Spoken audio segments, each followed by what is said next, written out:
No, folks, that title is not clickbait.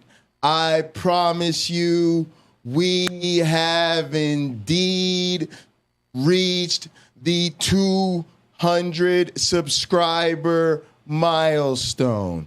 Additionally, we are at over 3,000 views. Thank you. Thank you. Thank you from the bottom of my heart. I appreciate all you guys, the mods, the subs, the viewers, the lurker jerkers, my co-host, all the people who watch later, the live chat, the comment section. Special thank you to Erica from Gutsick Gibbon. Special thank you to Derek from Myth Vision. Special thanks to Doug from Pine Creek. Special thanks to Nate from Digital Gnosis. Special thanks to Danny from Phil Talk. Special thanks to my man John Maddox from LPP. My man Bible Research Tools. Can I get an amen, Kenny? Special shout out to my co-host, and of course, my most exceeding gratitude for my wonderful teaching mentor, Rob Pennock, my fantastic research advisor, Mike Travisano. Shout out to the Travisano Lab. Shout out to the LNCA Lab. Shout out to the Evo education people. Shout out to the biology and mathematics educators institute. Shout out to the National Science Foundation and the National Institute of Health. I appreciate all the funding. Let's get this celebration started.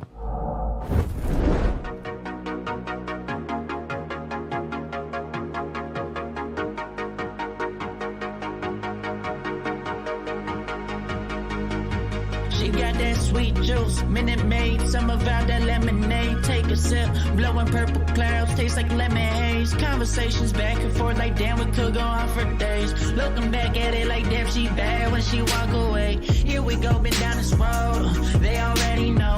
When we go on tour, I'll take you anywhere you wanna go. People talk about us like they understand just what this is. I just wanna give you all you want and then the double it. They'll say I'm way too young, maybe I'm just ignorant.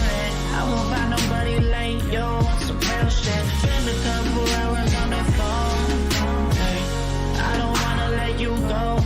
I'll be all about you, babe. I'll be all about you, babe. Saying so unless you don't know, they won't find what we got and that gon' drive me crazy. No.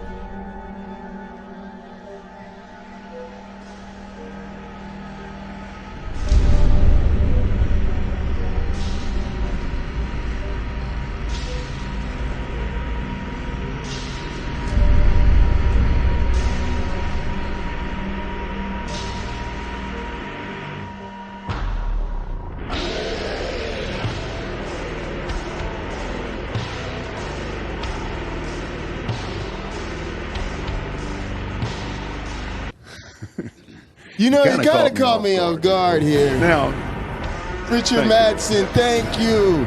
YouTube Punk, I see you. Cameron Bennett's in the house. I see you. Spartan Theology. Oh, yeah.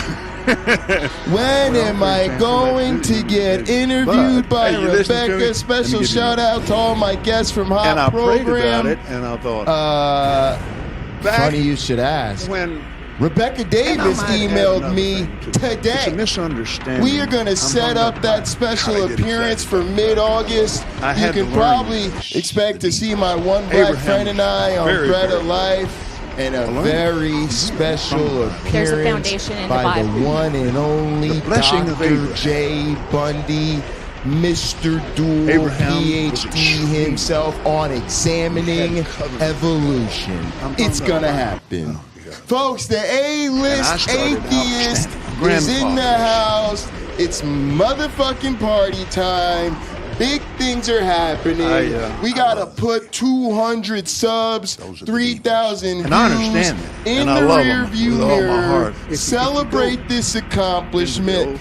Wake up tomorrow and get back to whooping people's asses. Come get this work. I love your eyes. Face to face, person. Just the same as Jesus is very real. They're rulers of the darkness of this world. God bless, Father bless. But it's a biblical thing. It's a spiritual thing. It doesn't have anything to Cocaine, do with airplane, Jesus, cowboy. That's the vibe. That's the vibe. Total fever dream atheism. That's what we're about around here. things. Jesus, people. I love Jesus, people, airplanes. Down an aisle. Dragging some woman down an aisle. Hey, now. Hey, can't cope, man. How you get down, baby? You know what I mean? And I have a I lot of like them natural kinky gas. ones. You know, you ever been on a date with a young lady, right? Right? Y'all have dinner, you know, and you say, hey, you want to come back to my place, maybe watch a movie, you know?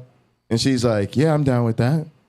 And you're like, oh, okay. So you get back to your place, you know, get the popcorn ready, grab her a nice adult beverage. Y'all start chilling. Hey, you want to cuddle? She's like, yeah, I'm down with that. Right? Right? Next thing you know, you sliding up in there and you've gotten lucky. Anybody ever have that happen to you? Amen, hallelujah. Is that not a wonderful thing to be blessed with a little piece of punani you weren't even expecting? But folks, when you have got the kinky ones and you can grab them by the hair and just be seen dragging some woman down an aisle back to the janitor's closet and imbue her with the spirit of doubt, you have got yourself a keeper, folks. Except that Paul doesn't say any about that in his credentials when he himself gives his own credentials. That's the post-coitus face right there. I'm sure he did. As persecuting the church, right? As Guys, where are we going with this? Nowhere. Where are you going? That's what the BBC does to people, I don't folks. need two Christians in here arguing, guys. This is I'm just not sure. over this stupid thing. I'm sorry. This is a stupid disagreement. Stupid. Paul had a revelation Stupid from heaven. disagreement. That's Jay the had end a of it. I don't want to hear revelation any more about it. from Seriously, the flying this is man. absolutely The ridiculous. Parker theorem is working. No, it's Rebecca connected to the Davis is going statement to that fall was in love with raised, an Rebecca. atheist, You raised and it. then she's going to finally leave this silly theism This is a alone. threat It's to our happening. system. It's happening. You You're know, for watching the instance, process. back to the- You got to be patient. These things take time. You know? Rebecca Davis is not a microwave woman. You don't just pop a Rebecca Davis in the microwave, you know, as a theist and pop her out 30 seconds later as an atheist. Maybe they were standing up and saying, what does that mean, preacher? Shut up! Low and slow. Low and slow. Shut up! Shut up! Shut up! And a woman can't teach over me. And a woman can't And teach so- over me. So there's Can I get an an amen, order. Kenny? Woo! Sparks are So then coming. how- Sparks how are do you- coming. Woo! Fireworks. I promise fireworks. We Unless you're promised planning on those going into my fireworks. kitchen and slapping some ham between two slices of bread, this conversation is over. This conversation is over.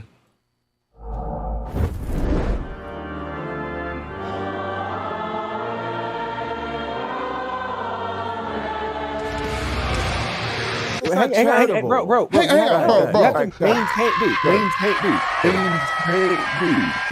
dude. You have to act like a fucking adult, bro. Fucking adult, bro. Fuck what you talking about? In terms of reality, Stupid ass house nigga. and not the fucking myopic, fucking little Folks, fucking after this, I've got worldviews. one more for Whoever fucking you. talks next while I'm It talking is is out. what Fucking- we okay? call I'm gonna make a a point here, and if I get interrupted, you're gone. premiere. What are A you brand talking new about? one, By the way, Flying Recycle hot Man? off the press, and folks, If you can't handle fucking it is a people using strong motherfucking language, fucking throwback. Like I said, I come in the name of Jesus by the power of the Holy Spirit. This ain't, I ain't playing with your ass. Don't call I up ain't and playing with your Go, ass. like, You play with stupid your ass children, house okay? niggas. You the devil. All y'all probably got off of work, went back to your little private places of residence. You know, none of y'all was out in the field picking cotton today. None of y'all know what that slave life is like. Turn that poop into wine. Turn that poop. So you know what we call y'all? Stupid ass house niggas. Turn that poop into wine. You fucking income fucking poop. Stupid ass house niggas. You see, sometimes we think we need all this fancy knowledge to grow as a human. Hang on. I don't have it in my monitor. But I got news for you. I had to put it in my all you monitor. have to do is apply one concept and put it to work. That doubt is a virtue. Touch your neighbors and say it's time to doubt. It's time to doubt. Here's a new kind of faith. It's not the kind of faith of wishful thinking of the heart, or helps you deny reality, or only works seldomly. It's the kind of faith that's reliable, repeatable. It's the kind of faith that goes beyond all religions, all biases, embraces doubt.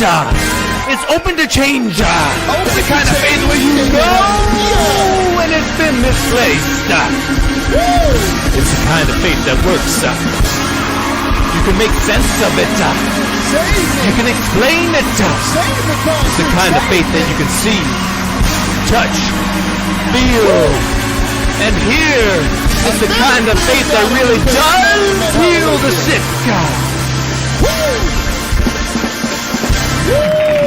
We put our trust, we put our hope, we put our confidence in things that are observable, measurable, repeatable, and most importantly, falsifiable! Let's join together and have a faith that spits in the face of gullibility. No more gullibility! You have heard it said that faith has an objective. Well, what has your faith done for you lately? Woo! Preach, Doug. What has your faith done for society lately? Oh, no! Stephen's kind of faith has been around for thousands of years. But it was science that cured smallpox, measles, polio, and infection.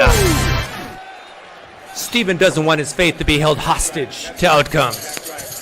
Yes, but I say outcomes and results matter. Yes. Stephen said that with God in your presence, there's nothing you can't do. There's nothing you can't heal. There's nothing you can't restore. But we all know that's not true. You can't fly. You can't walk on water. That's right. You can't raise the dead. That's right. Let's be humble.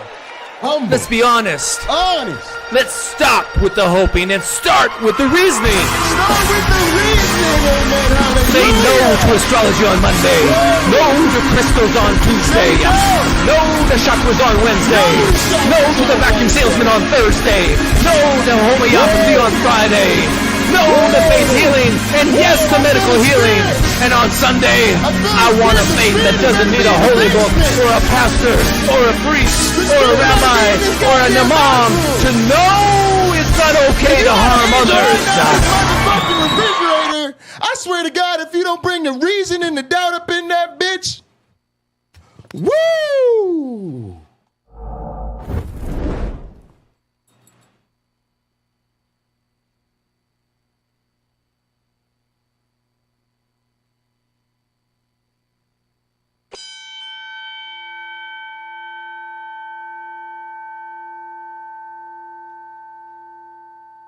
Live from Sacred Death Studios in Los Santos, San Andreas.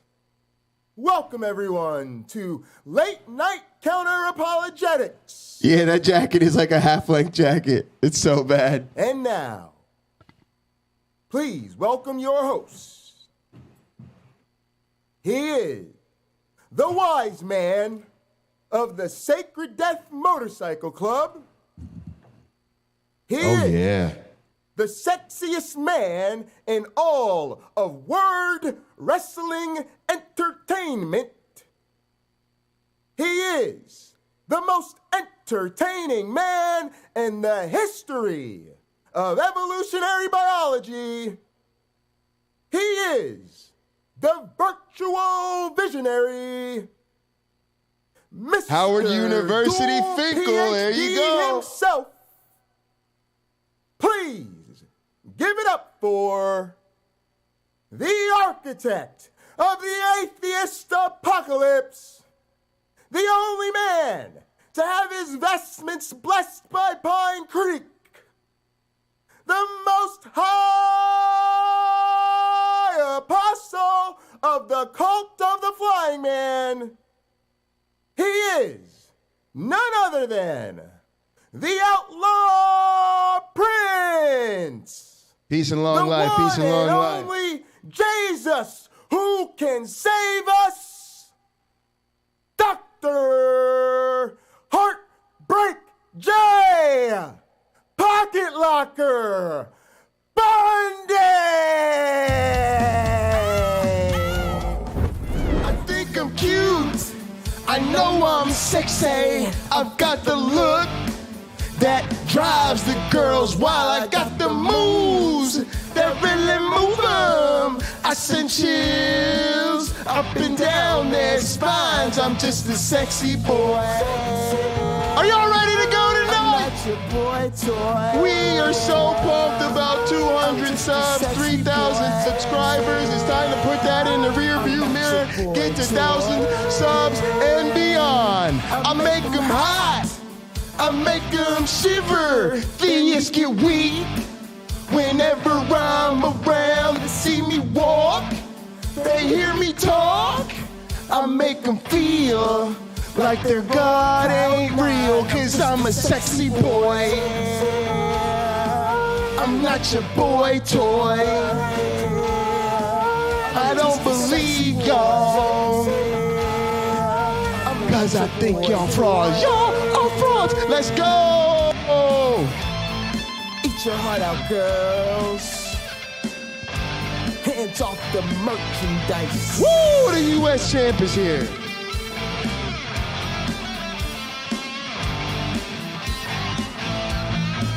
I'm just a sexy boy. I'm not your boy toy. I'm just a sexy boy. I'm not your boy toy. I'm just a sexy boy. I'm not your boy toy. I'm just a sexy boy. I'm not your boy toy. I'm just a sexy boy. I'm not your boy toy. I'm just a sexy boy. I'm not your boy toy.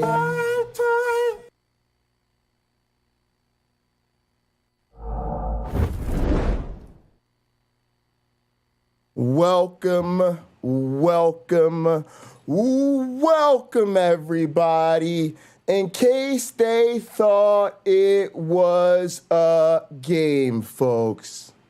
In case they thought it was a joke.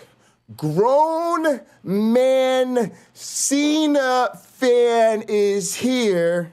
The man who spent not one, not two, but 3 eternities in graduate school and earned, what have I done? A minor in music technology, honors bachelor's in social dynamics, a master's in biological anthropology, and that sweet, sweet dual PhD in integrative biology and ecology, evolutionary biology, and motherfucking behavior, okay? In case you wondered, how did you make it? How did you survive not one, not two, but 3 eternities in graduate school? I kept the words of the one and only Saint John Cena in mind. Now pay attention to this, theist. If you want our respect, you fucking earn it. And if you are an atheist and you were wondering if I can be stopped, if I can be contained, if my meteoric rise to the top can be stopped, the answer is no. And if you need a reminder as to why, it lets you know on the back of this shirt that helped me get through grad school. Because I #never give up. Uh-oh. A motherfucking black bipolar brilliant scientist heathen who just won't quit ever. Y'all gotta kill this nigga.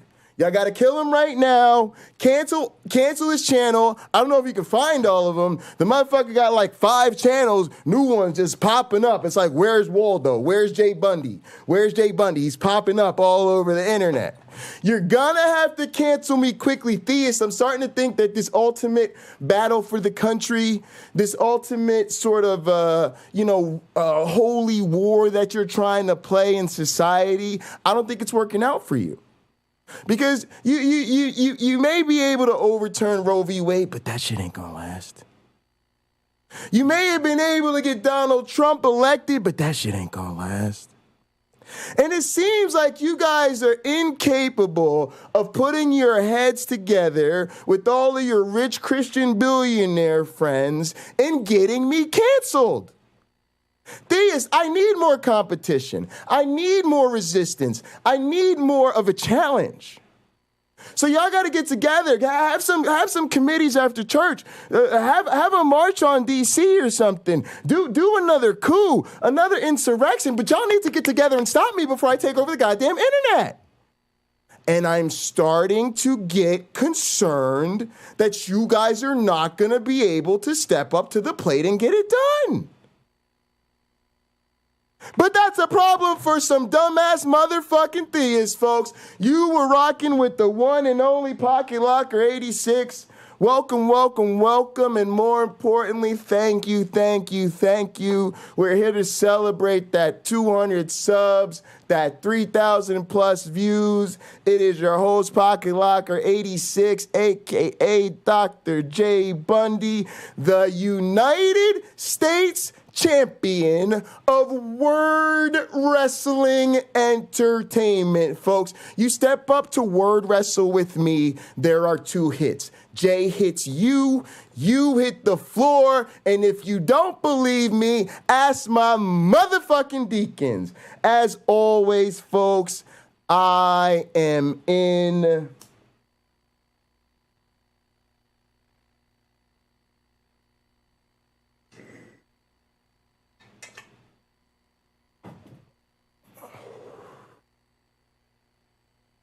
As you see, airplane mode, god damn it. Now look, folks, we're gonna head right into things tonight. We've got a lot to celebrate. What you can expect to see on this broadcast is I'm gonna do a little bit of science getting ready for tomorrow. Tomorrow at 1 p.m. is science time with Cliff. If you want to get educated more about the intricacies and the details of digital evolution, how it all works, how we build evolving systems like gods. Me and Cliff, when you tune into Science Time with Cliff, Jay and Cliff are in motherfucking greatness, that's the G, on A, that's the O, different level, folks. It is called God mode.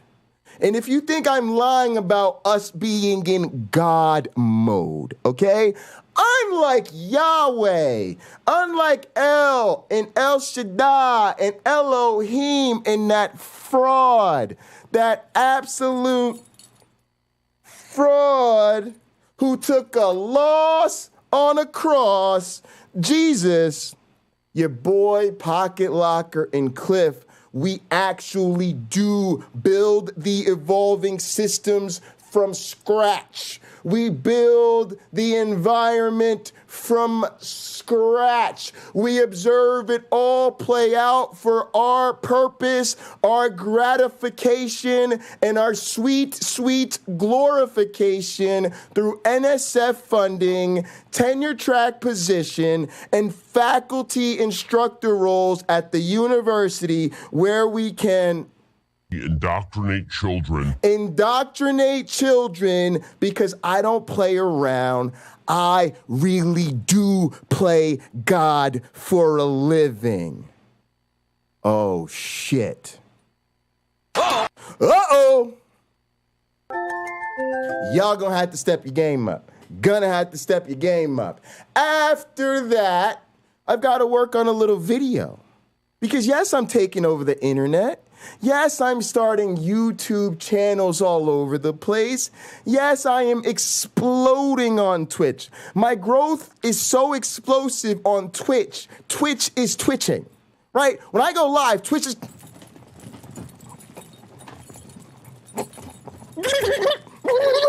Twitch starts speaking in tongues when my black ass goes live. Why? Because I be having Twitch, but folks, that's not it. The youngins, the teachers, I have to make educational videos so that I can take over the internet live via the classroom of the elementary schools. That's right, folks, I am expanding my range, okay? I am going beyond the university classroom, and I am going to be trying to indoctrinate everyone into digital evolution. And then after that, there will be more button mashing for bipolar, okay? Where I take out the joystick, I just hack and slash away at my arcade stick, and we hope for the best. So thank you for joining us. Before we get into our main program, it is time for a little bit of communion. In addition to our critical time of fellowship and breaking bread with one another, I also would like to raise this as a toast to my community. I love you all. Thank you guys so much. I see you in the chat. I appreciate you. Randy, UC Love, Richard Madsen, Big Thing, Bruce Wayne, Lena. I see all y'all here. I appreciate y'all. Thank you so much. YouTube Punk, Spartan Theology. Man, we doing big things out here, y'all. Of course, my fitness instructor / mod / health coach. Hey, I do listen to the advice he gives me on the mod. We'll work on the rest of it. Cameron Bennett's in the house. Please raise your glasses and hold on to your asses. Through him, with him, in the unity of the flying man. All glory and honor is yours who flight for our sins forever and ever.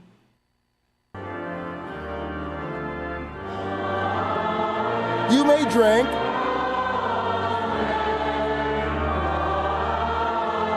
Oh, that whiskey's so good.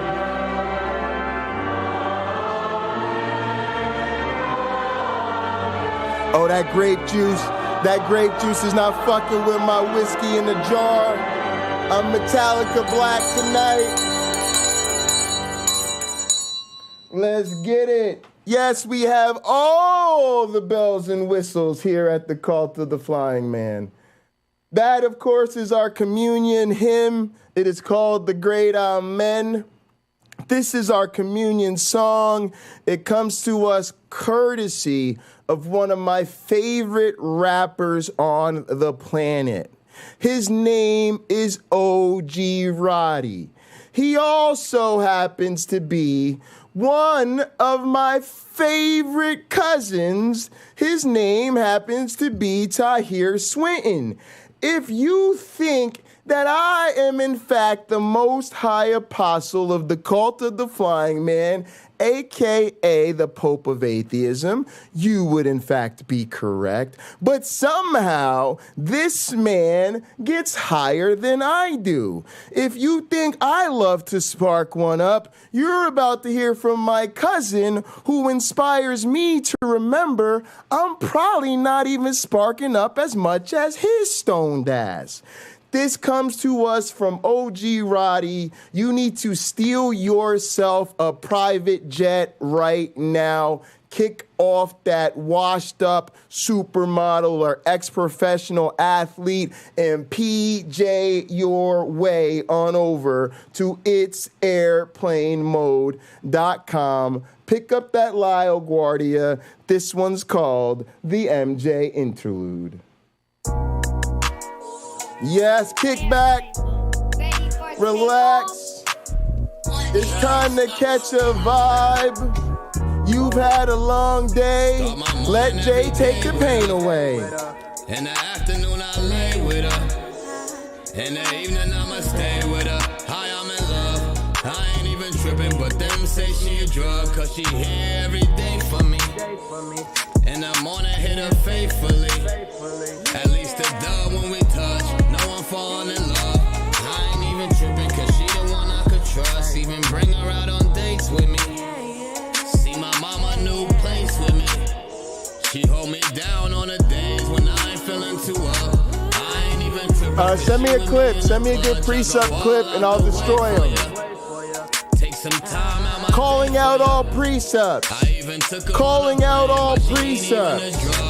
Some say I'm tripping, but they ain't even. Bring your ass to my channel. In the afternoon I play with you, but I know I'm never tripping. The signs say I'm in love. What? Mary Jane is different, cause she ain't even the drug. I heard a precept talking about I'm full of shit. She my sweet Mary Jane shorty. I heard a precept calling me out. They don't believe me. Motherfucker, the link is pinned in the chat right now. The link is pinned in the chat right now. It's in the description. And I'm in the goddamn restream waiting for your punk ass right now. Let's go. Y'all supposed to be Jesus warriors. Y'all supposed to be defenders of the faith. Fighting the good fight. Making disciples of nations. And all I see is a bunch of punks. Take the kids out to play with me. They say I'm tripping. Call in. Bring it. I'm calling you out. If you can convert me, I'll send you $100 right now in front of everybody on air. My money. Niggas sipping lean, but me, I'm smoking a dub. I put the title on the line, I put my money where my mouth is, and I can't find a single theist willing to do the same. Some say I'm tripping, but they ain't. How about them apples? In the morning, I might lay with you. In the afternoon, I play with you. But I know I'm never tripping, cause hi, I'm in love. Y'all better let me smoke some weed. I just want to fight tonight. Yeah. I am looking to start some shit. Jay is looking for trouble. Y'all gonna be like, I'm gonna be in the hospital one day. I'm gonna be coming to y'all live from the ER, right? Right? And y'all gonna be looking like, damn, Jay, did you get hit by a car? Nah, y'all look like Jay got hit by a bus. Jay, what the fuck is wrong with you, bro? You gonna be all right? Like, you look like you may not ever walk again. And then it's gonna be a nurse. And she gonna turn to y'all, look like it's gonna be a smart ass nurse. She gonna turn to y'all and be like, no, he just got his ass whooped because he was looking for a fight. Day in and day out, night in or night. How many channels was you on, Jay? 8 channels. This nigga was on 8 channels, 19 platforms. Just, I'm looking for a fight. Well, you found your fight. Hope you're happy. Hope you're happy. He found this fucking fight. Now I got to take care of it. Come on, man. You can't match that energy.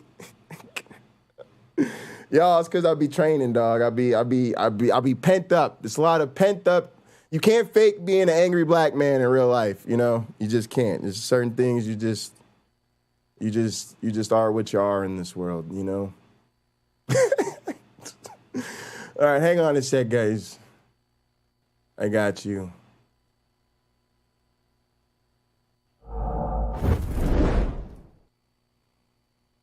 We'll take the energy down just a little bit, y'all. I'm actually, I don't know if you guys know what categories are, or they're kind of like mini genres, right? It's kind of like a way to decide who is the biggest in what particular area of content creation, right?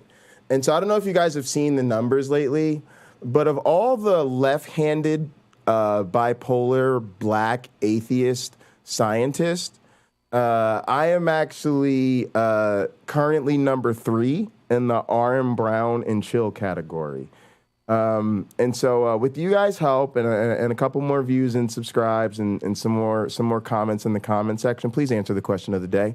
You know, I think I can eventually get to number 1 of the RM Brown and Chill category, because I got to tell you guys, it's really hard when you're in a production meeting and you're sitting around with all your writers and you're trying to come up with how can we write the best show possible for our viewers? How can we give them exactly what they need to see?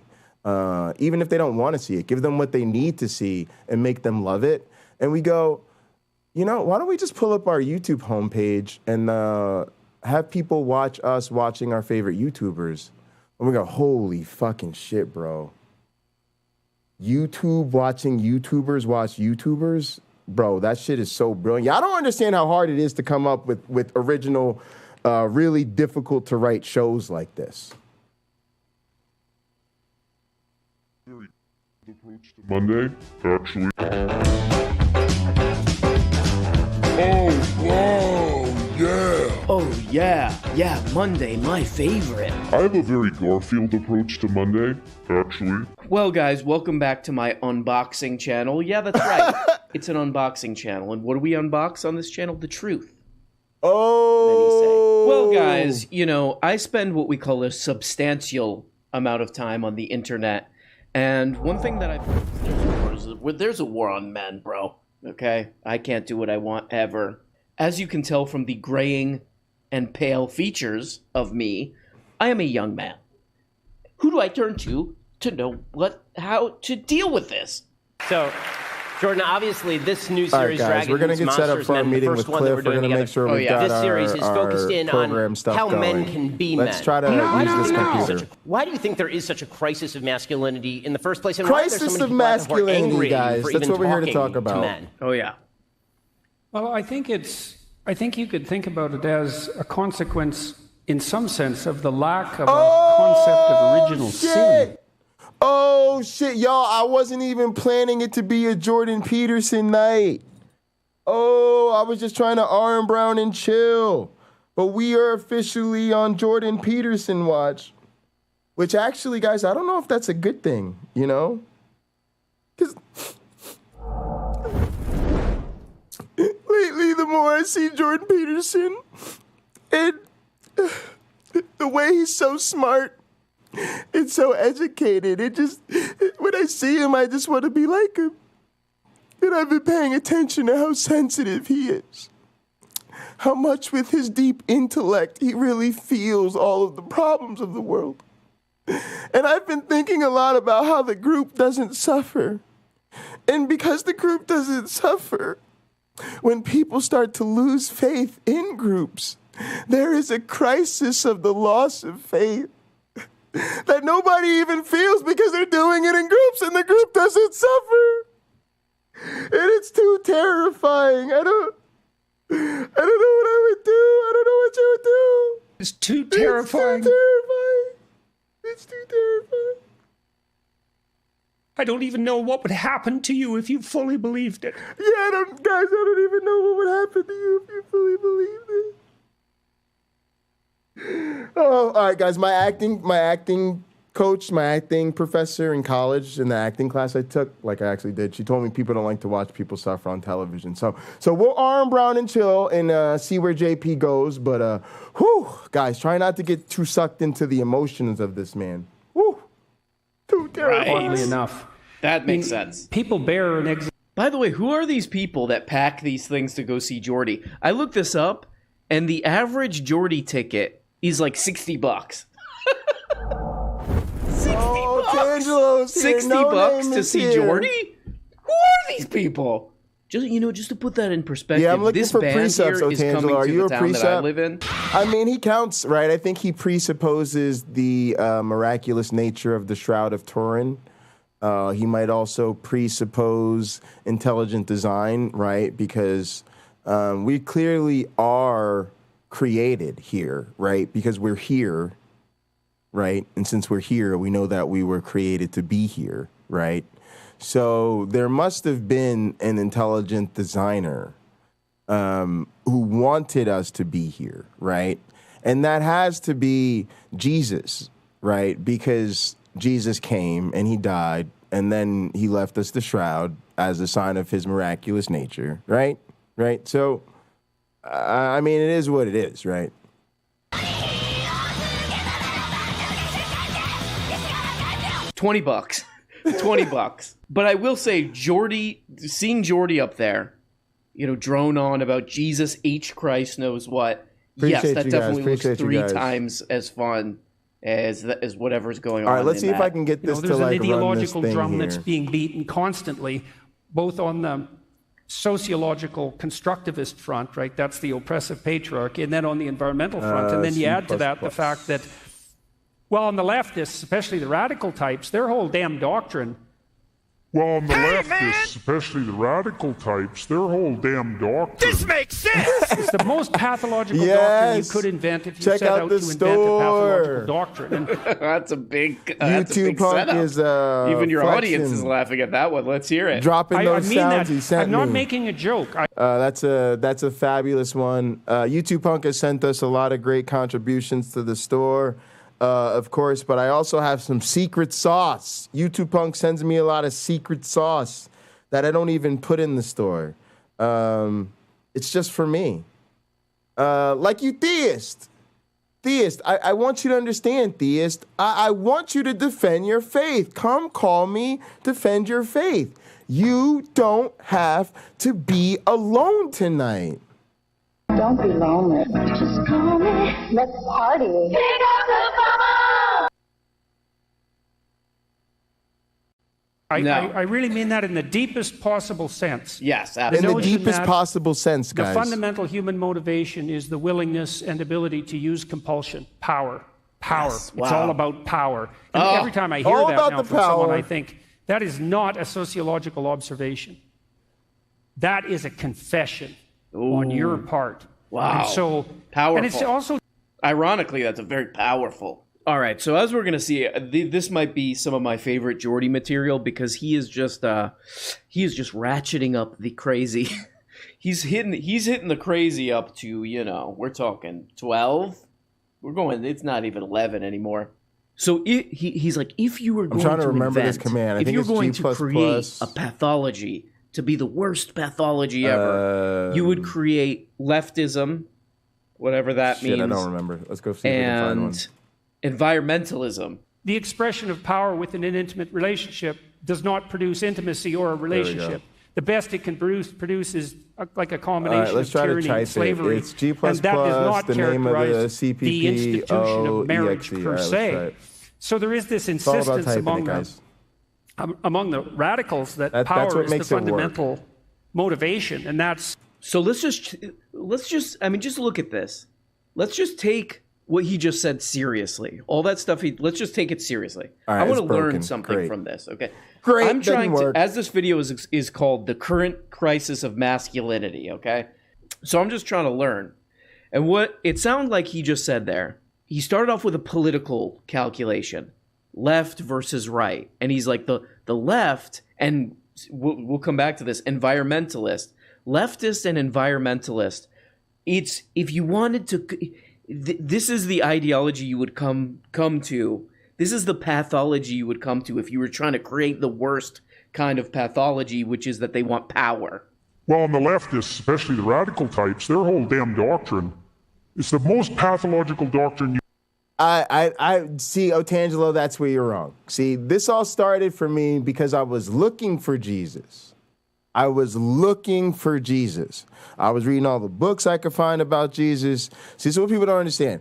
I am not your typical atheist, although I think my story is actually very typical. Who I am is a Christian who went looking for the answers all about my sweet, sweet Jesus, and I couldn't find them.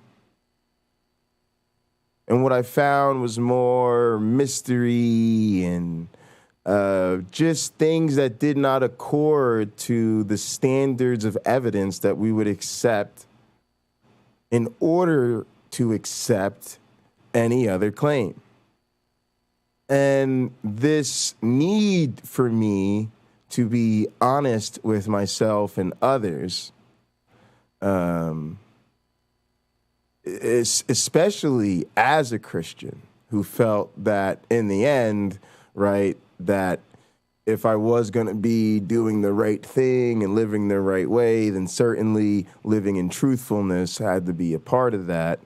And if I, in good faith, could not defend my faith, I should admit that. So what I hear is a lot of other Christians basically telling me that I didn't believe the right way or I didn't understand the evidence. But again, like, they just can't seem to present me with what I was looking for. And again, I had to put some money on it in a damn championship. These people don't even call me and say, hey, Jay, like, you know, I'm going to challenge you for that title. I gotta wave it around and go, hey, come take the title from me. Hey, I'll send you my money if you can convince me there's a really good reason to believe in your God. There's even witnesses that could say, hey, I heard what he said. I believe him now too. You could convert not just me, but a whole room full of atheists. Not to mention all the people who watch later. And as an A-list atheist, I'm blowing up rapidly. You never know. Derek might come through. Doug might come through. Danny might come through. Erica might come through or make a video of you. You could be on the next Gutsick Gibbon video with me with 25,000 views, converting an arena full of atheists with your amazing and unbelievably convincing and well-reasoned and evidenced argument. Yet I have a sneaking suspicion I will not be parting with either my money or my championship on this here broadcast. And to be honest with you, the fact that there isn't like a part of gripping fear in me is terrifying. It's terrifying. Matter of fact, I'm gonna keep it so real. Fuck a promo. We gonna do better than promo. We gonna do what we call a work shoot interview. We gonna do what we call a shoot, a pipe bomb, if you will. We're gonna do a pipe bomb, all right? I'm trying to school the people who don't understand how the word wrestling business works. I'm trying to give you guys the behind the scenes. I don't want you guys to be a bunch of lame marks, okay? I want you to be a part of the internet word wrestling community. That's the smarks, the people inside who are fans but understand what's going on behind the scenes, okay? So let's talk about what it means to be a champion of word wrestling entertainment. We talk a lot about what the responsibilities of the champion are. But what we're going to do right now is I'm going to talk to you about what one of the number one responsibilities of a champion is. Okay? And it's something that you don't think about often, but I hope that if you really take what I'm about to say seriously and you think about it and you let it marinate in your brain, you'll realize how serious what I'm about to say is.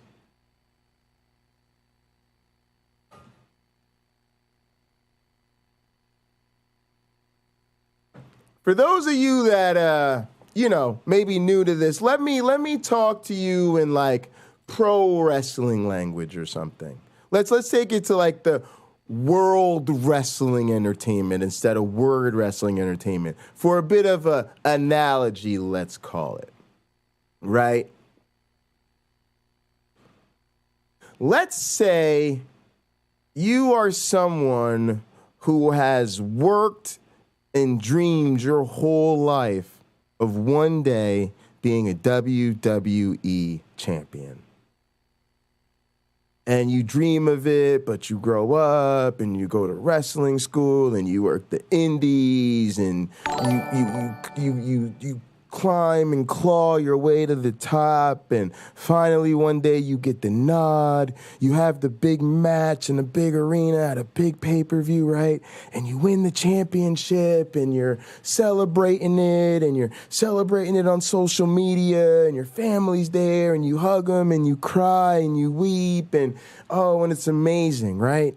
And then it starts your meteoric rise to superstar status. You're on ESPN, you're on the morning show, you're on Sports Illustrated, you're on the cover of the video game, right? Everything, right? And you get this unbelievable run. You're having great pay-per-view matches, main event after main event after main event, and you hold that title for like a year or more, and people are like, man, you're one of the greatest champions ever, all right? Well, here's what happens to you one day. Here's what one of your responsibilities is when we talk about champions have championship responsibilities. You might be getting ready for the biggest show of the year. And it's built up with this rivalry, and it might be the biggest match of your life. You might be doing this show in front of the biggest audience you have ever performed in front of. Right? That's all just part of the song and dance, right? And leading up to this, you've cut your best promos, you've had your best build-up matches, you've met with the seamstress, right? You've got your total custom attire on, your best duds for this one night. You've got a total custom entrance, pyrotechnics, right? Everybody's watching, right? And then they come to you right before you go out there and have the biggest performance of your life. And they tell you, hey, we're going to switch the title tonight.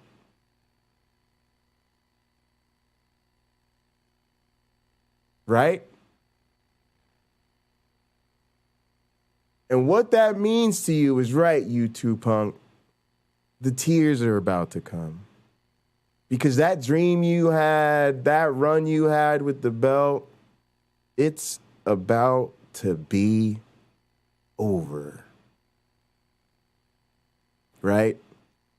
And what you have to do in that moment, and a lot of times you don't get a lot of notice, because a lot of times the big man upstairs made this decision like about 20 minutes ago.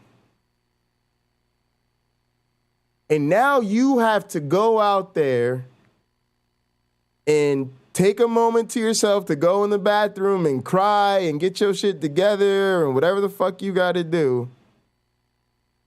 And you got to go out there and give the best performance of your life. And have your best match. And do your biggest and best entrance. All while making sure you are the only motherfucker in that arena out in front of that live audience other than the other person in the ring who knows that you were about to give that title to the other person.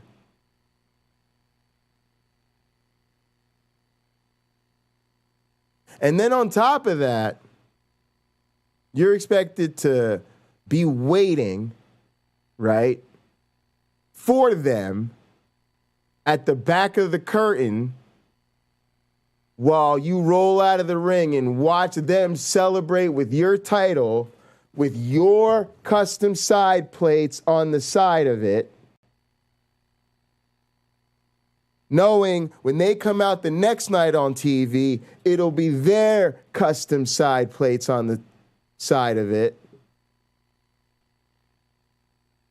And you're supposed to be waiting for them so that when they come through the curtain, after having their big moment, the biggest night of their life, in front of their biggest audience, you are the first person to congratulate them with a handshake and a hug and a congratulations, champ. You deserve it. So why do the theists keep robbing me of that obligation?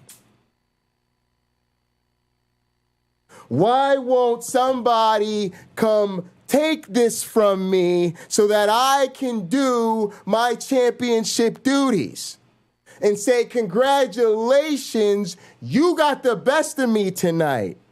Here's $100 and send me a logo for your side plates. Congratulations, you got the best of the champ tonight. And everybody saw it.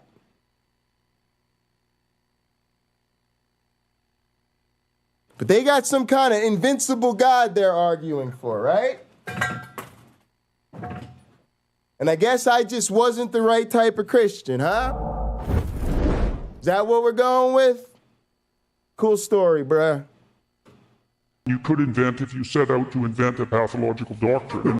And so I'll believe your testimony when I fucking see it. Crap, left and right, and environmentalists and all this crap. And then somewhere he switches to romantic relationships.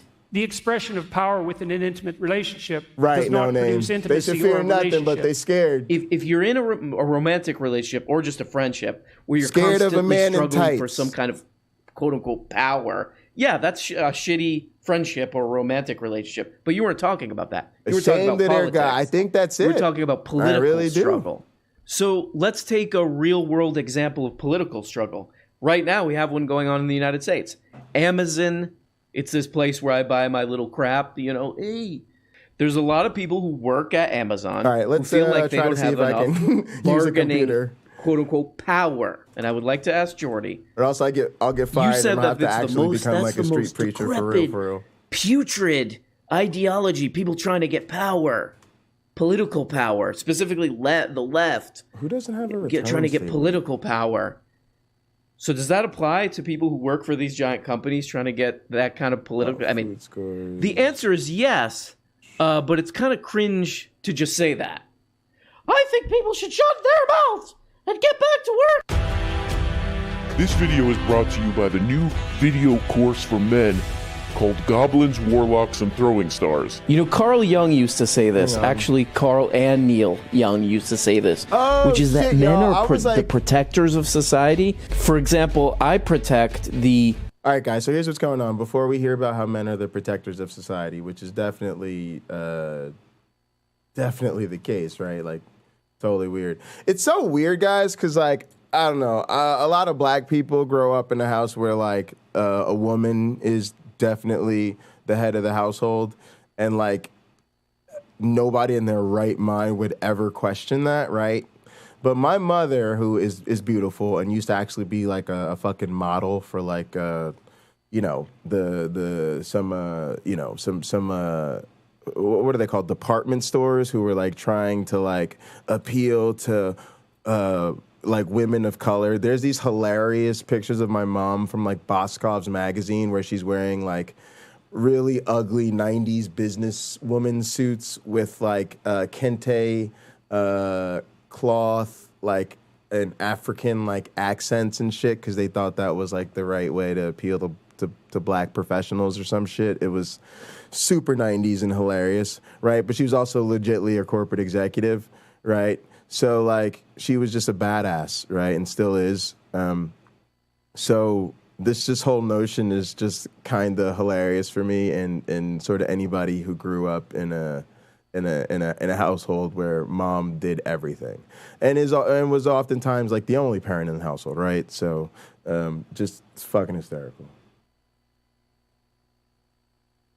Carl Jung used to say this. Actually, Carl. Also, like, go look at the motherfucking like school board outrages, right? Like who's like going to the school to like pick fights with the motherfucking superintendent and the school board to stop them from transing the kids. Like, you see some dads there, but they the ultra crazy ones, right?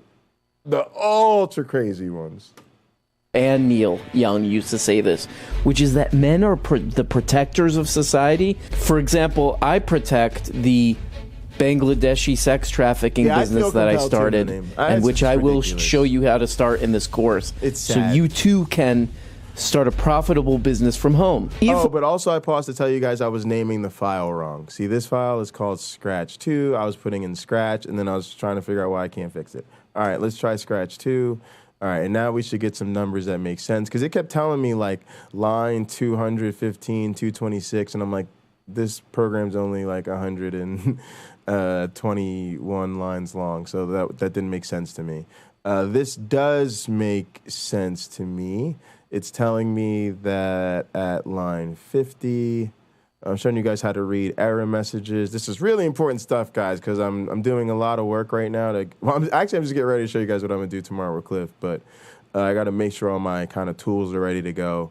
I don't think we're going to do too much coding or talking about code on our stream necessarily, but we might, and if we don't, then I'll be probably spending the rest of the day working on code, and I want to get set up for that. I also have a video to record tomorrow about our Vita Ed software, so I want to get set up for that because I need to have that ready for a meeting on Thursday. So we're going to be really pushing towards some deadlines as this summer comes to a close. I also have a really important manuscript with the one and only Rich Lenski. So glad for my man Bible Research Tools and LPP putting the word out in this community on the streets via Gutsick Gibbon about just how monumental the Lenski lab work is. Holla at your boy. But yeah, Rich Lenski and I are currently working on a manuscript together because I graduated from the lab, you stupid piece of shit. Whoo! Imagine being told that you don't understand the research of someone you are currently working on a manuscript with, right? Right. Imagine being told you don't understand the research going on in the lab you have the keys to, right? Right? Like, I saw a comment on Gutsick Gibbons' video that was like, Jay could show you to where the bathroom is in that lab. And I was thinking, like, it's much worse than that. I have the fucking keys. And on top of having the keys, not only do I understand the experiment, I have my own copy of it. Most of the people in the Lenski lab actually do. Why? Because we do our own experiments, right? Guys, I'm about to break it down for you. It's really not hard to understand, right? There's the huge long-term evolution experiment, right? That's normally managed by the entire lab. Mostly the lab manager, we have a full-time lab manager, the lab manager transfers the long-term lines every day. On the weekends, the lab manager's not there, and one of the grad students or the postdocs comes in and transfers the long-term lines, right? But if you're a grad student or a postdoc in the lab or an undergrad or one of the teachers we bring in for whatever, right, we don't want you to potentially contaminate the long-term evolution experiment, right? So, like, when everybody's doing their own work for their projects and their dissertations and their papers or whatever, you don't all work off the real long-term evolution experiment, right? They're E. coli, they're asexual. You can freeze them and revive them, and they make copies of themselves, right? So everybody just has their own working copy of the long-term evolution experiment, right? And then most of us have backups, right? In case we contaminate one of our populations or have an issue, we just have a backup to go to. And then someone like me, because I like have shaky hands and stuff like that, like I by default always had an A, B, and a C stock, with the idea being I was probably going to contaminate the A stock. I should have the B stock going, and then I should have the C stock ready to make further copies from once I contaminate an A stock. So you contaminate an A stock, you have a clean B stock, try to make a clean copy of the C stock. If you test your C stock and your copy's clean, then you're good to go. And if you contaminate the B copy, you can replace it, right? So I have 3 copies of the goddamn Lenski lab experiment, right? But I don't know what the fuck's going on. I have no idea what that research is about. I just wanted to give y'all a little behind the scenes nugget about how ignorant people sound when they say shit like that to your face. Like, wow. If a man or a woman sees you drinking that water with that canned water with the skull on it, you know, that you get at 7-Eleven, like the melting skull. Oh, no worry, If a man or woman sees you drinking that, that's what that's you're there for. definitely gonna get that. Yeah, I'm the wise man of the Sacred Death Motorcycle Club. That's my like gaming crew. That's what that's there for. I also like when people ask about that, I like to prompt people. So yeah, we play on PS4. Some of us are shifting over to PS5. We'll eventually get there as a club, but we'll probably be on PS4 for a while. Most of the guys who have PS5 come back on PS4 to game with us. But yeah, we play GTA. It's super fun, super fun. Let us know if you're interested. And you'll see us gaming a lot on this channel every Sunday, but also a bunch throughout the week. Also, tomorrow night, we'll be making money. And we do that by selling drugs, doing heists, and committing crime. Why? Because I'm a fucking atheist, obviously. I just want to sin, motherfucker. Sinning in the morning, sinning in the noontime, sinning in the evening. All day long, I just want to sin. Duh. Or that. Or preferably both, you know what I mean? Get access to goblins, warlocks, and throwing stars now. No need to worry about the price. We accept PayPal, GoFundMe, Stripe, WordPress plugins, Google Pay, Samsung Pay, iPhone Pay, Wuhan Institute of Virology Pay, money orders. It's wrong in every way. It's wrong theologically, it's wrong psychologically, it's wrong scientifically. Even chimpanzees who have a patriarchal social structure, their social structures, if they are based on the should be in it power, value, maybe? on compulsion, they're unstable. And the alpha chimps who use power are very likely to meet an extraordinarily brutal and premature end. The greatest. He is the greatest public intellectual of all time. Pause the tape. Because actually, the value here should be, guys. We'll get into the guts of this program tomorrow, and I'll explain it from a high level so that you guys can follow along with me. But right now, I'm just going low level details on you. We're just trying to get rid of a couple of these error messages. This one is basically telling me I haven't actually named anything value. I was kind of working on this, and then I just kind of dipped. But basically, I just need to assign this value. It's going to be a random 0 or a 1, and so there's like a rand function or something I have for that. Let me go find it. Let me go see what's up. See if I can find that damn line of code so I can see what it is. It's something I've done a bunch, so I'm not worried about it. I'm not trying to actually like come up with anything new tonight. I'm just kind of trying to get my hands back on the keyboards and get ready for a full day's work tomorrow when I need to try to get a lot done and also get this video done. Oh, here we go. Rand. So basically, this is just saying, give me a random value. Modulo 2 just means it takes a random number, in this case an integer. And whatever that random integer it gets, it does a modulo function, which basically just means it divides it by 2, and then it gives you the remainder. And so if you just repeatedly divide any number by 2 over and over and over again, you will eventually get to a point where it either is remainder 0 or remainder 1, right? And so that gives you a random number, which is either 0 or 1. And if my explanation of the modulo function was fucked up, I'm sorry, but it just gives you the remainder when you divide by a particular value until you have a remainder. Now he's basically saying, yeah, remember. Oh wait, until you have a remainder at or below the value, whatever you set it to. That stuff I used to say. Remember all the other things I said? Lobsters exist in hierarchies, and they have a nervous system attuned to the hierarchy. And that nervous system runs on serotonin, just like our nervous system. A lot of times I have now he's like, when I'm talking about the opposite, in the chat who can when I'm talking about the people I don't like, well. Struggling for power is actually really bad, and it destroys society.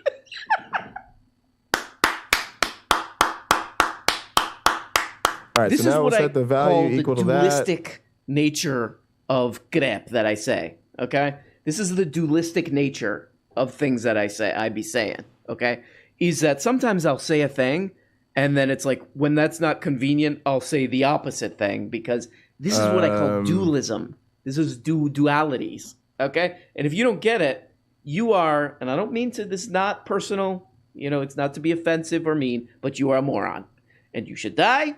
You are a moron. In Minecraft. And what I see happening to young men in particular, boys as well, not just young men, and maybe even, maybe starting at the age of toddlers, is that we have this sense in the world that there's an integer human called beings value. live in antagonism to nature, and that that we're actually a malevolent force.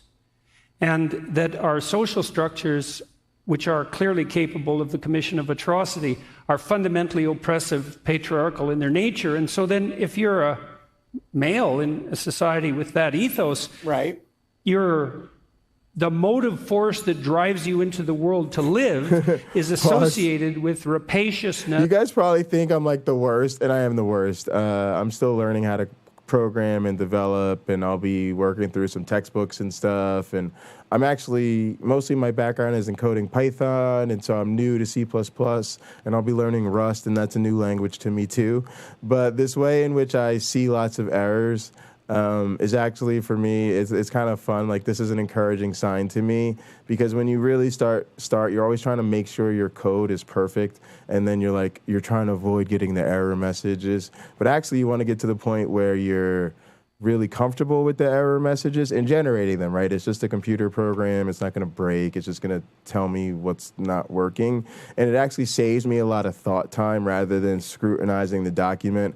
I just keep running it, and I'm like, it'll tell me what's wrong next, and then I'll deal with that, and then I'll deal with the next error message, and then I'll deal with the next, and eventually it just won't spit out an error message, right?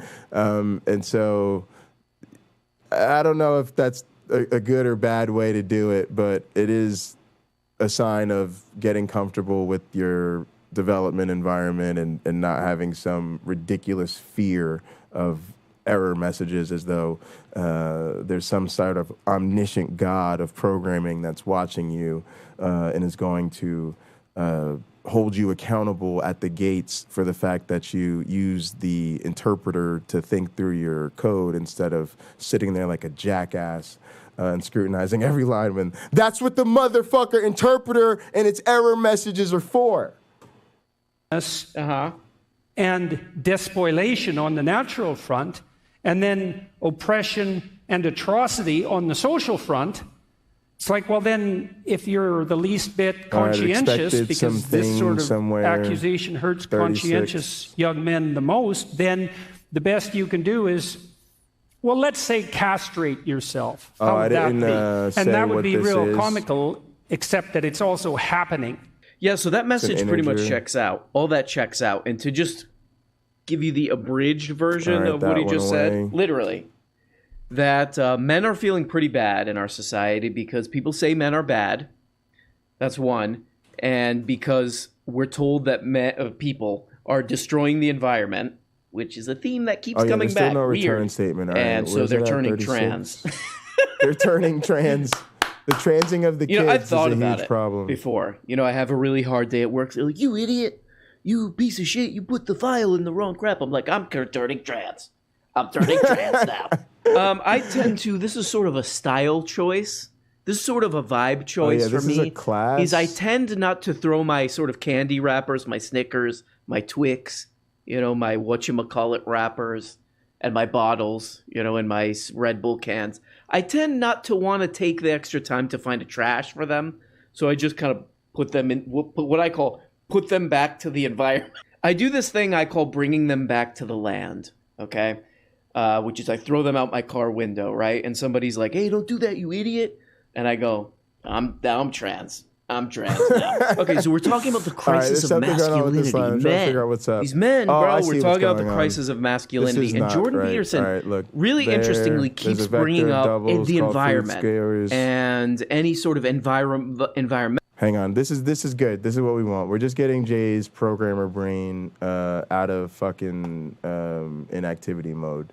All right, I want a vector of vectors of doubles. Doubles are a particular type of number. It's called food scores. I need it to be the length of my population size because I need a vector of food scores for every member of the population. It needs to be a vector of doubles. A vector, guys, is just like this. This is a vector. Don't let a vector confuse you. It's just like a container. Container just means something held inside of these like bracket things. Like this is a vector of zeros, right? Matter of fact, this is an example, right? By this, I'm setting this as a default value. I'm saying by default, right, I need a vector, right, of vectors of doubles. They need to be called food scores. I need one for everything in the population size. And what should you put there? Well, you should put a vector of doubles, right? And the vector of doubles should be this, a vector of 3 zeros. And that's because we have 3 different foods. We're going to have a green food, a blue food, and a red food. They basically are going to translate to one that's beneficial. If you eat it, you get a bonus. It's kind of like a game, right? If you eat the blue food, it's neutral, so like nothing happens, but you will effectively waste your turn or move or whatever the fuck. And then there's a red one, which is like basically going to be a poison. And then we're going to make some evolving brains that go into a map where there's a berry on every place, and they have to solve the puzzle of getting a really high score by, you know, trying to figure out the game, which is usually eat as many green as you can. Don't worry if you eat blue ones, avoid eating the red ones.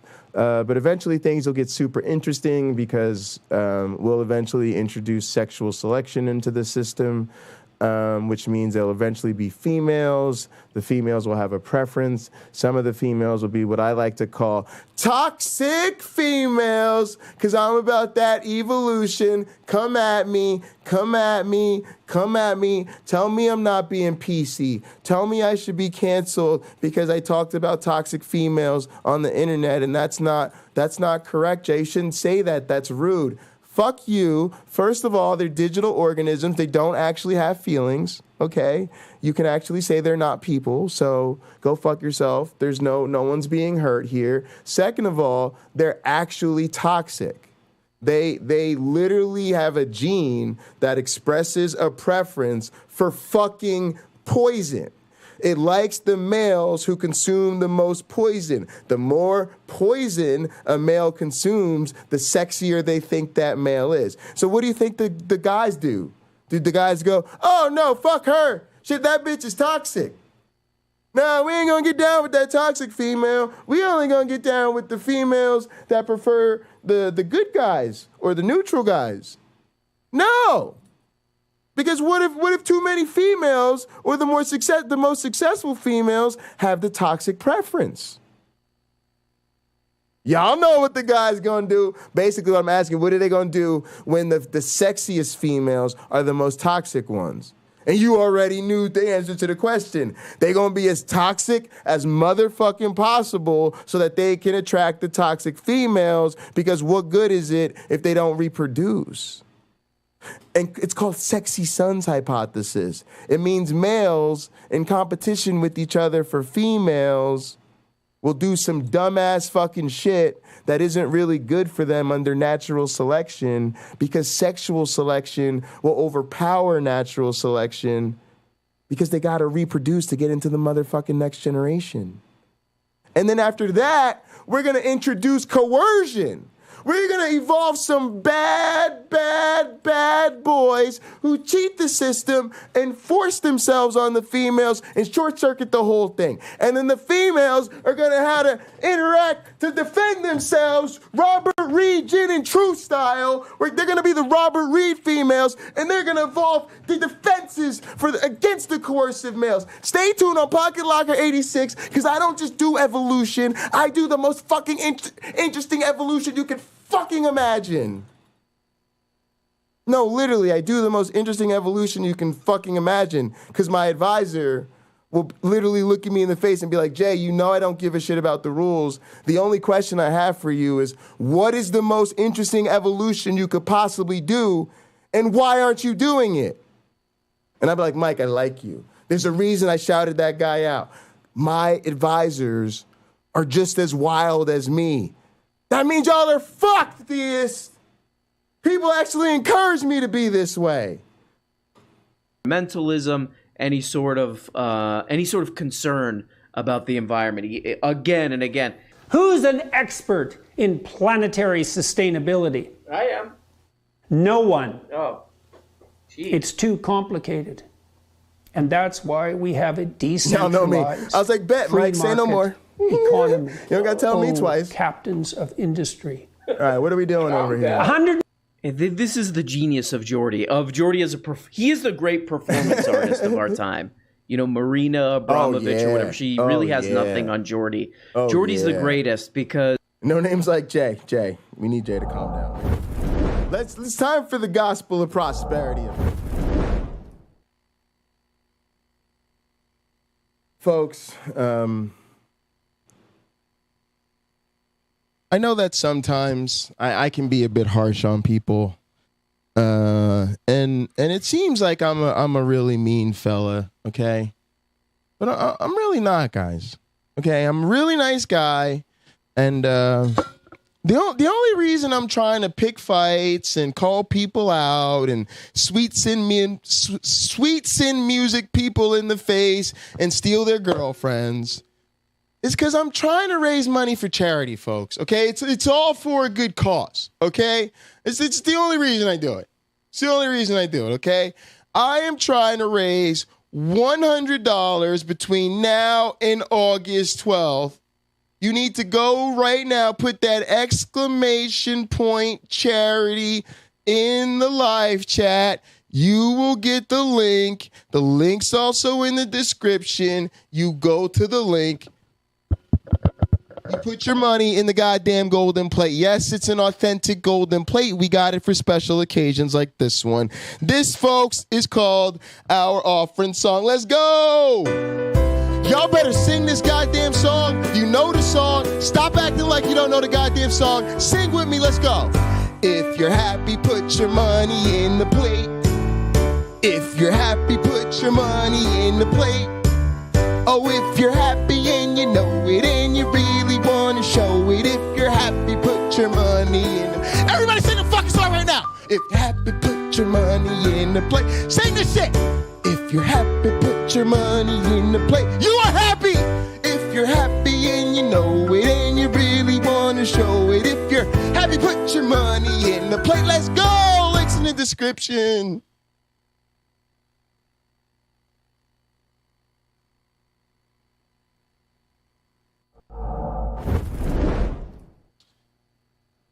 This is back over there.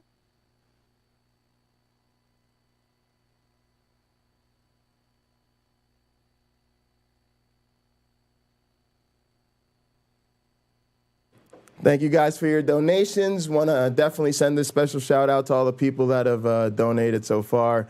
On my birthday, August 12th, we'll be doing a special party stream. We'll also be acknowledging all of our huge funders and donators. And we'll be actually making the donation live on air so that everybody gets that oh so satisfying feeling. He was just talking about pathology. You know, he's talking about the problems here, you know, in this. Another way to, many psychologists and analysts, they call it doing this. So he's talking about the worst kind of psychopathology is, at least in part, environmentalism. he said. Now he's going on and on about how, I guess even talking about the environment is wrong because then somebody will feel bad. At the same time, this guy just signed, and I don't know the details of how much money he made, but it's probably in the millions. Millions of dollars contract with a company that's run by an oil billionaire. Which one is that? Oh, this one? Goblins, warlocks, and throwing stars. You know, as men, we need role models, right? You know, I say right a lot, like, you know, just I'll say it for you. Men need role models, right? You know, I'm not really asking you, right? I'm saying right for it, like you're the one saying right. So, but men need role models, right? There's so many great role models out there, you know, Dwayne "The Rock" Johnson, John Cena, Macho Man Randy Savage, The Undertaker, the B guy from Telemundo, Warren Buffett, O.J. Simpson, Johnny Depp, the 1986 Mets, that guy who assassinated that Japanese guy with a hairdryer or whatever. Also, I love these high chairs, bro. The high chair bros, they call these two guys. Hey, with the high chair bros, you look up, you have to crank. All right, guys, hang on one sec. I got to turn the air conditioner up a little bit. It's hot. You know, hey, we're climbing. They climb, you know, it's like a lifeguard stand. They climb. Hey, we're going to do our talk. Climbing. Hey, we'll get up there soon. We are in the midst of a culture war. Oh, boy. Although it started in the universities. Yes, it did. Particularly in France. Oof. Through the open portal of the damnable Yale. Oh, here we go with the attitude. And even worse than the dreadful HR/DIE combination, perhaps, if that is guys, even possible, we reacted to this video. Is the new corporate and government craze for environment, social, and governance dicta. Arm Brown probably saw that and ESGs, stole the idea. As every idiot fad needs an oh-so-in-the-know acronym. What is this? What is this? All right, attitude? I changed this piece of code. What is this little attitude? We live in a society. As every idiot fad needs an oh-so-in-the-know acronym. Drop the attitude, Jordy. All right, there we go. You know, Jordy's going to teach us how to be real men, you know, as always. But I always get the feeling watching Jordy, especially when he gets into this. You were at hell, don't tell me what to do. When he gets into that kind of stuff, I really, like, honestly, I'm not even lying. Right, I get the feeling. It takes me back to, like, I don't know, 2nd, 3rd grade or something. When a new school year was starting, and I was like, you know what, this school year is going to be different. I'm not going to be a loser and an unlikable little turd anymore. I'm going to be a cool badass this year.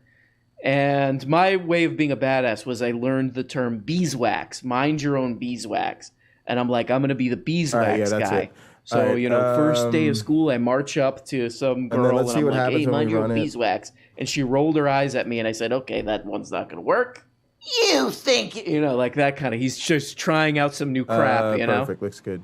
So Jordy's really been pumping out some amazing content. I mean, we got to hand it to old Jordy. He's sticking around. He's not going anywhere, Jordy.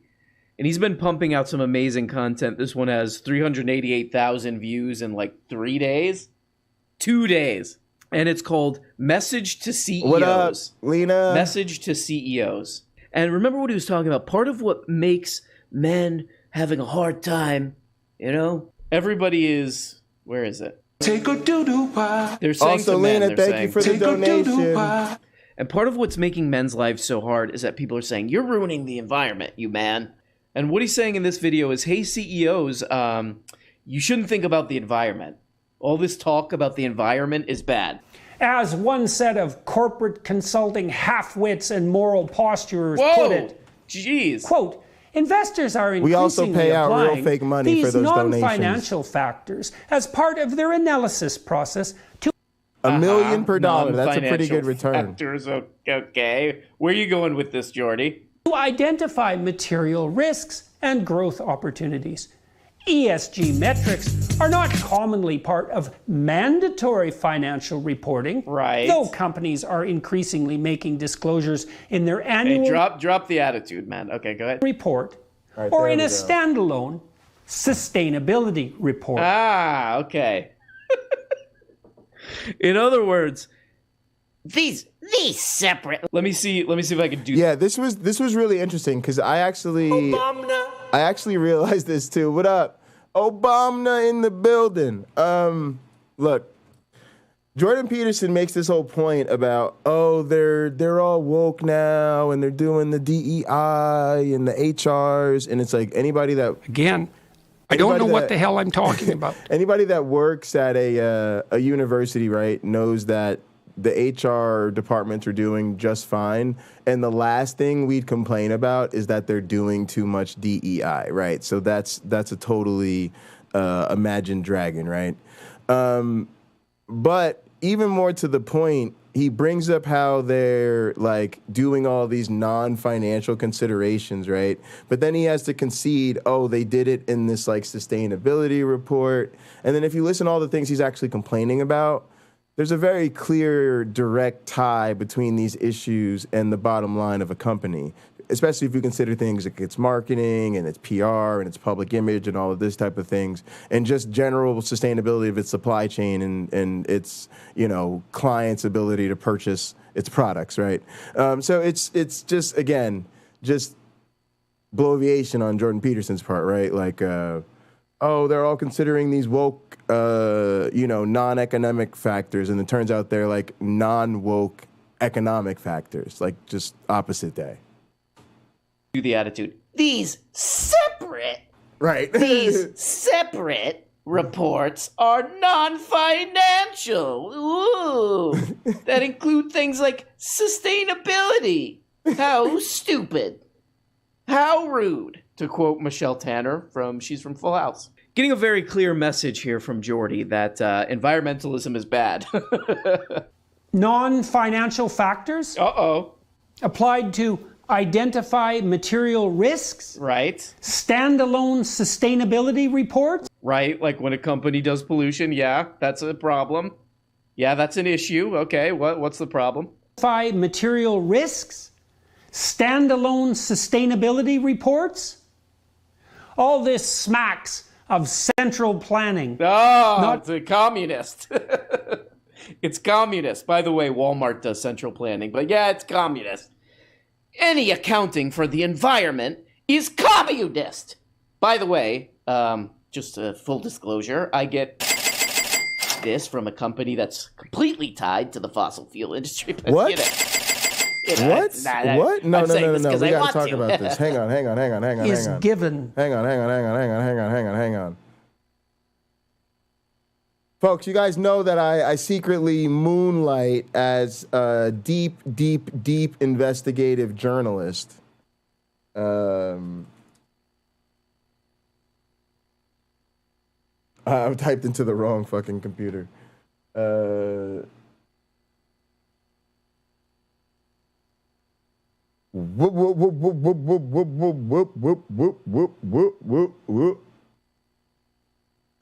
man. We're going to have to go to that a little bit. Maybe we'll do some committee highlights, but let's hit it, y'all. Jackie Alamany, this is exactly what Liz... Also, let me know if MSNBC, pulls the stream live.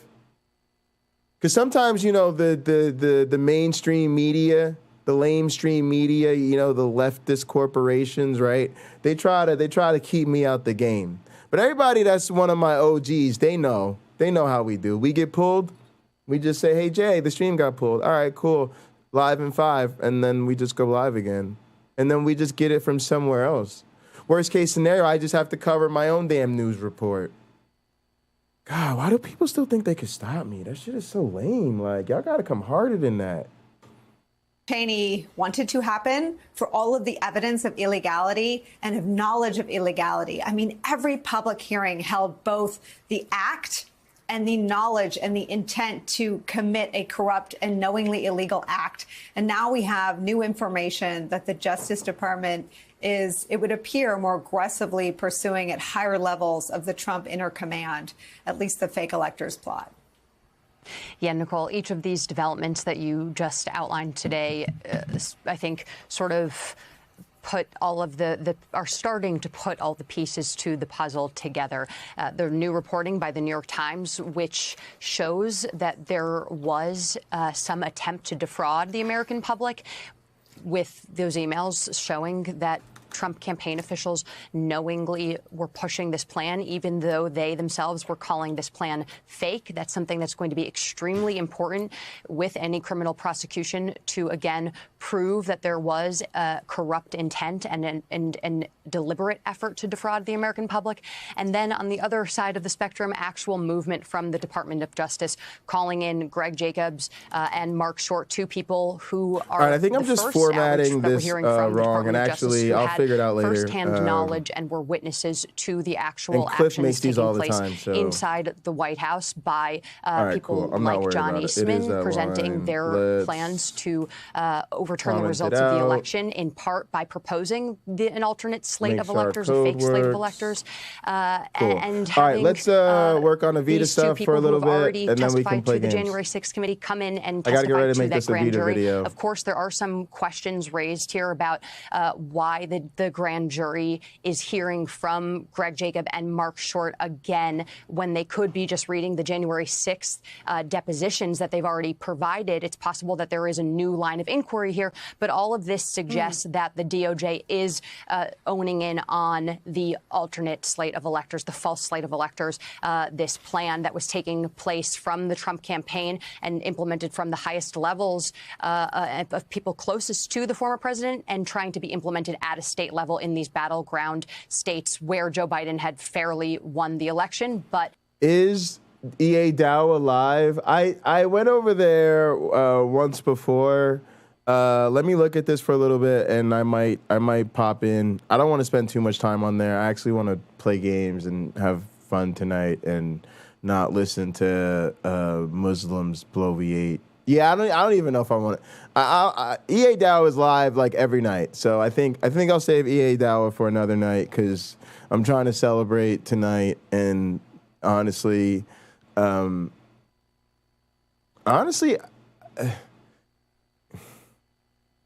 I think Islam's real boring. So this whole Muslim intellectual thing, God, they're bad. They're like up there with the Hebrew, the black Hebrew Israelites to me. But yeah, we will holler at EA Dawa this week because him and I said we'd have some follow-up conversations. He's actually a pretty nice guy. I mean, as far as, those types go, right? He's like a nice guy somewhere on the scale between LPP and Rob. Right. He's harmless. But yeah, we'll holler at him. And I don't know. Guys, let me know what you guys think is the best way to get at Muslims, because I don't really talk to too many of them. I know they don't probably deal with the same things that the Christians do. They tend to dismiss the Christian arguments. But what really irks them? Like, can you just pull up on them and be like, yo, Muhammad didn't split the moon, and like you're kind of a doofus for thinking that he did? Are they tend to see themselves as very pro-science and like accepting of all this stuff. So I don't really know where they get off thinking their religion is correct. And I also want to hear what he thinks about Muslim extremism. Because for me, like Christian extremism, you may not be participating in it or the cause of it, but how can you be down with the overall source of the problem if you don't have really, really convincing reason to believe that it's true? Otherwise, it feels like you're just ignoring that because you've decided to jerk off yourself or some really smart Muslims, right? Like he pretty much told me his origin stories, and it was like, yo, I was a serious theist and skeptic, and then I talked to these really smart Muslims, and that really like changed his mind, and then he came to realize Islam is the truth. Again, like, bro, that ain't convincing nobody. That ain't convincing nobody. And here's a question. Would I think the person that convinced him was a really smart Muslim? right? I asked because immediately you could see the problem with that whole line of reasoning. Like, I hate to say it, but Gutsick Gibbon talked about it, right? In the Death of Expertise, when she was talking about how, when that section of the video where she was talking about how there's like this fantasy in America about the wisdom of the commoner and, you know, that the gumption of, you know, sort of an untrained individual, you know, will sort of outshine the experts, right? That's what's going on in the IDC, even though that shit is dead. That's what's going on with the YECs, even though that shit is dead. That's what's going on with the flat earthers, even though that shit is dead. I mean, these matters are dead, y'all. That's why I put them all in the same category. That's what I say. That's what I mean when I say young earth creationists are flat earthers to me. But if we're gonna be honest with you, y'all, they're all flat earthers to me, right? And it's because of what Christopher Hitchens said and what I said at the beginning of the broadcast about the last chapter we did of the God is Not Great, which is that religion's origin stories are fucked up. There's absolutely no evidential reason to think that gods are responsible for the origins of man. All the evidence suggests that man is responsible for the origins of God. If you don't see that, you're deluded, right? That's why we had that mic drop moment with Cliff. By the way, we're gonna edit that out. I don't really want to work tonight, and I count editing and post-production stuff as work. But I'm gonna show y'all a little bit of what I'm talking to. Holler at Jay Bundy, man. Pocket Locker's been growing a lot, but don't forget about my Jay Bundy channel, man. Holler at Jay Bundy. But look at the end of the show with Cliff, which is donate to Jay. Again, Cliff and I will be live tomorrow, 1:00 p.m. 1:00 p.m. Whatever, and whatever people donate to that, we'll split. That's just kind of how I do things. Because real quick, some of this stuff. Just want to send a shout out. We've been talking. All right, we sent the shout out. Wait till Cliff's going to close us out, y'all. This shit is great. County College. But you guys are helping me and help, and you're. I go to my. And then. That the incredible. See, once I just want to say to Rebel on the way. All right, guys, check this out. Fun. Our favorite troll, Rebel Nazarene, came through Science Time with Cliff. Y'all know Rebel Nazarene. He has no ability at all to read the room, to size up the situation, to realize that the chat is light years ahead of him, to realize that the people in the stream are light years ahead of him, to realize that the broadcasters are light years ahead of him. And he thought he'd say some smarmy comment to Cliff. Hold on, they put some shit about the Quran. Quran says sperm comes from heaven, the backbone, spine, and the ribs, not the testicles. Oh my God, y'all gotta leave that book alone. The Quran makes you look stupid, desperate, and violent. It makes you look like you're so insecure about your beliefs, you have to like literally try to put a stranglehold on people's ability to doubt your faith. Which is funny, like, it's funny scientists don't do that, right? It's funny, like, you don't find any scientists threaten to kill anybody who doesn't agree with us. We just kind of go like, here's the evidence. Here. Have it. Read it. Take it home, you know? Read over with some others. It's publicly available. Notice the difference? All right. Now, here we go. Rebel Naz doesn't realize he's out of his league, and he has the ability to challenge Cliff.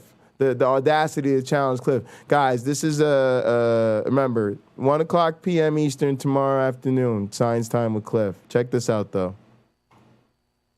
See, once I just want to say to Rebel on the way out the door that the incredible biodiversity, complexity, intricate detail, and beauty to life, blah, blah, blah.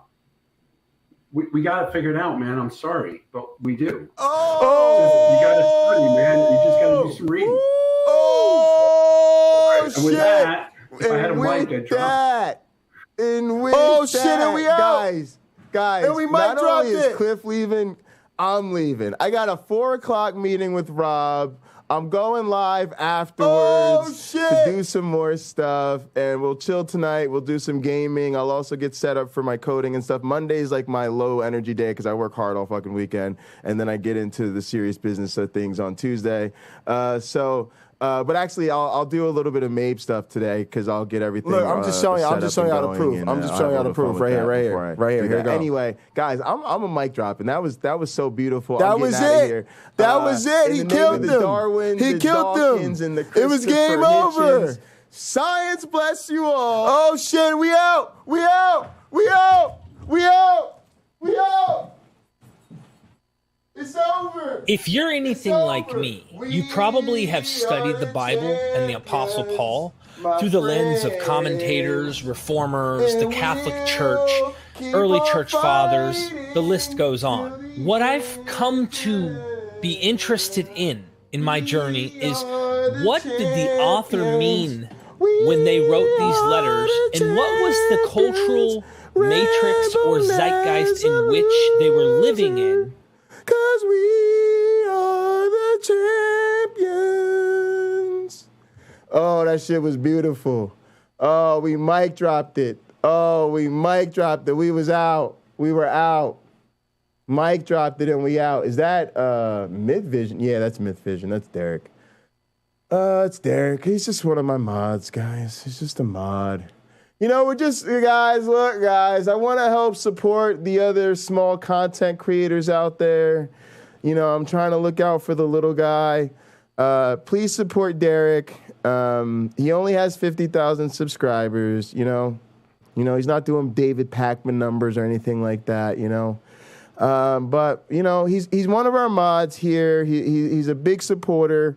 Derek, we appreciate you. Thanks, brother. Guys, go subscribe to Myth Vision Podcast. You know, show Derek some love. Tell him Pocket Locker sent you. You know, he appreciates that kind of thing. Oh my God, Cliff just whooped Rebel Naz's ass. Guys, we're sorry. It's over. It's a settled matter. It's done. And nobody's wondering what's going on anymore. All right, guys, we did a little RM Brown and chill. It's time to do a little bit of gin and truth and chill. Now, some of y'all know that I've been trying to get a hold of Gin and Truth so that we can hook up for a little collabo. And I told you guys I will not rest until that happens. Well, I am happy to report to you, as I said, my people have been reaching out to his people, and I have been slid the contact information of one Robert Reed from Gin and Truth. That's right, folks. The inner workings are working, the wheels are turning, the YouTube algorithm is machinating us together, the collab is being baked, okay, folks? The sausage is being made. All right, we're still doing Gin and Truth X Pocket Locker 86 is going to motherfucking happen. Stay your ass tuned. I told you, motherfuckers, we're celebrating this little 200 subscribers and these 3,000 views because we're taking over the internet. Everybody starts the same place. 0 followers, 0 subscribers, 0 views, $0. The question is, where do you end? Where do you end? I'm going to tell you where we end. On the motherfucking top plus tenure track.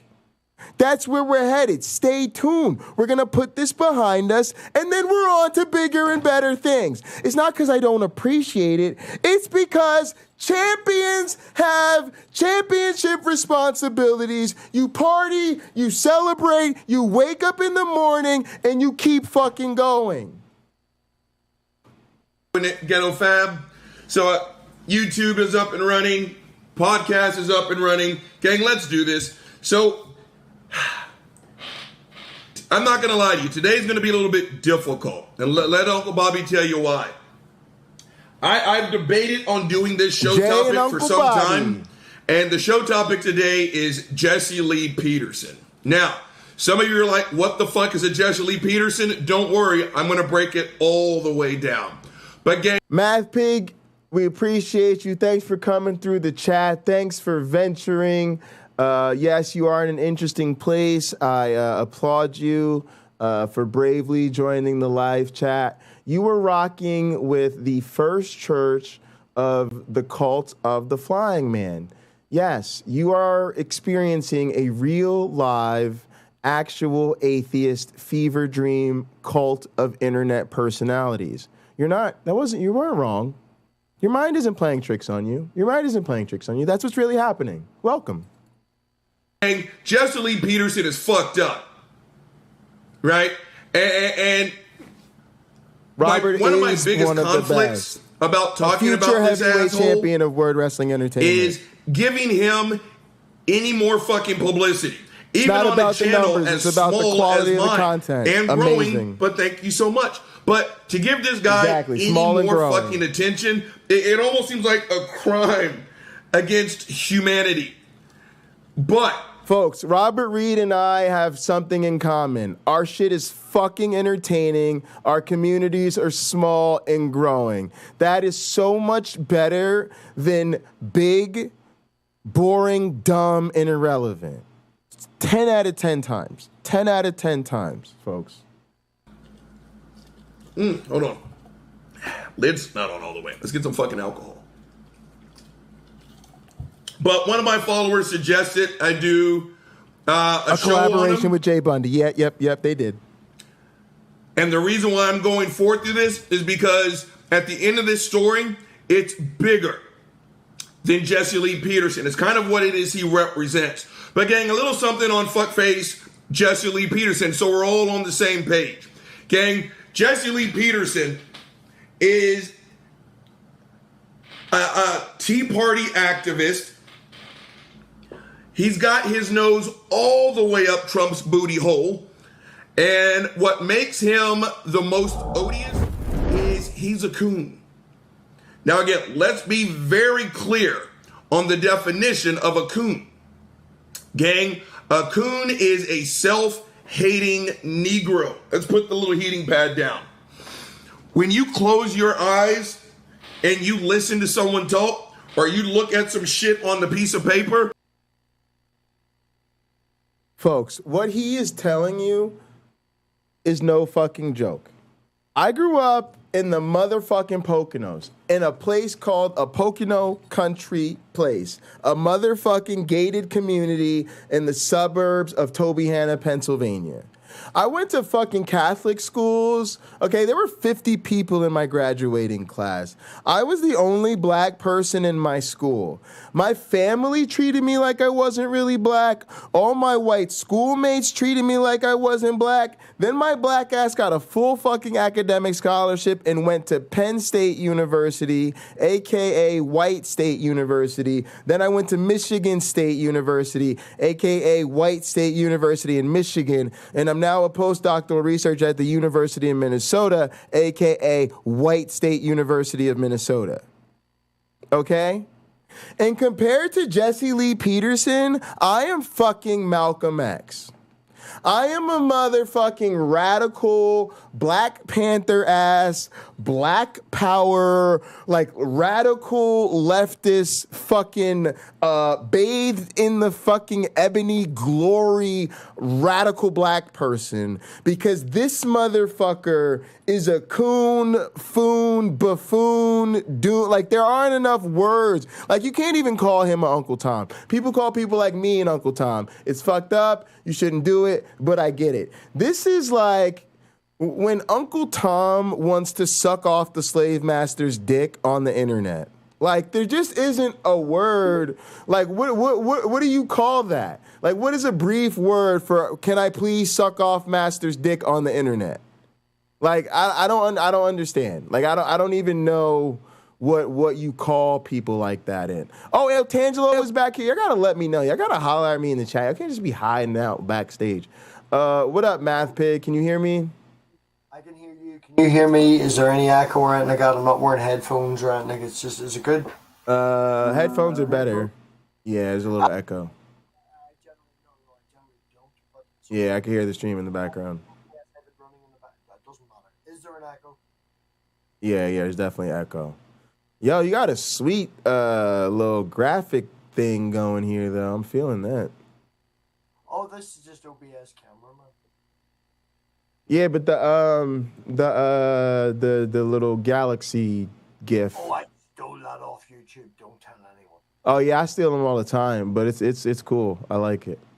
My thing. A few people in the chat know me. I want to shout out to Iron Charioteer and No Name and stuff for giving me a bit of respect. So 50,000 points. I don't know what that's from here, but I appreciate it. Yeah, there's a store. If you go type in !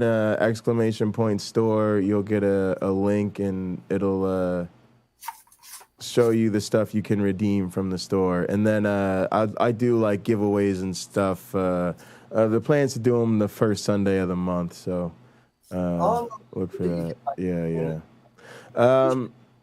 Go ahead. No, it says it's good that you give back to the community. I appreciate it. Do what we can, man. You know, people are here for us, so we try to do something. But yeah, thanks. So yeah, what do you want to chat about? I just come in because I only found you yesterday. There's a few people talking about Richard. Richard I've known for upwards of 4 years. I do a regular show with Richard once a week, upwards of now 3 years. We're on series 4. And Richard goes through, we go through together what he would refer to as scripture. We've went through the Book of Gilgamesh. We've went through the David and Goliath story. We're now in Revelations. And he with Richard Madsen? Yeah, he gives me his point of view. And then and we go through it for about an hour and a half every week. All right, Richard Madsen was my guest on a hot program. Yeah, that's how I found you, man. It's just Richard was really fun, really nice guy. He's been really kind of looking out for me, and I appreciate that. I think he's a great dude. As a hatter, man. What'd you say? I says he's as mad as a hatter. Yeah, of course. But that's okay. I mean, if you're gonna rock with the strength of your convictions, then I'm with it, right? Oh, no, like I do open panels. Richard, as I say, he's a very good friend of mine for about 4 years, so I do that show with him just for more shits and giggles. Yeah, of course. Richard enjoys it. I don't agree with anything he says. I do open panels. No, definitely don't agree with a goddamn thing that Where says. are you coming from on these things these days? I would consider myself, are you asking me for my religious point of view? Yeah. Oh, I would be agnostic in general, atheistic towards the Christian God. Sure. But where's the agnosticism come from? Why not just I don't believe in any of these gods? Because I don't want to say intellectually honest enough to state that I can't prove that they don't. Yeah, but I think that's for me, and I'm only having this conversation with you because it seems like we could have an open conversation, and I'm not talking about you in particular. But my general feeling on that is like, come on, guys, like, because here's the thing: where does the concept come from? This is the thing that kills me as a scientist, right? Like, it's one thing to say, okay, like. I believe in string theory, right? And you might be like, well, I don't understand it, or it doesn't make any sense to me, right? So where does that come from, right? But you could at least point to, right, there are these physicists who believe this. There are these really clear, repeatable observations. Oh yeah, you can smoke on screen. You're good. So there's this basis that we can all agree that, hey, these guys aren't just like kind of winging this, right? There's really something here. And for me, even if because I'll grant you, I can't prove there are no gods, right? But I have no reason to believe that gods aren't a product of the human imagination. That's my thing. And I don't understand to me, what deism represents to me is somebody pinning you down and going, well, can you prove, and it's like, bro, no. We all know that when we talk about God, we're talking about something we can't test and observe. And if I was really talking to a serious theist who I really was mad at and wanted to curse out, I'd be like, and you motherfucking know it, and you rely on a definition of God that we can't motherfucking observe, right? So, all right, cool. If you're not down with that, all right, cool. We're all not down with that. But then it's like they're pinning you down there and making you say, well, prove there's nothing, prove there's nothing. And then you're going, all right, well, I can't prove there's nothing, right? And then they go, well, then don't say you're an atheist. Well, then don't say you're an atheist, right? And it's like, bro, I can't prove there aren't unicorns. I can't prove there aren't leprechauns. I can't prove Marin didn't fly over the Grand Canyon. And I can't prove that there's no flying spaghetti monster, right? But these are all things we don't believe in because we think people made this shit up, right? And so what I hear in deism is people not wanting to throw the baby out with the bathwater. Like, they know that the religion comes from man. They know that the theism comes from man, and this particular religion comes from man, and that particular religion comes from man, and this particular philosophy comes from man, and that particular philosophy comes. But there just might be this God out there, right? Somehow. And again, where does that idea come from? The same place all the other stuff does. Some person made it up. And so until somebody gives me something that isn't somebody made this up, I ain't granting theism, none of it. None of it. I'm just granting people come up with stuff and we've just moved past it. There's no reason to believe that until somebody can give me a compelling reason that doesn't come from a text. But that's just me. I'm not saying that agnosticism is an unreasonable position. I really don't think it is, and I get it. And if somebody pins me down, I'll say the same thing, right? I had this conversation, matter of fact, on my first time on Sainter Studios, or Sinetter Studios, I think it is. That's the Black Hebrew Israelite guys, right? And I told them the same thing. I said, most people that are atheists, if you pin them down, they'll say they're agnostic because they'll admit they don't know. And most people who are agnostic, if you pin them down, they'll admit they're atheists because they'll say they don't currently actively believe in a God, right? But they make us play this word game, I guess is my point. Well, I've had this conversation with a very good friend of mine, and I always would have said I was agnostic. And the reason I described myself as the way I was, because he would consider himself as an atheist. And we bantered back and forth, and that's why I'm specific when I say I'm agnostic, but I'm atheistic towards the Christian God, because it can be disproven through the Bible and all that there.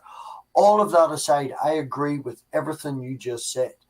The idea and the personification of that idea of the God and stuff is a joke. You know, we can't prove it. Science says this, science says that. You know, I'm a partial, I did physics for a year in university and stuff. Right.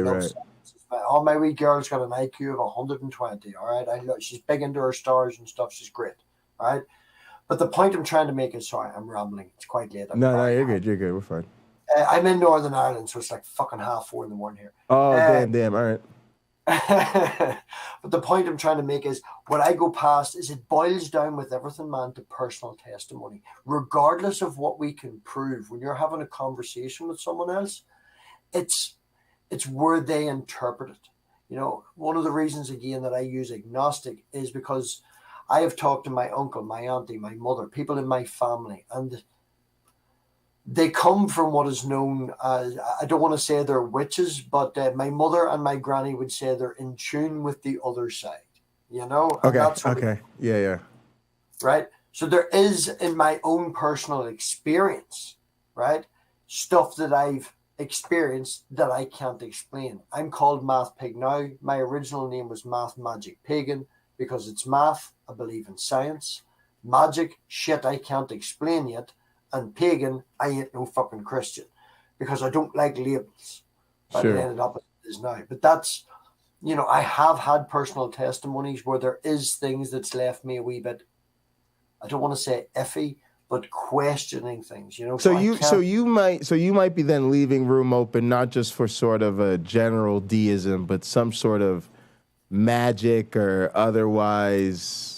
No, I don't want to go as far as magic, because I do make the point to my wee girl, magic isn't real. It's illusion. You know, that's something I do say to her. I don't believe in magic. I don't believe in the supernatural. I can't slam it down.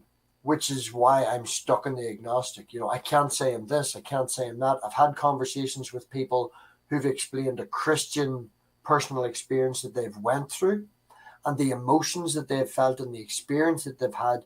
I've had something similar.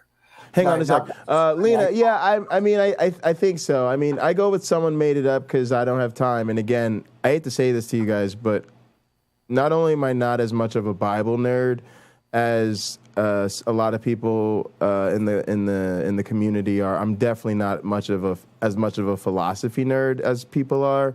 And so in the world that I deal with, in the most people I'm interested in having conversation with, that type of nuance and distinction not only isn't helpful, it's kind of a distraction, right? Because then it gets into, oh, well, now you are allowing for there to be a natural religious experience, right? It's just a red herring. And I know in our community, it's like, well, people are really theologically and philosophically sophisticated, and that type of thing bothers them. And I'm like, to be honest, I don't care. They're philosophy nerds. They can go fuck off.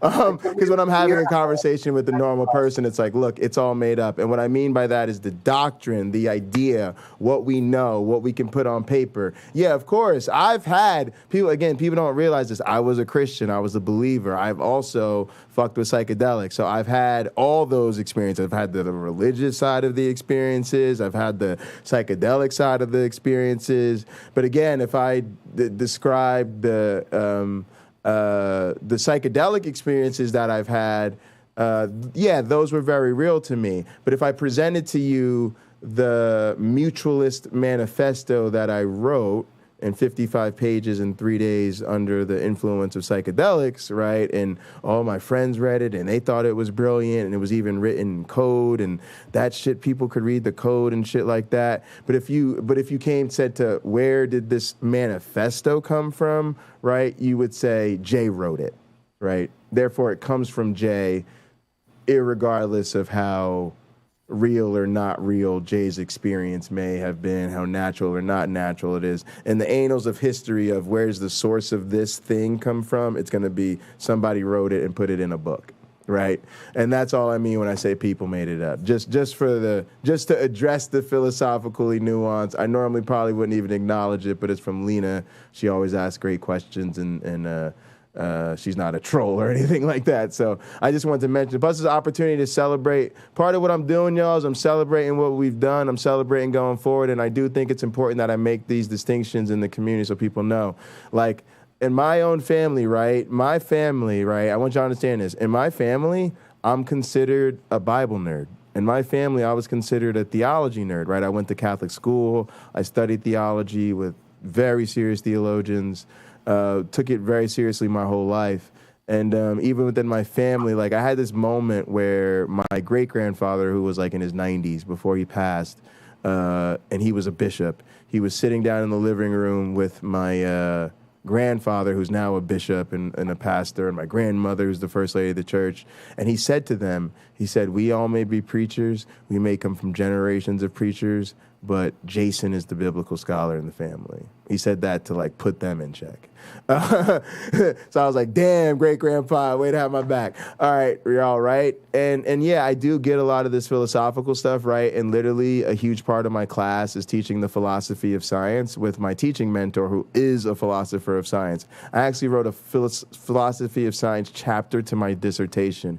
But compared to the people in this community, I'm telling y'all straight up, I'm not a fucking Bible nerd because I don't read the Bible for pleasure and would refuse to do so. And I'm not a philosophy nerd because I find those conversations interesting, but I just don't care. I normally can tolerate about 30 minutes of those conversations seriously, and then after that, I'm just trying to have fun with y'all in the chat, or I move on to another stream. But just wanted the people to know you will not be seeing me get into the philosophical dance with people, and when they try to, I'll basically tell them, person, I'm willing to grant whatever the fuck you want because I don't care, and let's keep it moving.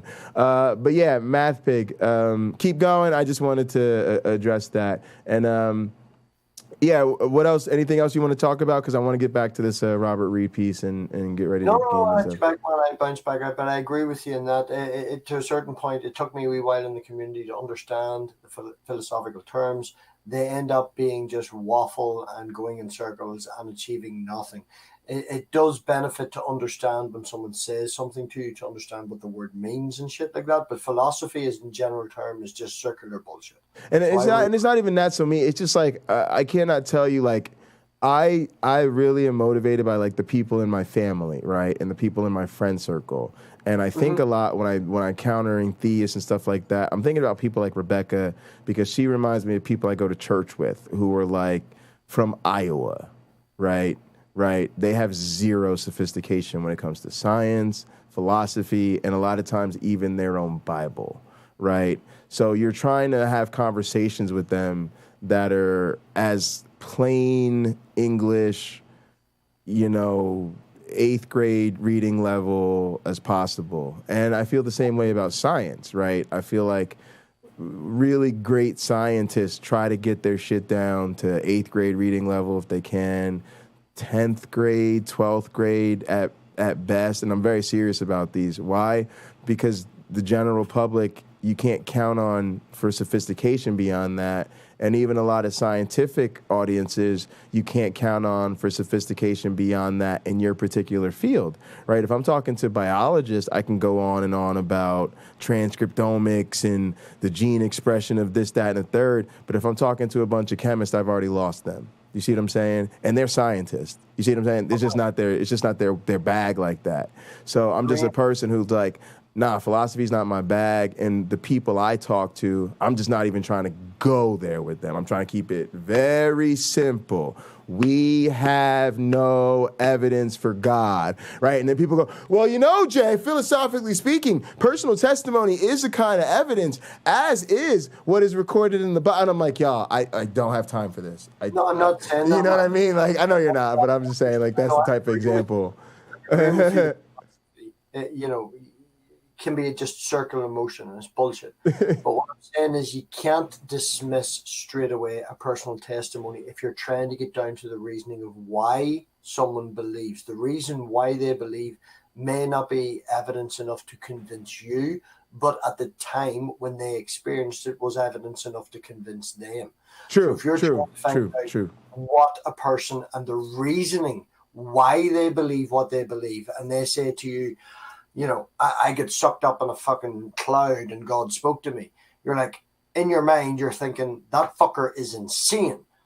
But that experience that he had is the reasoning why. Hang on, no name. Good evidence doesn't do any better, right? I know it does to us, but it just doesn't. Because people say, well, Jesus helping me find my car keys is good evidence. I prayed for it and then it happened. Okay, great. So that doesn't work. All right, and I'm not saying you. I'm responding to what the chat saying. Then you could go, oh well, let's just go to empirical evidence. Well, I did observe it. It was a blind test, right? I closed my eyes. I didn't know where the fuck my keys were. I folded my hands. I prayed to Jesus. I had no idea. I wasn't looking, and I said, Jesus, please help me find my car keys. I walked around looking for it in my house, and then 30 seconds later, I found my fucking car keys, just as I prayed for. And again, when I just don't want to have these talks with people. I'm not saying you guys are wrong. I'm saying I'm not interested, right? There's just it's like when people ask me about anime. I'm not saying anime isn't the greatest shit ever. I'm just saying it's not going to make it onto my watch schedule because I'm more interested in professional wrestling. Now, you could sit there for 5 hours and convince me that anime is worth watching, that it's even better than professional wrestling. That matter of fact, it's professional wrestling on steroids, and I will actually believe you. I don't give a shit because when I end the stream tonight, I'm going to go in that bed and I'm gonna watch pro wrestling. That's just what I'm going to do. I don't really give a shit what's better for my life, right? And it's the same thing. I have to have a certain audience in mind, right? And mostly satisfying the atheist philosophy Bible nerds that are already converted. Somebody else could do that better than me, right? I'm trying to get through to my buddy from Iowa, and we're just gonna have the conversation the way I think we should have it. But yeah, go ahead, Math Big. No, I'm not aiming. I don't know what way I'm not aiming a philosophy conversation. No. I just was addressing some of the stuff in the chat. And to be honest, guys, I'm not being dismissive of philosophy because I agree with Lena. Like, it does all come back to it, right? Again, even in my science class, it's a philosophy of science class. But there's a way to get there, and even when we get there, we're going to get there talking about the very, very, very, very basics, and we're going to avoid sophisticated language, and we're going to definitely try to avoid extra sophisticated reasoning, because again, it just becomes a person doing more thought work to keep up with what I'm saying than is worth it when it's not that important to the conversation. At the end of the day, the person in front of me is a believer for non-evidentiary reasons, non-rational reasons, non-philosophical reasons. So I need to deal with that first. And again, other people are just better at it than I am, and the number one reason I think that is because they're genuinely more interested than I am. I like having the philosophy of science conversations in my dissertation with my students, and you know, when we get into it, we'll get into it. But yeah, I want to thank Math Pig for coming through. That was super, super, super fun. Yeah. Sorry about that, Math Pig. I'm running between a lot of things. People can call if they've got something they want to chat about. But yeah, I want to get back into Robert Reed because I've got some stuff I need to take care of in the next 15 minutes or so before I start doing this. But yeah, Math Pig, go ahead and give me a call. I'm live pretty much every night, and I do a lot of shows on the weekend, and I'd love to have you call in and with something in particular in mind to talk about. And you don't know whether it's Richard Spencer. Also, yeah, sorry about that. When I take calls, guys, I should focus more on the caller and what they're trying to talk about, and respond to the chat later or afterwards or whatever. I'm still getting used to the juggling act of streaming and trying to do 3 things at once. Spencer. So I apologize, Math Pig. Didn't mean to be rude to you, man. Definitely interested in having conversations in the future, and thanks for calling in. Or David Duke, then you realize, holy shit, it's a black person. That's a coon. Gang, not only can you not tell Jesse Lee Peterson apart from the likes of a Richard Spencer, the real fucked up portion about all of this, Jesse Lee Peterson, hold on, I got a text. House nigga, I caught that, y'all. Okay, for real though. Jesse Lee Peterson let me put this back up on the screen. Richard Spencer. Gang, they had a nice, pleasant talk. Let me tell you something. Not that he would ever come on this goddamn show. One, he doesn't know who the fuck it is I am. My channel's too small. Hey, thanks, Math Pig. Let me pull up your channel now so I can subscribe and give you the old friendly plug.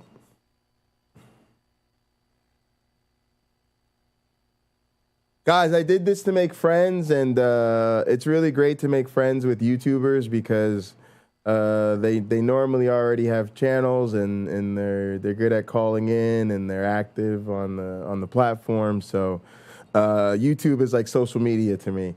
I don't think this is the right guy, right? I should be looking for filters. Should probably be channels. Math Pig, tell me how to find your channel.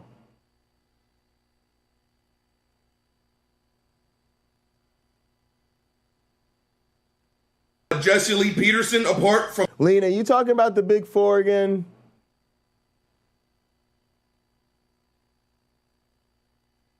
One word. Okay, yeah. I just noticed that actually when I looked up. All right.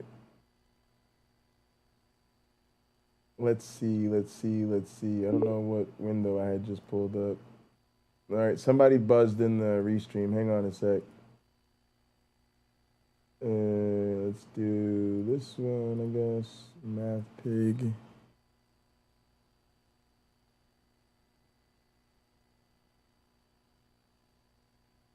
All right. Also looks like he's over 1,000 subscribers, guys. Appreciate that. Go ahead and I just saw. Let me turn on the notifications so I know when he's live. All right, guys. Math Pig, all one word, capital M, capital P. Head over. I just put up a trailer video today, and of course I didn't edit one down, so it's like a really long stream, but whatever. But y'all see he's got this guy's serious, right? He's got his nice little 2-minute trailer here, so we get a feel for his channel. Northern Irish blunt humanist. Oh, this is pretty good. I like this.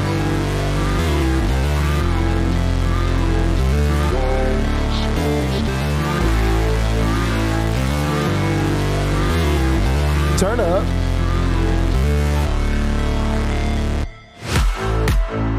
What do you believe in? Why do you believe it, motherfucker?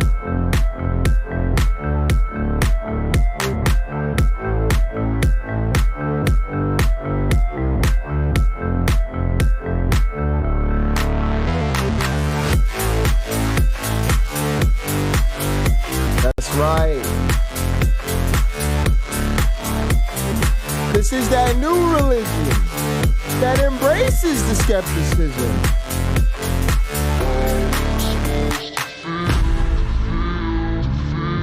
Exgen. Exgen. Uh-oh. What's the Exgen? Is that a reconvert?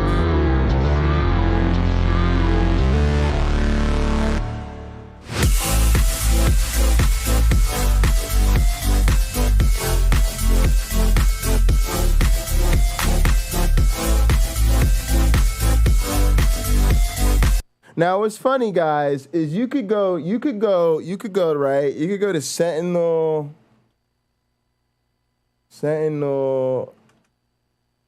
Apologetics, right? This is what you do if you hate yourself.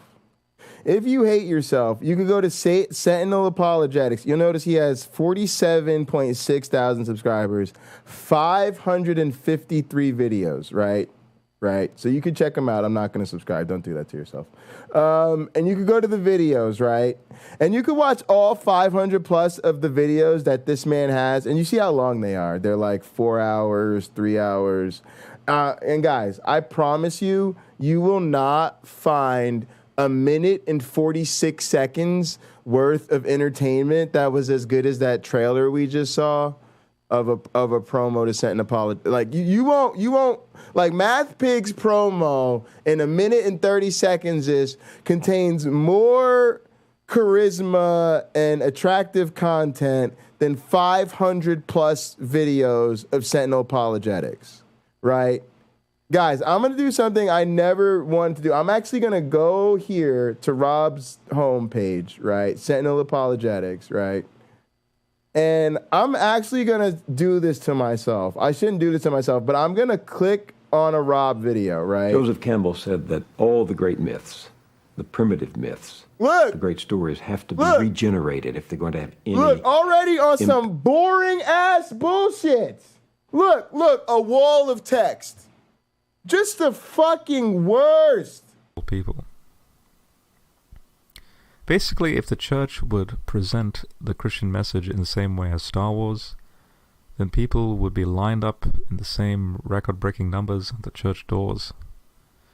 Yes, there are obvious... If being forced to take a nap in a concentration camp had a fucking sound, okay, it would be Rob's voice, okay? So, guys, I subjected myself to this just for the benefit of the world, just so I could literally say at Sentinel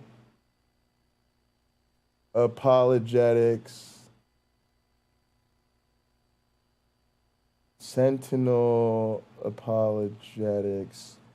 you are my least favorite YouTuber. Please delete this channel immediately. People, save yourselves from more awful boredom before it's too late.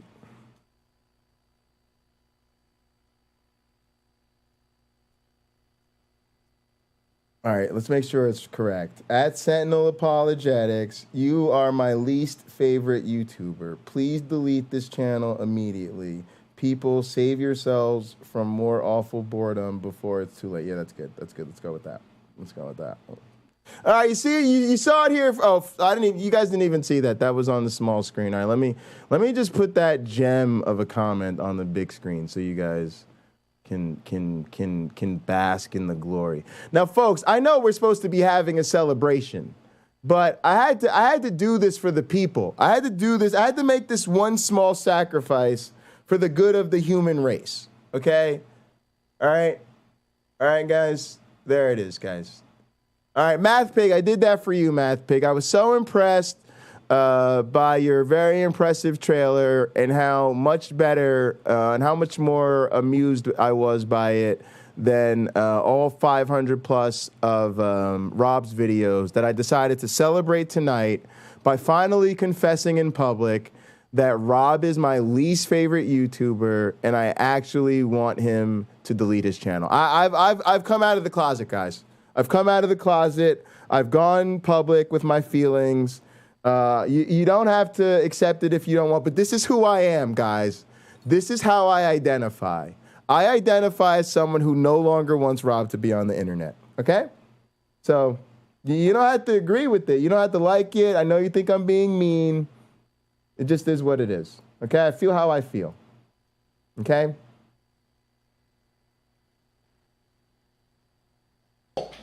Two, he would never be fucking invited no matter how big I fucking get. Exactly, the only reason why I would allow to my parties, someone like a Richard Spencer on this show. And if Rob comes through this channel, y'all can let him talk to me if you want, but mods, you all have my permission to ban Rob. You all have my permission. Because he will start talking his blase and the glavinoids. He'll be like, hey, chat, I have something really important to say. And then he'll type, hold on, while he looks up some fucking obscure cherry-picked reference. Then he'll probably drop us a boring-ass wall of text about some fucking irrelevant cherry-picked paper from some bullshit-ass journal that's not even legit. So look, if y'all want to deal with him, go ahead. But if you just want to ban his ass, like, honestly, I don't care. I won't unban him. I really don't give a fuck about Rob. Like, I actually feel good. This feels like a therapy session, like to finally vent about my severe dislike of Rob for Sentinel Apologetics. Y'all, he bored me. Y'all see I'm busy as fuck. And I actually sat there one day and I was like, I'm gonna figure this guy Rob out. I'm gonna see what he's up to. And I sat there and watched him. And I'm busy as shit. And I'll never get that time back and I'll never forgive him. I'll never forgive him. Would be to just fucking drag his monkey ass through the mud. My only job would be to fucking crush him, to fucking humiliate him. Boring me is unforgivable. Right? And right now, as I said that, because again, the same energy that's coming out of me right now is the same energy that cheers happy little motherfucker. Hold on, I'm gonna get out of shit. When I see those videos of a white supremacist getting fucking chokeslammed, right? And again, I'm not cocky enough to sit here and think that I've changed anyone's mind. I just think the fucking, people realize I'm not backing down off this fucking topic. Right? Hold on, here I come back. Shit. Like a dog on a bone. Yeah. I'd only do it to fucking humiliate them. I have not ever, nor will I ever, sign up for the one-legged foot race to the top of Tolerance Mountain, gang. I've got no problem hating people who hate me first. Right? Jesse Lee Peterson got Richard Spencer on his show and fucking jerked him off. Now, in my incredibly non-mental health professional opinion, that's Stockholm Syndrome. Because again, he parrots white supremacist talking points. Guys, Mark Reed, we agree with you. We have a saying around here. Apologists are going to apologize. Now, you guys could sit there, you know, and I'm with y'all. This is what I do. Like, I'm happy to feed the YouTube machine. I love comments. This is what we do. This is what we talk about. But let's understand what we're doing. We're giving them what they want. What they want us to do is sit around, right? And this is something rational people have to understand, right? There are limits to what it means to be rational. Ask yourself this question. Is it truly rational to try to rationalize and logically figure out a problem that doesn't have a rational or logic basis to the problem. I'll give you an example from my own life. It's very simple. I like to do something when dogs play together, which is I try to figure out what is the rules to the game the dogs are playing, right? And you guys should immediately realize the problem, right? I'm taking my human perspective where there's structure and there's orders and there's rules and we know what the rules are and they're firmly established via conversation or written document, right? And then you can observe people in the game play out according to a set of rules. No, they're fucking dogs and they're just gonna do some dog shit. It's fun to sit there and try to figure out what the rules are, but you should always remember in the back of your mind that there aren't any fucking rules because these are fucking dogs, right? And so you're gonna be like, oh, I think it's this way, and then they're gonna do something. You're like, oh, nope, that's not the rules. Oh, I think it's like, oh, you try to touch my no, that's not the game. Is the objective of the game to steal the thing? No, you just dropped it. That's not the right, right? And that's what sometimes I feel atheists do with theists, right? Guys, you know they're on some bullshit. If you thought their position was rational, you'd agree with them. Right? If you thought that their philosophy was sound, you would agree with their philosophy. If you thought there was a good scientific empirical basis for their belief and understanding of the world, you'd probably come to the same empirical understanding, right? So we are literally, and I love y'all. I know y'all are a rational bunch and we're committed to the cause and we're going to save these goddamn theists from God, whether they want it or not. And y'all know me, I'm down to lead the fucking charge, right? But every once in a while, we got to kick back, chill out, and remind ourselves they started on some bullshit. They always going to be on some bullshit. And so these rules don't apply to them. So just make sure there are bounds on how stressed you get, right? And trying to figure out the rules because they don't exist for these motherfuckers, right? So much. He is in love with his oppressor, right? Because he loves to tell everybody, right? I grew up in Alabama under the Jim Crow laws. Then you would think you'd be a little bit fucking different mentally and emotionally, fuckface, but he's not. Again, you can't tell the difference between Jesse and a fucking Klansman. You can't. All right, sorry. Lena, I'm only telling you this so that you save yourself. Rob is the host of Sentinel Apologetics. All right? Rob... hang on a sec. Rob is the guy.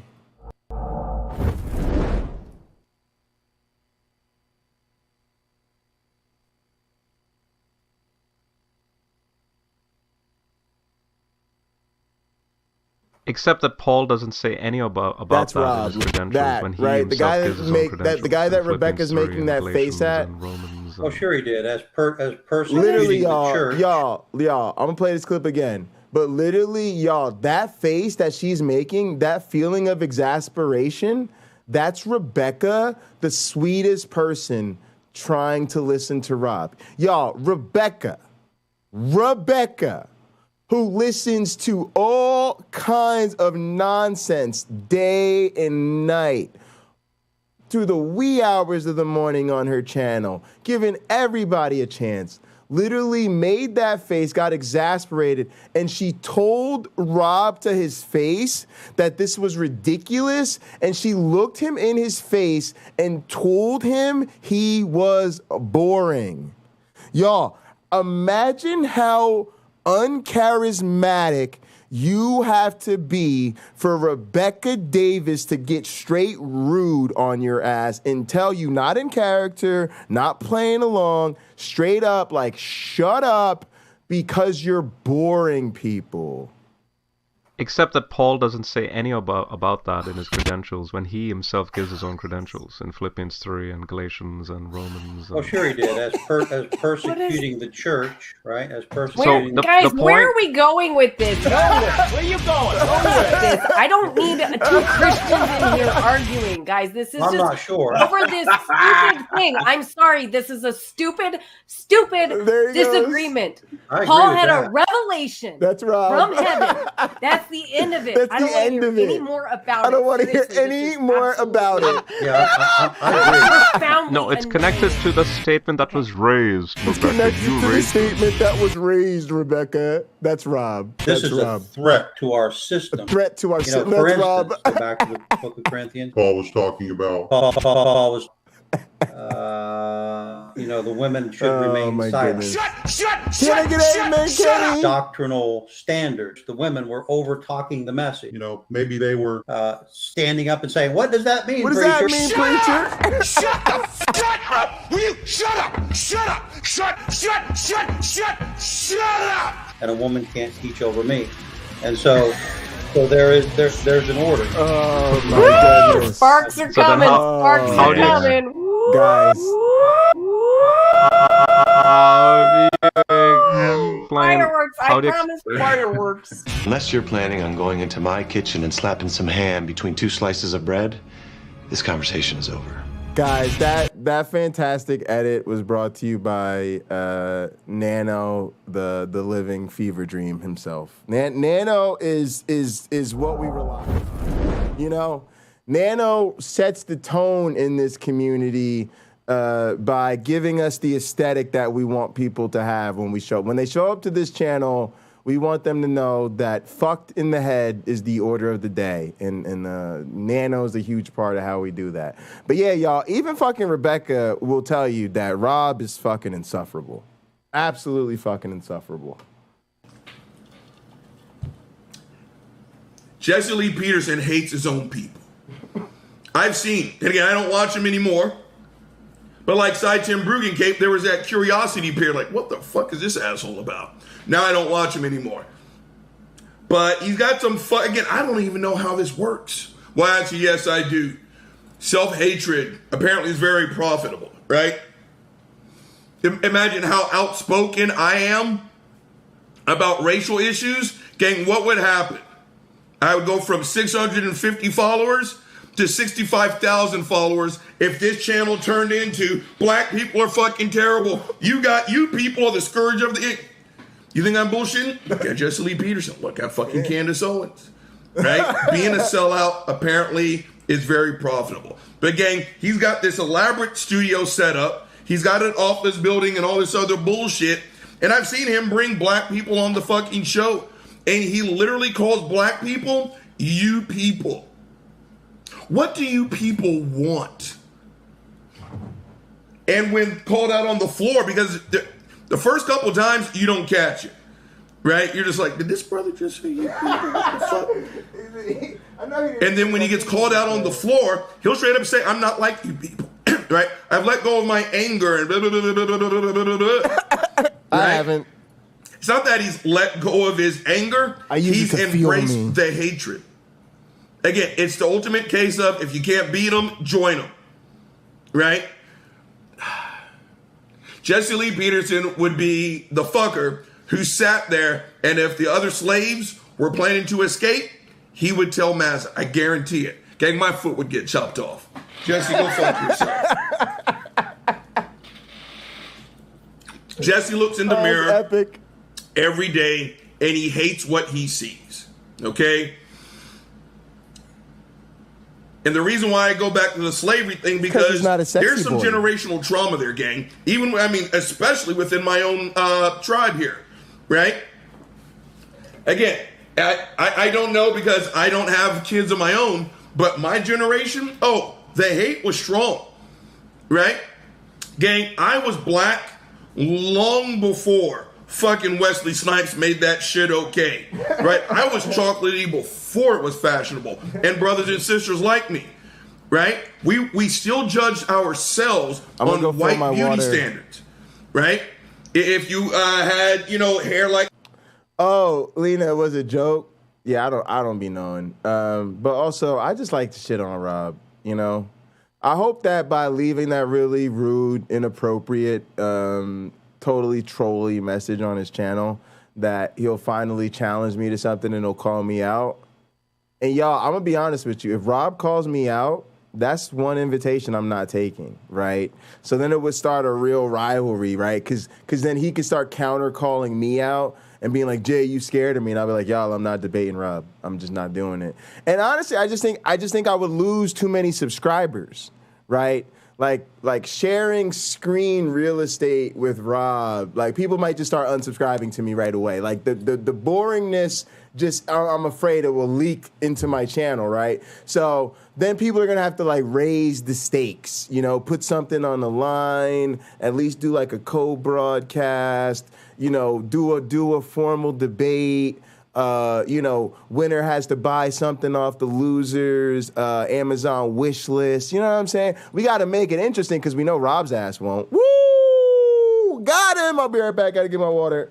Like the squid, you know what we would say? You got good hair. If you had hair like mine, it was nappy or kinky, right? If you had a slender nose and thin lips, you were more attractive than the black people who did it. You had some light eyes. Holy shit, yellow-skinned it, yellow hammer, what are all the terms? Yellow-skinned it, yellow hammer, red bone, you know, fucking bam. Gang, there is absolutely no question. When Jesse Lee Peterson looks in the mirror every morning, there's no, I wonder, you know, is there some Indian in his family? No. Jesse Lee Peterson is exactly what you'd expect to see when one black dude fucks one black woman and out comes Jesse Black's ass, his black ass. Right? He hates what he sees. He never had the good hair. He's got the blocked nose. He's got the lips, right? And he hates what he sees. He has internalized someone else's hatred for him. I'm breaking this shit all the way down, gang. Jesse's a coon. He sucks up to white supremacists. Again, when you can make friends with the likes of Milo Yiannopoulos, when you can make friends with the likes of Richard Spencer, you're a coon. You're just an absolute coon, right? Now let's get to Jesse's kind of interview style. And gang, I use that term loosely. Let's let Bubba in. I'm telling you, gang, it is truly Satan's butthole up in this bitch. It is just hot and humid for no fucking reason. I just belch, hashtag a professional. Where's Buddy? Dude, you're killing your father, Larry. Yeah, sing the song. Don't you want to get fucked up? Okay, we're back. Yeah, okay, where was I? Oh yeah, back on topic. So let's talk about Jesse Lee Peterson's interview style. He doesn't have one. Gang, Jesse Lee Peterson has a script. Now, the fucked up thing about Jesse's script is that it's fucked up, right?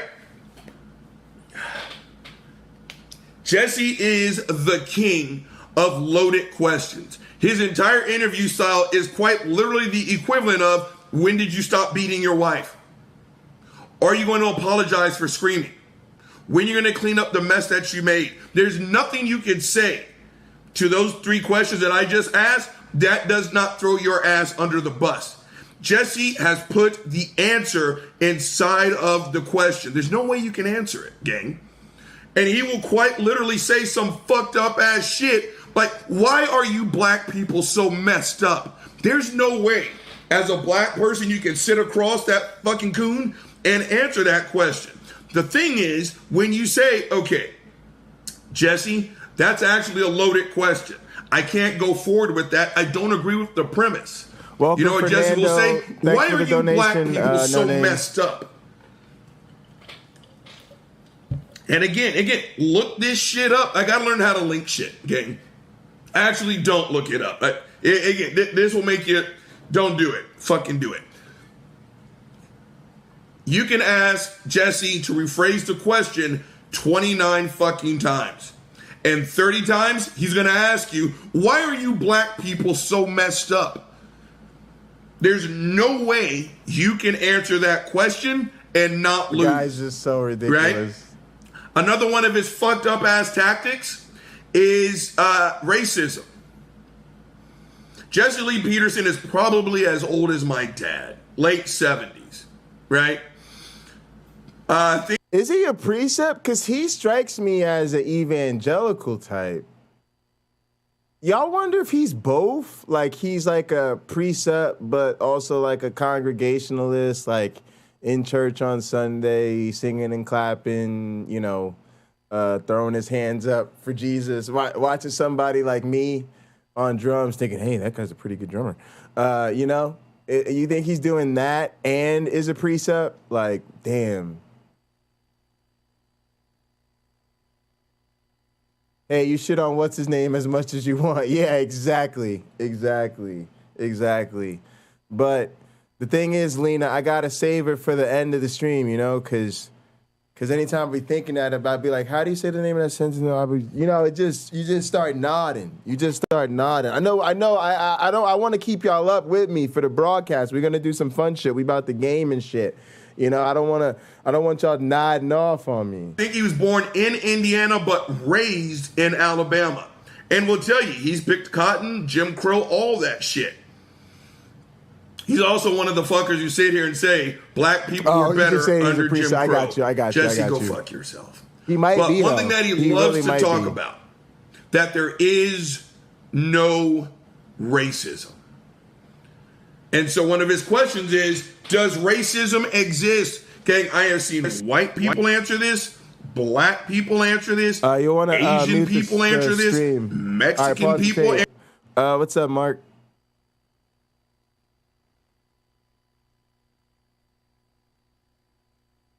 Can you hear me? I can't hear you. Let me see. Are you muted?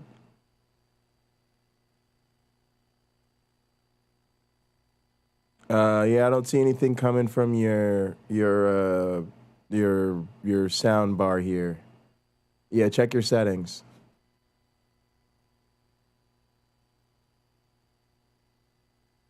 It might have switched it on you.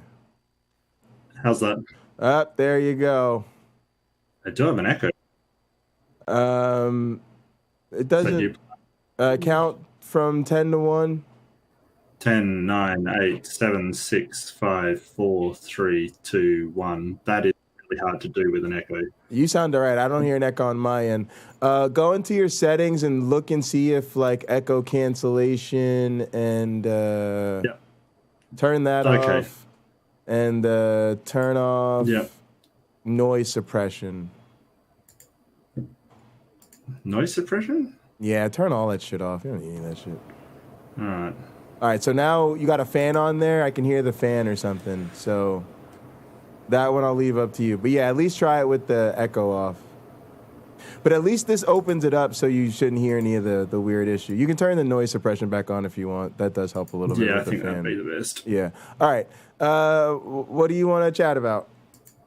I think it was more when you were saying you couldn't be bothered sort of talking with people except under the scientific method.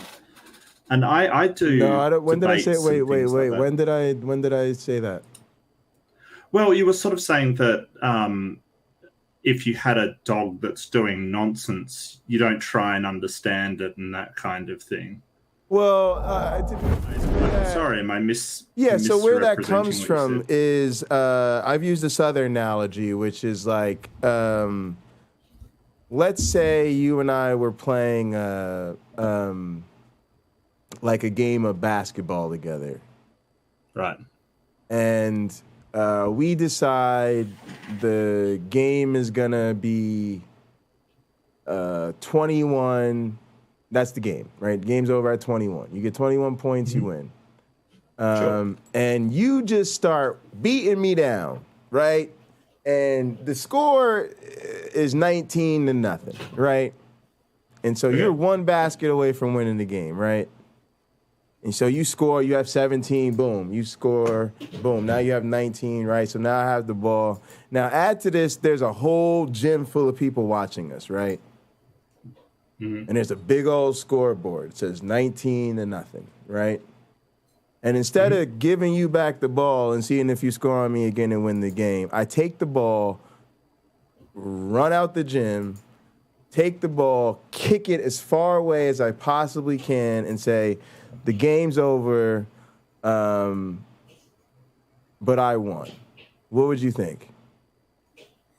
Well, I think that if I had no interest in knowing you, or no interest in having any kind of connection or communication with you, I would say, yeah, screw it. I don't really care.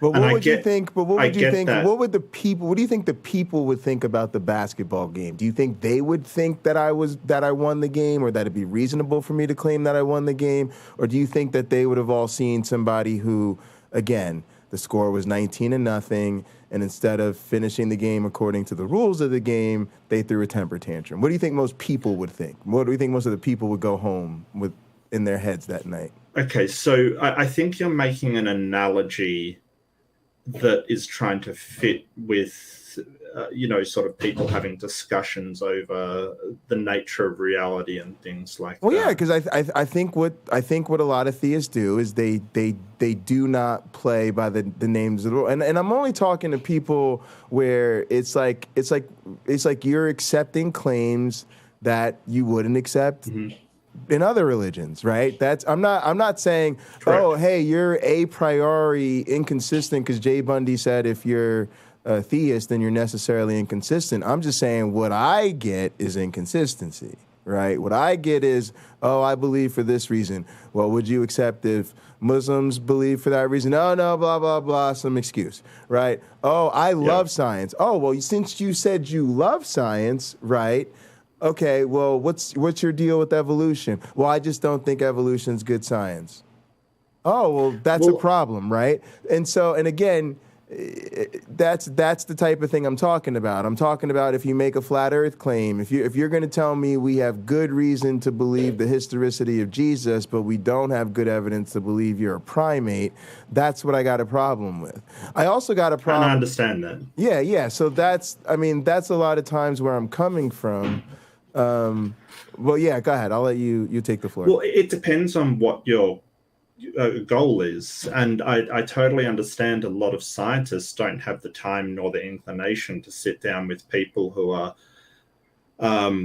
oblivious to the the things achieved by science. I get that. It's just, if you want to communicate with these people and bring them off, you've got to have a communication and a conversation about what the rules are and why they apply and what we can get out of it. So using the basketball analogy, if they don't even understand the rules, they may run off with the ball, not understanding the game that we're playing. Right, but that's the point at which it's important have a conversation with them to say, hey, here's the rules that we're using. Okay. The reason why we're using is because it makes this game basketball as opposed to volleyball or cricket or something. Right, perfect. Right? Yeah. And then this is why you should use these rules again, because it progresses the game that we're playing. Yeah, and to be honest, I agree with you, which is why, like I said, my class, which is something where we need students to understand, we call it Darwin's Law, so we need them to understand evolution as a law of nature.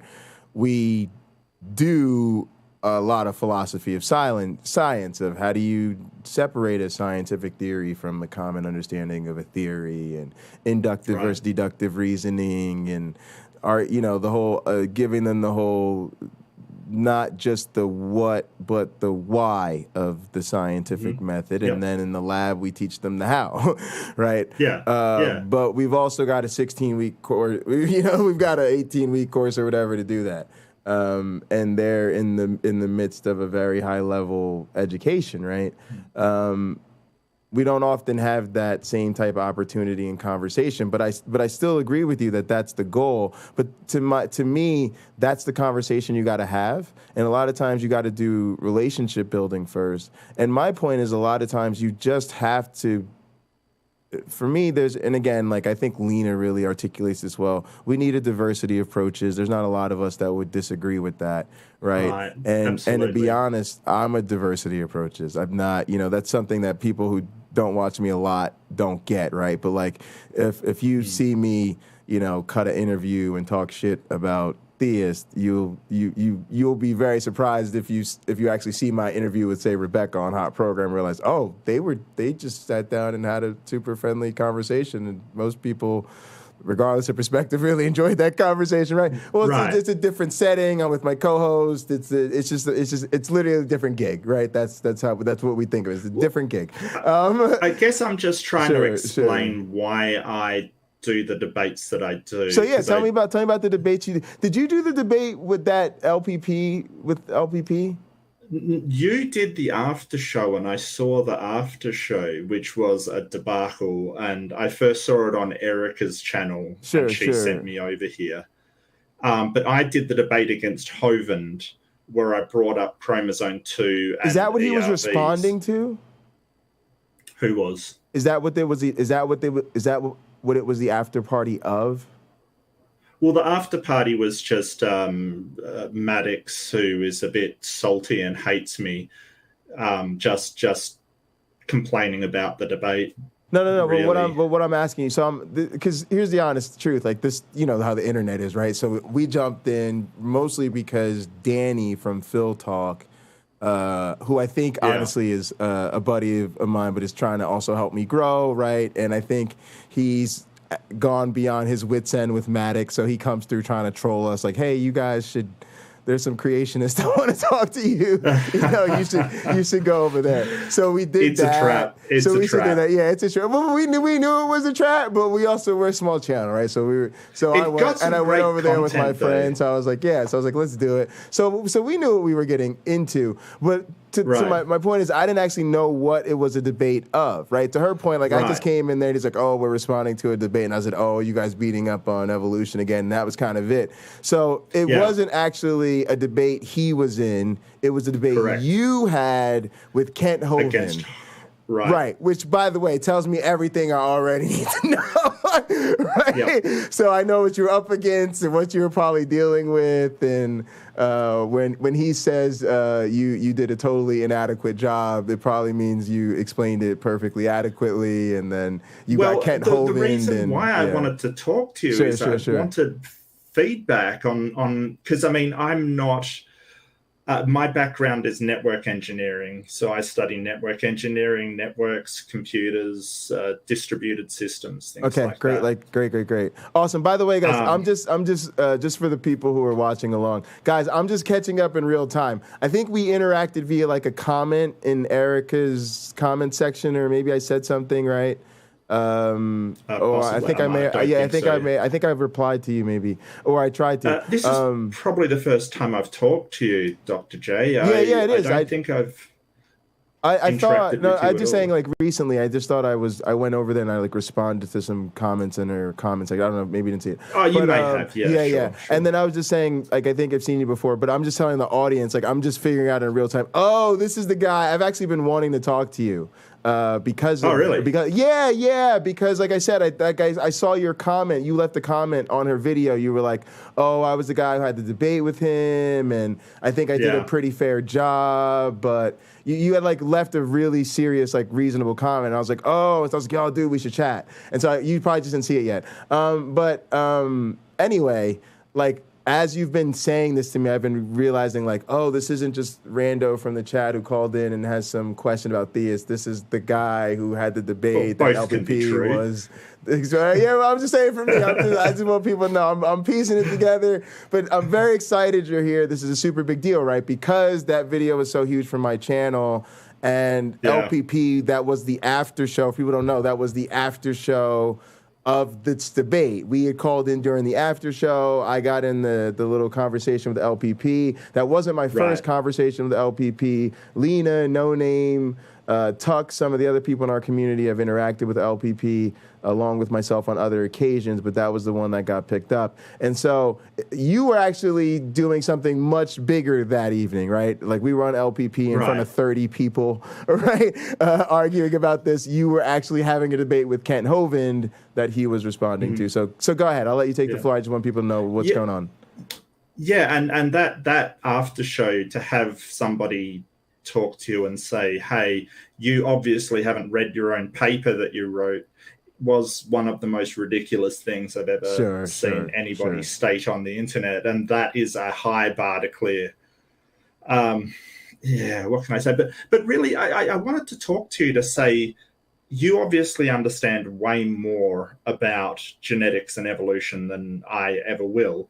And if maybe it's tough for me to know, I'll be honest with you, because people know a lot about this stuff, and I'm always surprised how well studied people are. So it's weird, but even with the PhD, I never make that assumption, right? Because there's always somebody who, you know, read a lot about it in college or read about it on the side, and they stay up on the papers, and they could tell me some stuff, and I'm like, oh, sure, like, you know what I mean? It's that's the beauty of science, right? It's public information. There is like I always appreciate people showing deference and saying, hey, you're an expert, and I value that. But I'm just saying, like, the knowledge is publicly available, so I never go assuming just because I got a PhD that I know more than the next person, because I just don't know that that's true, and I try not to assume that it is. But I appreciate that, and I definitely want to give you feedback about whatever question you have for me, for sure. Yeah, sure. So I mean, I read as much as I could and put together a debate on chromosome 2 and ERVs. And hopefully I did a good job presenting it, but I'm always wary of presenting something above my knowledge level. And I look for feedback on it to say, hey, is there anything I was wrong about? Is there anything I need to correct? Is there anything, any way I could better present this? Sure. Because my strength is those debates, and not really the actual theoretical stuff beside. You said you think your strength is the debates in terms of like the structure or the technical debating. Like you feel like you're more of a debater than the content. Is that what you're saying? Yeah, I think my strength is rhetoric and just being able to quickly come up with arguments against things. I used to work for years and years on the phones in call center doing technical support and complaints and things like that. So I can think really quickly, address every single argument presented. My flaws are probably the presentation side of things and coming up with a coherent model to go through the introduction, basically. It's something I got to work on. Yeah. So you're brave, right? I think, and I'm hoping to like get into it, right? So I've never really done a lot of formal debating. I've done a couple.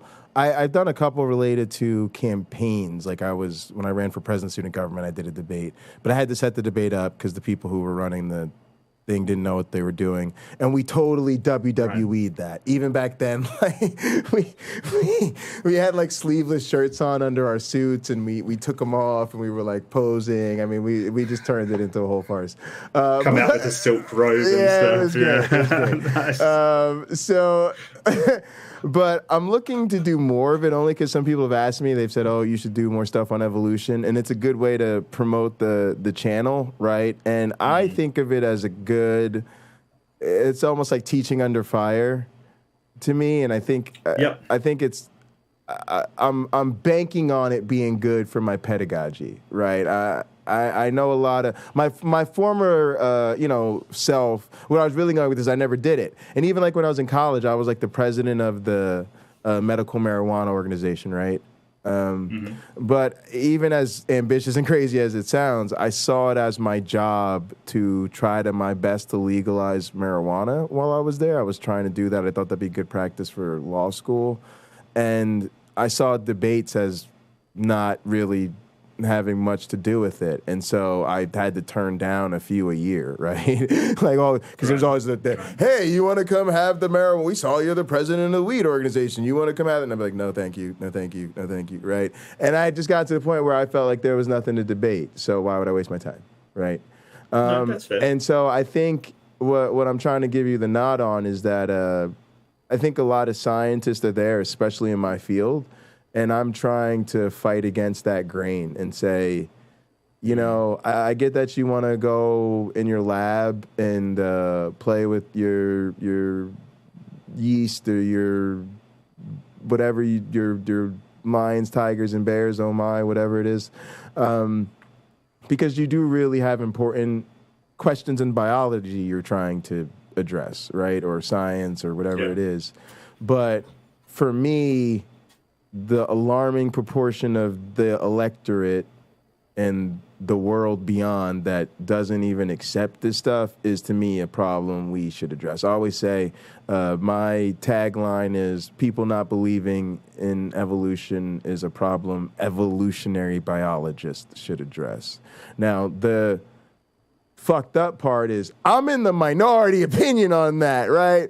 Like, I'm very lucky to be teaching with a guy who's like a philosophy of science dude who's like, hey, Jay, I think all this counter-apologetic stuff you're doing is really important because it's like part of our class. If I wasn't teaching with that fool, I'd have no professional justification for doing what I'm doing. Y'all got to remember, we can't write grants to the National Science Foundation that are like, hey, we're going to do some experiments that are going to debunk creationism.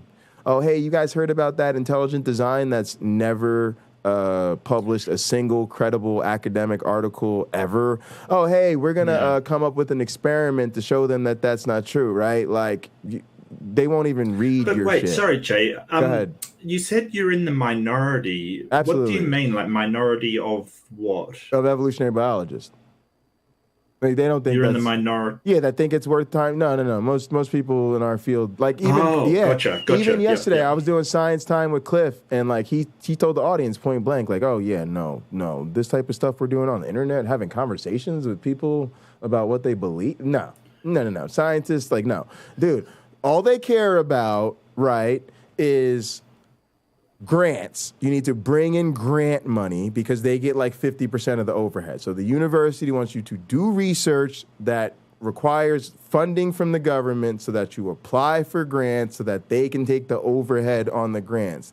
They want you to publish peer-reviewed research papers so that you get more grants, okay? And then they make their money off of tuition. So they want you to then teach classes at the university because they use, having the best people in the field teaching their biology 101 class for 400 motherfuckers as like a bait, right, for their whatevers, right? So that's what they care about. And having debates with creationists, they're like, nope, sorry, that counts for 0 points in whether or not you get tenure. 0. None. Yes. Matter of fact, my advisors all have to tell me, hey, Jay, I'm like, as a person who cares about your career, obligated to tell you that this is a waste of your time and you're not going to be rewarded for this. But the way you do it, the way you do what you doing right now, you just might pull this off, right? Right? But that's just them trying to give me the disclaimer at the bottom of being a good advisor, right? So I'm just keeping it real for the audience. I'm not trying to belittle people or anything. I'm just being honest. That's where people are at. So with that being said, what you do, right, is not as supported as it needs to be. Number one, because there should be people like us behind you going, hey, let's get this to our rhetoric department and let's have them sit down with the philosophy of science people and the science communication people, and then we'll bring Mark Reed in and we're all gonna, think tank footage of his debate with Kent Hovind, and we're gonna really tackle this goddamn thing. And Mark's gonna walk out of here, with you know what I mean, like, and let iron sharpen iron, but they're just not there. Well, the thing is, I think the perception, and rightly so, is that somebody with that amount of learning has better things to do, especially to talk to Kent Hovind. It's kind of you're never going to convince Kent Hovind. And really, I try to reach out to his audience, but I realize that it's not going to do a whole lot. And there's probably more productive things I could do with my time. I happen to just enjoy debate. I do it for fun. Sure. I don't require it to be productive in any way. And debates I'm were fine big, if it's not and debates were big for me, right? Like I always talk about progression in this community, right? Like, and I'm sure you'll relate to this because I'm sure you didn't wake up one day and then you were just debating Kent Hovind the next day. So for me, the progression was, and people like a little backstory. So if you're not in a rush, humor me. Sure. I actually started a lot of this because I'm a tech geek. As you can tell, I'm in the studio, I'm in post-production and audio and stuff like that. And so I was scouring the internet for sound problems. I had noticed that a lot of public meetings and like lectures and sort of public stuff where like really important people were discussing really important ideas often had a lot of really shitty sound quality. And I thought, you know, if I one day want to position myself as an expert in science and multimedia, and because that's like my thing, and I also want to like show people that the internet's a place to, you know, conserve really important ideas, I was going to treat it like sort of like an archivist and sort of do some production tutorials that were less like how to make beats and how to mix records and more like, oh man, what do you do if fucking Christopher Hitchens gives a lecture and like you just get the recording back and it just sounds like dog shit, right? Like, right. And so I was looking for stuff to fix, right? And I started, you know, somehow I guess I was Hitchens and stuff like that was popping up. And so I would listen to these atheist versus theist debates, and I was looking for audio problems. I found plenty of them. That's why I started to really like it, because I was like, oh, my goodness. How to clean it up, right? Yeah. This one needs compression. This one, oh, God, I don't know what the fuck the cameraman was doing this. Don't ever do that. All right? Heavy breathing into the mic or all something. types of shit. Yeah, and there was bad, just all types of shit I could fix, all right? So it was kind of a treasure trove. But I started to get drawn into the content. And so as a sort of deconverting X-Gen or whatever, I started to notice that I felt like the Christians just never won these goddamn things. And I started to sort of feel the vicarious embarrassment of my former faith, right? Like, oh my goodness, when they really say that this is their best and whatever, this is just awful. And then if God is good and they're supposed to be good Christians that are righteous and all of this, then how is this what you have to offer? Like it's the same thing. Like, you want to tell me you're a Christian and you love science, fine, but then why is what you always put out there the worst science done by the worst scientist? Why is it Sal and not, you know, Neil deGrasse Tyson, right? You know, like there's a real question there, right? Because there's a real difference. And why is Discovery Institute and Answers in Genesis put out? They're not Nature and Science papers. And, you know, and again, you get it's a conspiracy, you know, they're biased by naturalism. Anybody that knows scientists, like one of the most things that I said on that video that resonated with the most people, the thing that even my science colleagues and people hit me up about, like, Jay, when you said this, I lost my shit, was when I said, I don't give a fuck what other evolutionary biologists say, because it's my job to disagree with the evolutionary biologists and tell them they're wrong, right? Like, and again, it was just me being real. Like, that's what excites me about it. Like that, I like to pick a fight, right? And it would be boring if you were getting a ticket into a field where then you became an expert and now all of a sudden you just have to agree with what everybody else says and does. Like, that would be awful, right? Even me and Cliff, we were talking yesterday about our motivation to study sexual coercion. You know, I always joke, I like the evolution of evil stuff, and I want to study bad boys and the evolution of bad behavior. But really, it was, we went picking for a fight and we lost, right? Cliff is my hero. He's like he's the guy who's teaching me like all the stuff I need to be a professor, and he's been one of my longtime colleagues. And we study sexual selection in digital organisms together, and he's always had a bone to pick with sexual conflict, which is this idea that what's best for the female's mating strategy and what's best for the male's mating strategy isn't often the same, and that they're constantly in this like arms race almost. And he always thought it was better to understand it through a framework of collusion, where it's really the elite, it's really elitism. It's the elite females and the elite males trying to create a system where they stay in lockstep with each other and block everybody else out from, you know, sort of high fitness or whatever. Right. And so this lady was giving a talk on sexual conflict.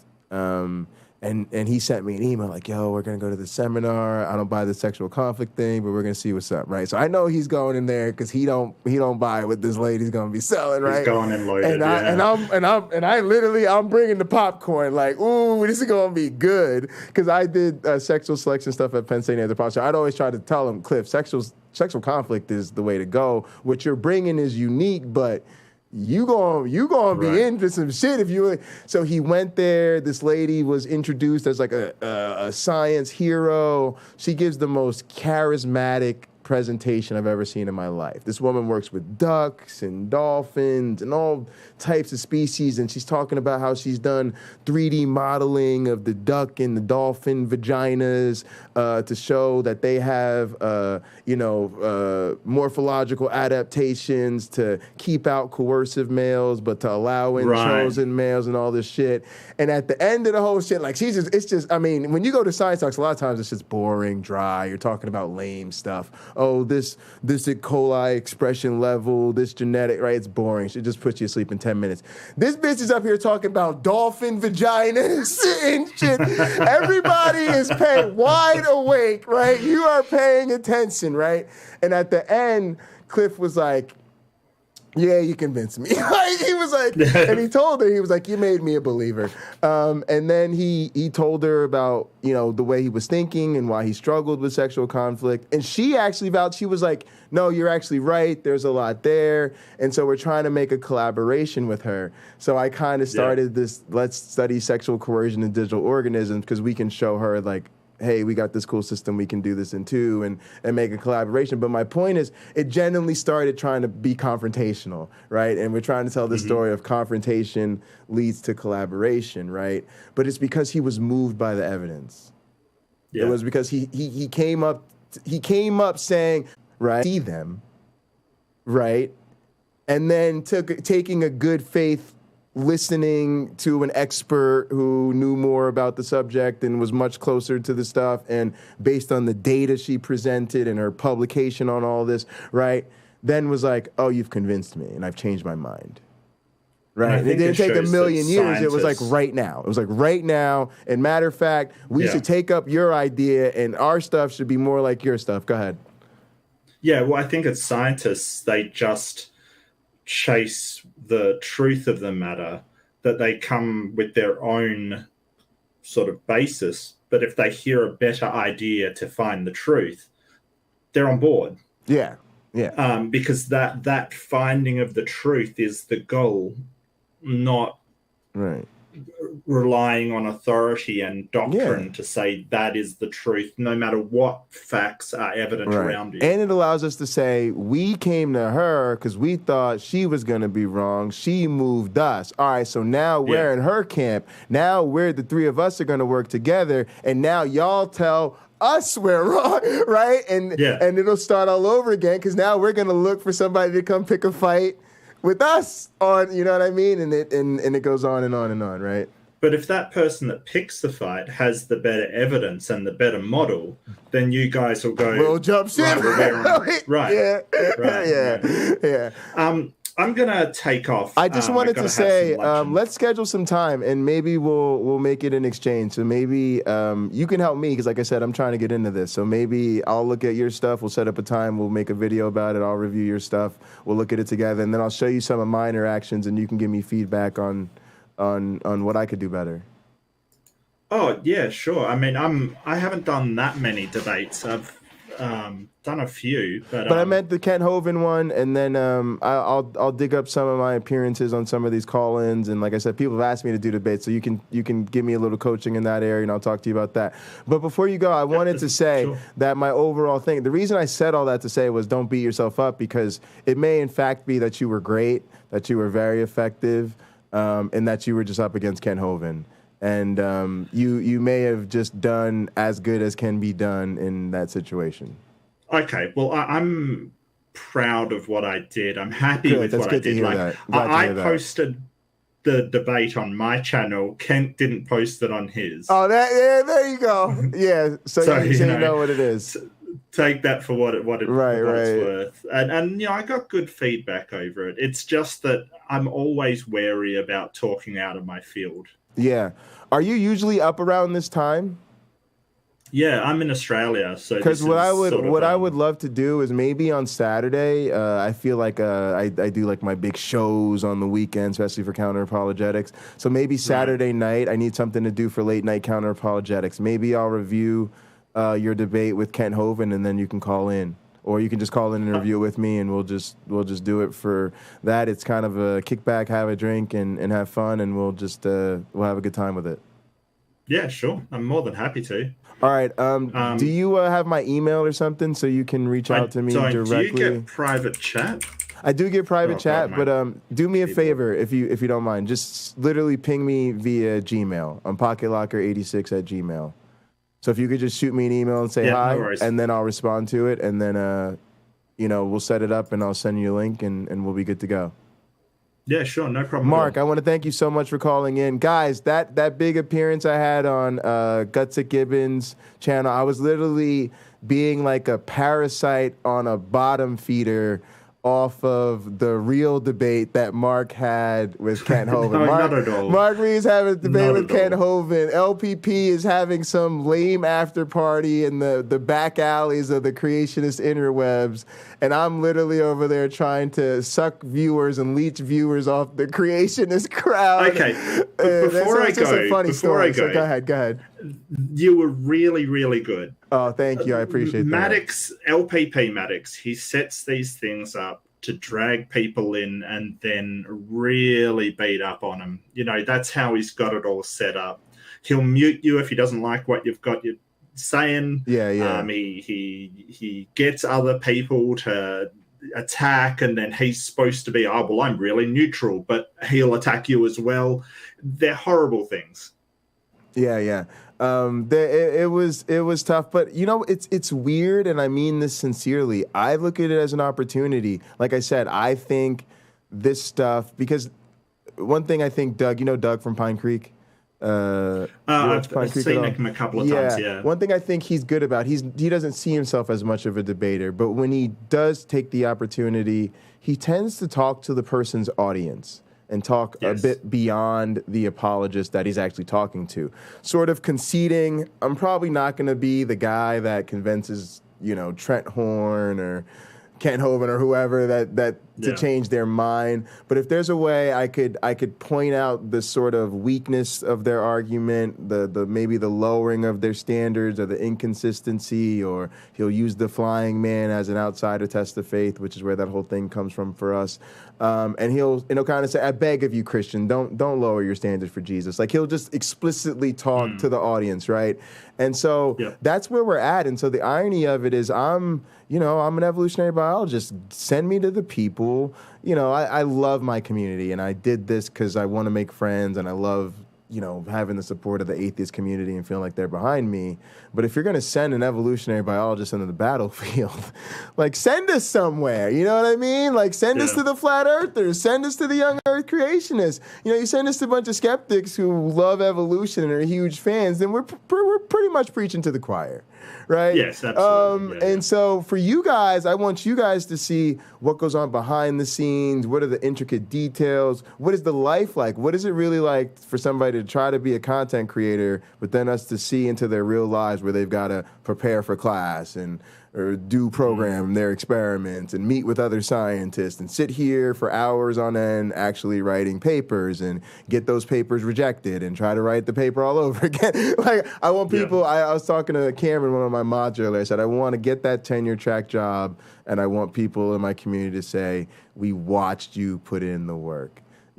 We know those streams aren't going to be as thrilling as gaming or as fun as the Counter-Apologetics show, but we want people to really look back and say, oh no, part of the difference is this is what it really looks like when you do the work. And so I'm trying to become a work streamer. Like, hey, come over to Pocket. I'm going to be coding. I'm going to have some Counter-Apologetics going on. We can chat a little bit, but I'm going to do some educational sciencey stuff and work on some evolutionary stuff. And try to see where it goes. But yeah, man, this has been great, and we'll do something fun and entertaining on Saturday. So I can't thank you enough for calling in, man. I really, really, really appreciate it. Oh, my pleasure. Thanks for having me. It's been really good. Yeah, and please send me that email. I'll be looking for it when I get off. Do. Yeah. Thank you so much. Pocket Locker 86.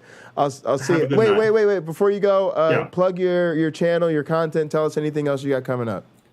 I'm just under Mark Reed Atheist. I've got no idea what I'm doing as far as if they look up Mark Reed on YouTube, will they find your channel? It'll probably find somebody's channel. Look, there's millions of us around, like literally. So, do you want to drop me a link? I can put it in the chat. Yeah, sure. Drop me a link. Take your time. Just pull it up, and usually under your channel, if you click on your icon, and then you can put it to me in the private chat, and before you go, I'll drop it in the public chat. If you guys don't mind, go ahead and give Mark a good old subscribe. Again, he just did the debate against Kent Hovind that would have, right? Isn't this the crazy thing? It would have been a good opportunity for you had he put it up on his channel. That would have been a good way to promote your channel and get your name out there. But unfortunately, it's like you demolish these guys, and then they don't even want to put it up. And then the opportunity you thought you were getting, even taking your time to debate this person, doesn't quite go the way you'd want it to. It was on Standing for Truth's channel, so at least I get exposure through there. And I'm not really looking to grow a huge YouTube channel or anything like that. Sure. But it would have been nice. He doesn't put up Tom Jumps either. He gets demolished by Tom Jump, and he doesn't put up his either. So it's anyone that he goes really badly, he just sort of doesn't post. Yeah. And by the way, that's a tack that they use. One thing I give Rebecca Davis a lot of credit for, I've known her for a bit, and she's really friendly towards me, and she was hesitant to share our interview on Hot Program live because sometimes they do get sandbagged, right? And so sometimes they don't want to promote something, and then all their community tunes in, and then it turns out to be they're walking into something that's, not even a good faith sort of interaction from the beginning, because that does happen to them too. Like, I'm not going to sit and act like it never does. Like, oh, they're the side that's always on the behaving badly. You know what I mean? That's not that way. But to her credit, like, she did promote it beforehand, and I think that was for two reasons. One, she was familiar with me, and it was a sign of trust that I actually appreciated because it really helped that live broadcast. And number two, it was because she realized we were a small channel, and I said the only reason I asked is because we're a small channel and you're a bigger channel than we are, and it would help us a lot. And so she did it kind of as a favor. So again, I felt the same way about LPP. When I'll be honest with you, I rarely had. We sometimes had 5, 6 people. We'd be happy with that. A lot of times we had 3 or 4 people watching my stream, right? So LPP is consistently in that 30 to 50 range, right? So when Danny comes in and Danny's trolling us, hey, there's these creatards that want to talk to you, right? Danny's being fun, but Danny's my buddy. Again, he's trying to help us grow, right? He's realizing, hey, Jay, you might, people like you. You're entertaining. Go over there and show them what you got. And then even the LPP of the world, he was doing us a favor. He's interacted with before. I doesn't agree with him. He's gotten in arguments with all my friends. He knows I'm gonna tell him he's wrong about everything, right? But he's still willing to have me on, right? And that ends up being the thing that goes big for me. So it's just the irony. I'm trying to acknowledge that out here they are still giving us opportunities, and we benefit from it. And it's a weird, wacky reality. It's intentional. It's not intentional, but it's a weird, wacky sort of platforming thing, right? It's just part of it. I hear you. I agree. It's the worst bad faith giving of an opportunity that, hey, I'm going to have you on and use you as a punching bag and surprise, you know what you're talking about. And, yeah, exactly. But yeah, you'll take it. No, I get you. Yeah, exactly. But yeah, man, we'll do this over the weekend. I'm looking forward to it. This was super fun. All right, Jay, you take care, friend. Yeah, thanks so much for calling in. See you, mate. All right, guys, I got to take a quick look at this software. I need to buy this software. I got 3 minutes, and then I'm gonna. All right, I want to download this because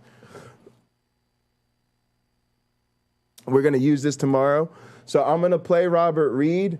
I want to listen to what I'm down to shit on Jesse Lee Peterson. I'm gonna download this software. Then I'm gonna go over to my PS4. And we're going to get ready for some button mashing for bipolar. Again, we are trying to raise $100 between now and August 12th, which is my birthday, for the International Bipolar Foundation. I don't know why my keyboard isn't doing keyboard stuff here. All right, let's try this one. There we go. So, yeah, we appreciate that. And again, I want to thank Mark Reed for coming through. That was super cool of him. Again, I was really fortunate to benefit from the after party of his debate with Kent Hovind.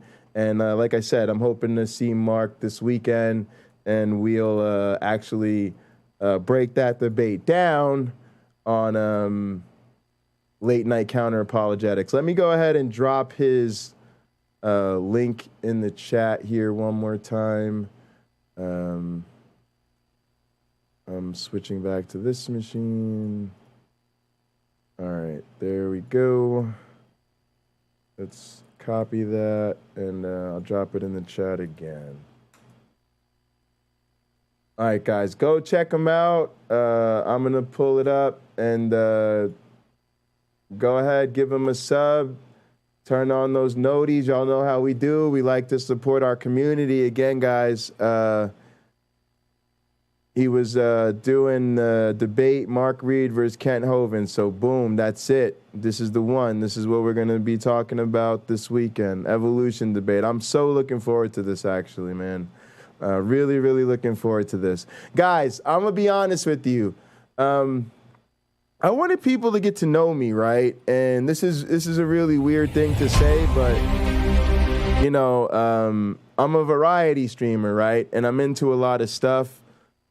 I'm into science, music, and gaming. And I really want, if I really had it my way, I would blow up off multimedia production and my show Sacred. I love doing stuff with my club, and so I'm going to be getting into some weirdo stuff like that. And like I said, working and programming, coding, counter-apologetics, and chilling. I want to be a code streamer, so I'm into weird stuff, guys. But I'm really excited that people are getting excited about me doing stuff with evolution. People have asked me to do stuff with Standing for Truth, so I'm going to try to do something with Donnie. Like I said, Rebecca and I are going to do something on examining evolution. And so I'm glad that people are actually wanting me to talk more and do more related to evolution. I'm really excited that that's happening. And again, I'm going to be really shameless, and plug my guy right here. This is my teaching mentor, Rob Pennock. He's a university distinguished professor.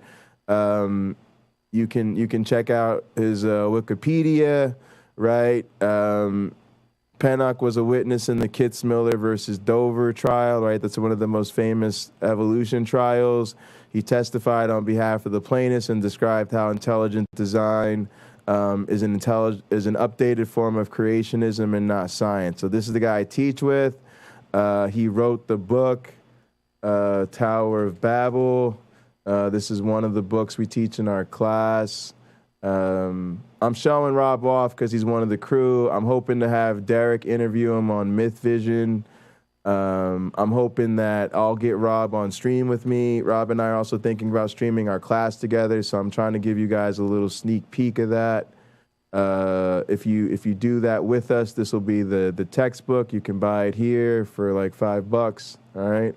It's called The Evidence Against the New Creationism, right? But Rob wrote that book. He's also writing another book called Darwin's Law, which is the title of our class. And so when he comes out with that book, we're going to do a lot of stuff. I'm trying to help him promote his book. Rob is my hero, guys. You're going to be seeing major upgrades in the studio. You're going to be seeing a 75-inch screen. You're going to be seeing a new digital audio mixer. It's like a $2,000 mixer that we got for the stream. An 8K camera, right? All this stuff I got because Rob's trying to invest in my studio, and Rob is trying to help me grow. So yeah, I'm being a bit of a YouTube pervert, shelling for my mentor because my mentor shells for me. Yeah, y'all feel me? That's how we get down.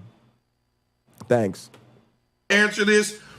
I've seen just about every one of the fucking race group. I remember he asked, what was that? Looking right at him.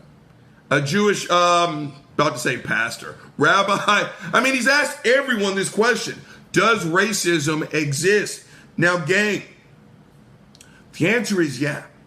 Okay? It's kind of like talking to oh yeah, by the way, he's a pastor. What the fuck? Okay. Where was I going? It's like talking about rape with a pastor or an apologist. Peterson is a man of God. It's a real easy topic. Is rape wrong? Yes, it is. Let's have some more alcohol. Yep, thank you. Easy, done. Not when you talk to a Christian apologist, right? Yeah. That's what the topic of racism is to Jesse Lee Peterson, right? It's Jesse. Or Jesse will ask you, does racism exist? And people are like, yeah. Give me an example of racism. Now, gang, you've already lost. You have already fucking lost. You can show a video. Pause the tape. Wait, Iron Charioteer, tell me what you're talking about. LPP says, hold on. Oh, LPP says, I got it. People don't have the cojones to debate him. Guys, tell LPP as soon as you can that I owe him a debate. Oh, sorry, there was buffering. Sorry about that, guys. Yeah, let me know. It looks all right now on my end. Let me know. The mods are on it. But y'all, no ambiguity. I want somebody to reach out, because I'll reach out to him, but he going to tell me some bullshit, and he going to keep trying to say that I'm avoiding him, right? So if I reach out and I'm like, LPP, debate me, he'll be like, yeah, nobody will debate me. I'm trying to call out Jay Bundy, but he's scared. I'll be like, LPP, I'm trying to debate you. He'll be like, no, you're not, bro. You're scared, right? And then he'll mute me or something, right? So I need all y'all to hit him up and tell him that I said not only will I debate him, but that he helped me blow up, and I sincerely owe him a debate. Call it a thank you debate. You know what I mean? Tell him, LPP, you just made this man famous. Like, you at least, beat up on him, formally, I'll put the title on the line. I'll put money on the line. Whatever it takes, guys. Let him know. Let him know. Or guys, let him know I'll debate Bible research tools. Tell them they could do a 2-on-1. Hell, I'll do a handicap match. 2-on-1 handicap match. I'll take it. They could do 4-on-1. They could bring back that whole panel if they want. Of a black person being beaten the fuck up by 7 white people. Wait, can y'all imagine if Erica makes a video called Debate Layman Creationist versus a Single Scientist ... again? Oh, it'd be epic.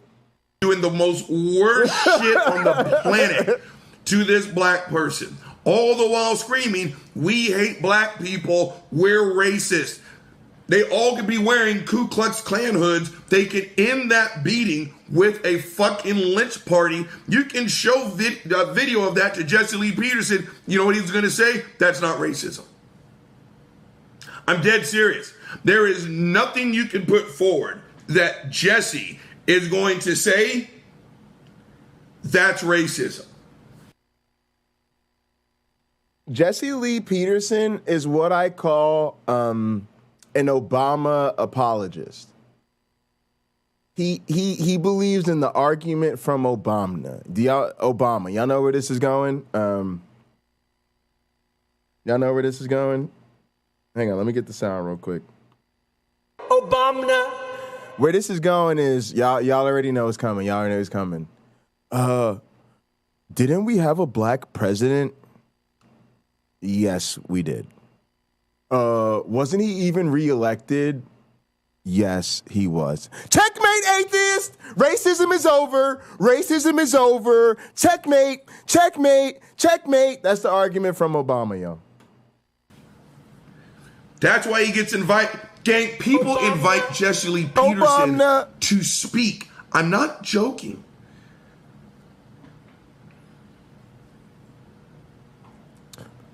We got to set up the software. We need the software tomorrow. We're making a video. The rancid meat. Guys, I'm getting so good at this. I'm getting so good at this tease. God, look how much value y'all are going to get tomorrow. 1:00 p.m. Eastern, Science Time with Cliff.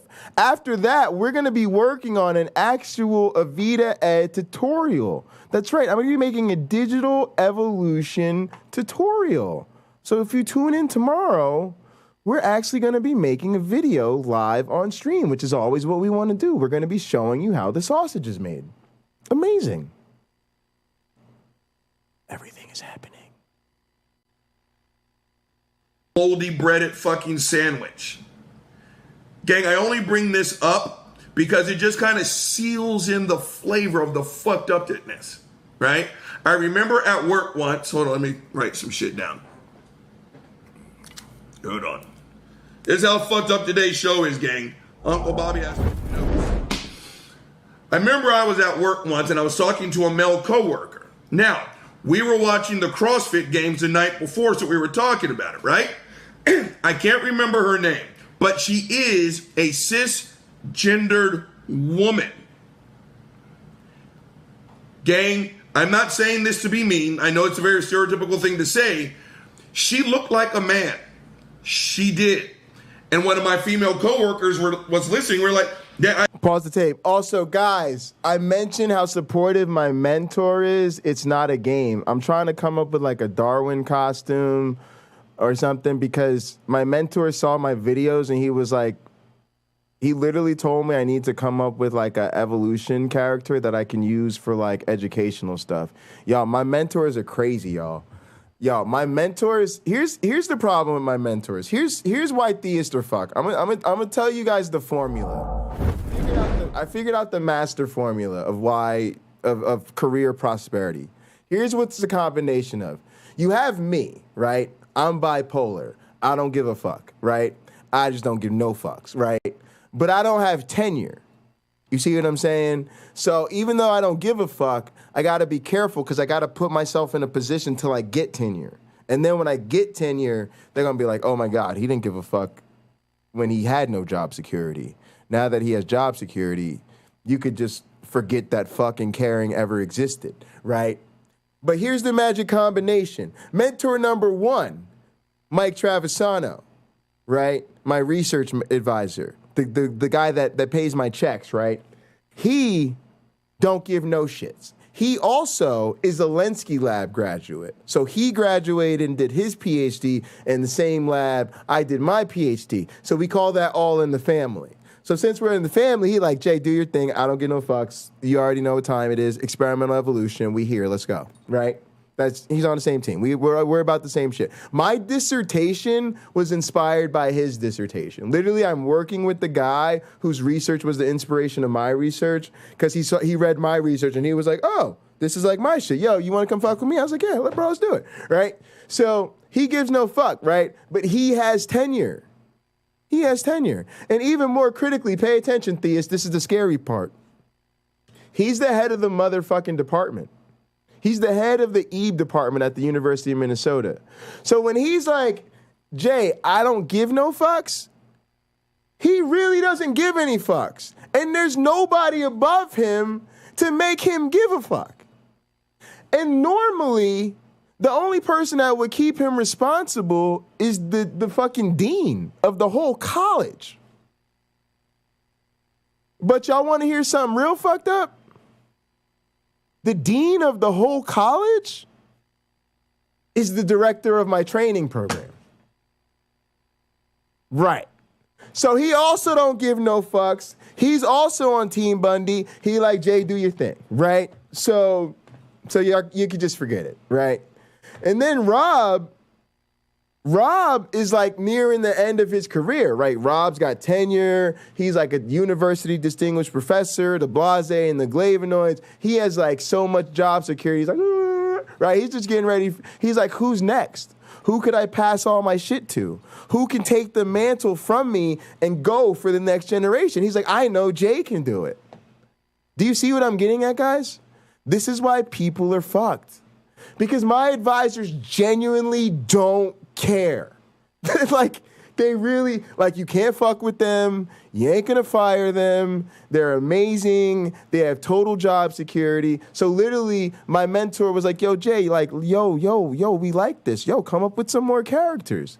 Yo, come up with a character we could use for some evolution education videos. Hey, Jay, you want to work on this ecology video game for children? Hey, Jay, you wanna work on a grant so we could get you some more gear in your studio? Y'all, I'm trying to tell y'all, my mentors don't get no shits, y'all. They don't give a fuck. So y'all should be scared, theists. I had to double take. I seriously. Think of the top 10, let's just say, stereotypically masculine features. She had all 13. She did. We weren't saying it to be mean. We were saying it was like, dun, she did dun, look like dun. Exactly. And so my female coworker was like, you guys are part of the problem. And I was like, no, you don't understand. Go look what we're talking about. She looks like a man. She actually did. Okay, I bring it up to tell you this. Jesse Lee Peterson sounds like Nepotism he has special plan. needs. That's part of my hesitation, been part of my hesitation of doing this show, right? Because I don't want to sound like I'm punching down, but I have to point it out in case one of y'all go and listen to it. And you'll be like, the first thing you're going to say is, seriously. And I don't know what the phrase is. Yeah, let's just say learning disabled. Okay? I know I'm using the right term. If you hear Jesse Lee Peterson, you're going to be like, not even the message. The way he talks, you're like, is Jesse? You are. You're going to ask it. It's almost impossible not to hear that. Wait, what? Am I... Pause the tape. Y'all, I've had the same thoughts about Jesse Lee Peterson. I'm not even going to lie to you. When I heard Jesse Lee Peterson talk, I really do be wondering if this nigga's retarded.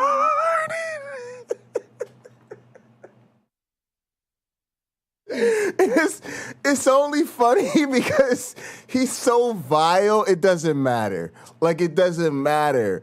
Like, if his IQ was 5, it wouldn't matter because he has a platform, he's awful, people listen to him, and so you just have to shit on him. You have to take a doo-doo pie. But it's just funny because I can't stand him. And I stand in solidarity with all the people who have learning disabilities. They're doing the best they can with what they got, right? That's not the issue with Jesse Lee Peterson. The issue with Jesse Lee Peterson is he's low IQ and he's trying to be the worst person ever with it, okay? It's not the low IQ. We love people with low IQ, okay? A lot of people in my family have a low IQ. So I was just taking jabs at my family, yo. My family's smart as fuck. I'm lying to y'all. All right, let's roll. Problem with that is the people who continue to put him in front of crowds of thousands. Exactly. To me, it's the ultimate example of kind of dance monkey dance. Because they put him in front of these crowds of all these white people and other coons, and he says this most fucked up shit while sounding different, right? Now, the last thing, gang, before I jump into this fucked up ass topic, the cornerstone of every Jesse Lee Peterson conversation, no matter the problem, women. women. Gang, Jesse Lee Peterson would have to take 12 years of sensitivity training just to improve so he can call himself a misogynist. Gang, the way Jesse Lee Peterson talks about women, it's its own category. Right? It's the bizarro world, reversal equivalent. In sports, we have a saying, right? Greatness is when you remind people of no one, right? It's like, you ever know, you think I'm bullshitting? You ever notice how every next great basketball player, the next Kobe Bryant, the next Michael Jordan, the next that, the next right? this, right? Jordan was so great that he reminded people of nobody. Exactly. Right? Where was I going with that? I don't know. Basically, Robert Reed just wanted me to have a moment to pause there to remind you that look forward to that Robert Reed, Jay Bundy, a.k.a. Gin and Truth, ex-Pocket Locker, collabo coming to a YouTube near you. And you're going to realize that there is no... Robert Reed doesn't remind you of anybody. I had to be very creative, but I figured out that he is the Kimbo Slice of word wrestling entertainment. But there really is only one Robert Reed. And similarly, like, come on. I'm the first, the last, and the only Jay Bundy ever. Like, there's just no comparison out here. There's nobody out here doing what I do. Nobody. Okay, I think that was a real loose tie into misogyny. No, that's where it was. Good job, alcohol shit. Jesse Lee Peterson's hatred. B.S. Lewis, you need to send me your video about Jesse Lee Peterson. I don't have this. PocketLocker86@gmail. Email it to me, and then tell me you emailed it to me, and then I'll go grab it. For women is so robust that I can't hear misogyny. The only thing I can call it is Jesse Lee Peterson, right? No matter the fuck Wait, what the fuck is going on right? here? If you did drugs, your mother fucked you over, right? If you didn't graduate from high school and your life just didn't turn out the way you thought it was going to be, you want to know why? Your mother fucked you over. No matter the fucking problem, a woman is the foundation. Wait, how the fuck do I log out? This is weird. Go and Hang look on, this yo. shit up, because I don't want to sit here and... This topic is already making me feel incredibly fucking uncomfortable. This is a man who has sat there and said that women should not be allowed to vote. Okay, Jesse Lee Peterson is not 170 years old. He's like 75, 76 years old. Who the fuck says that out loud in English words coming out of his mouth that we can understand? Jesse Lee Peterson does not believe women should have the right to vote. This is weird. All right, I'm restarting this thing because I don't know what the fuck is going on. Jesse Lee Peterson has also said that giving women power of any kind,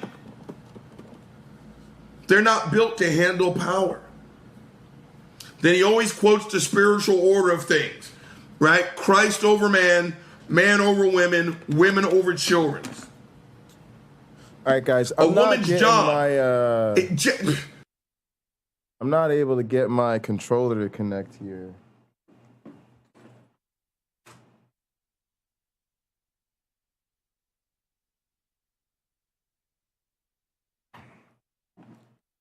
And let's do this.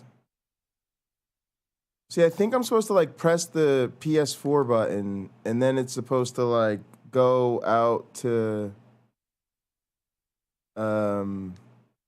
that menu out of this isn't working. All right, let's look it up.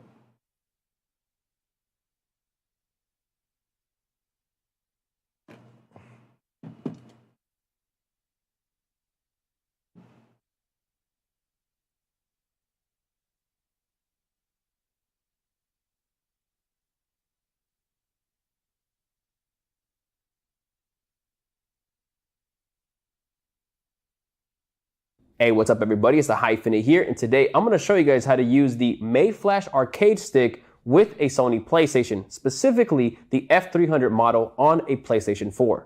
First and foremost, make sure that your PlayStation is on and you are logged into a profile. You can be in the main menu or in a game already. It doesn't matter. Here we have the back of the arcade stick. You're also going to need a PS4 controller that has battery. So make sure that your PS4 controller is on.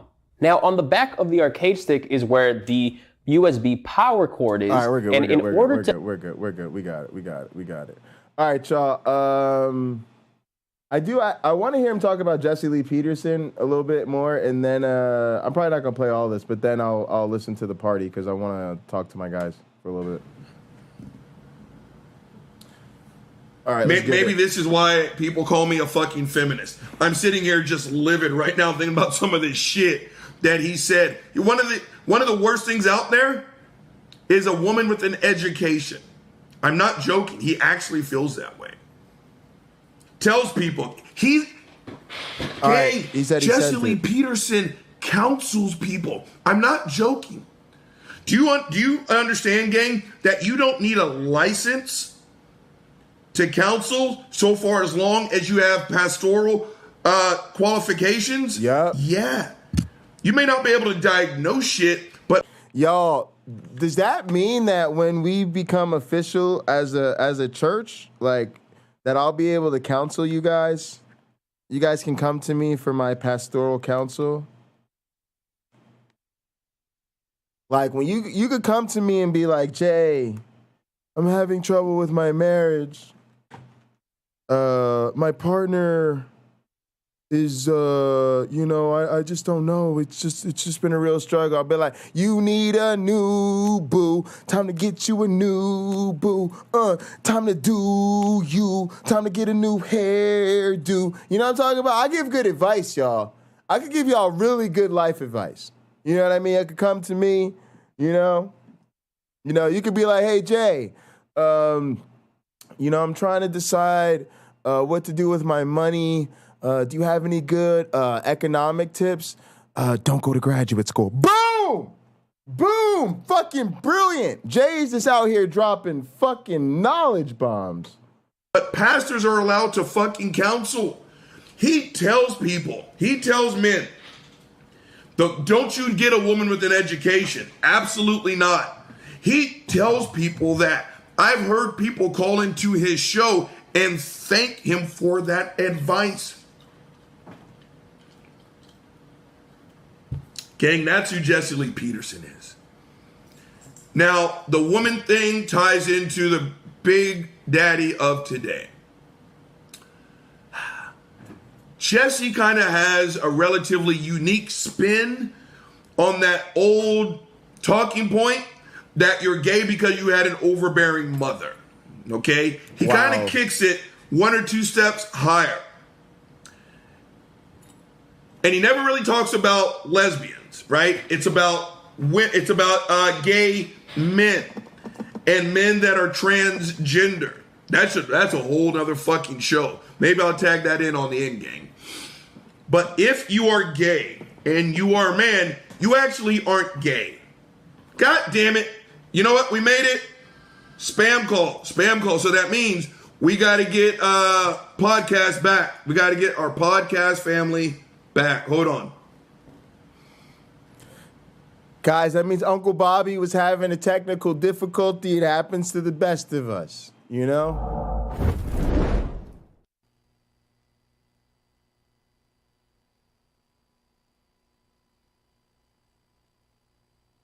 Yep, counselor privileges, y'all. Because he believes in Jesus. That's just so fucked up. It's so weird. You know, at this point, you just got to laugh on how ghetto fabulous this setup is. All right, podcast, you're back. You got interrupted by a spam call, but you are back. Where was I? Back on topic. Being gay. Let's go. So, where was I? So, let's just pick up here. So, Jesse's thing is, again, you aren't gay, okay? Your mother fucked you up. Yo, mama done and you aren't fucked up. Gay. And this is his quote. You become what you hate. A woman. Right? And he's kind of like fuckface Frank Turk. Jesse is as bad as his delivery is, gang. There's your tie-in. Jesse's kind of good at sneaking in a premise. And before you know it, you're kind of like, yeah, Jesse, you're right. The Frank Turek's and the Kent Hovens of the world, folks.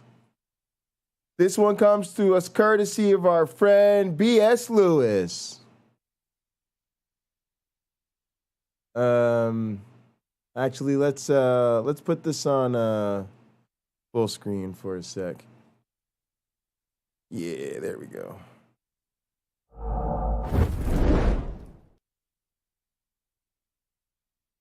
Submit to Jesus as the Alpha, then by definition, you are Beta! Beta! There it is, the beta males!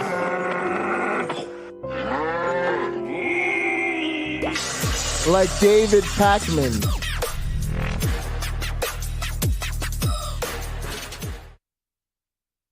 When you return This is to the fantastic. Father, your feelings, your passions start to disappear. Really. Which allows you to have self-control. Pause, stop it. Trying to get Jesse to close down that hypocritical church, and he has been using that. Go fuck yourself, B.S. Lewis. This is funny. I'm already stealing this.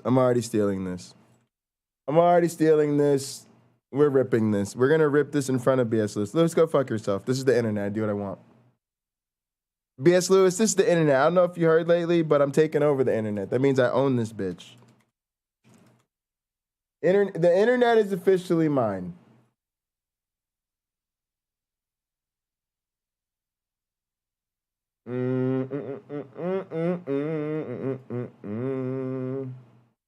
We gotta rip this shit. What software am I using to rip? Who's ripping my shit these days?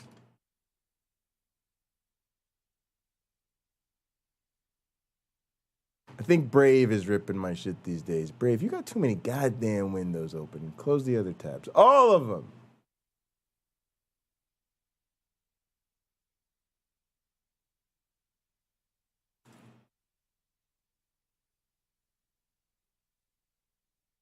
All right, that's the one we like. There we go. I don't care.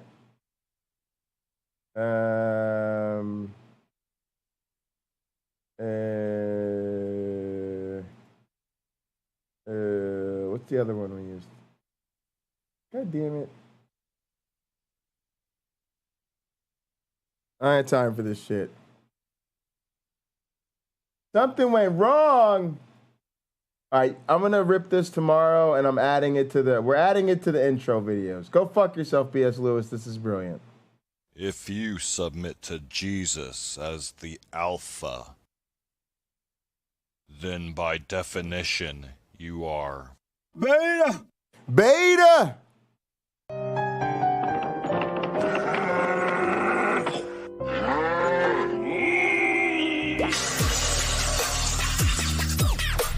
Yo, I need an intro like this, y'all. When you return to the Father, your feelings, your passions start to disappear. Really. Which allows you to have self-control.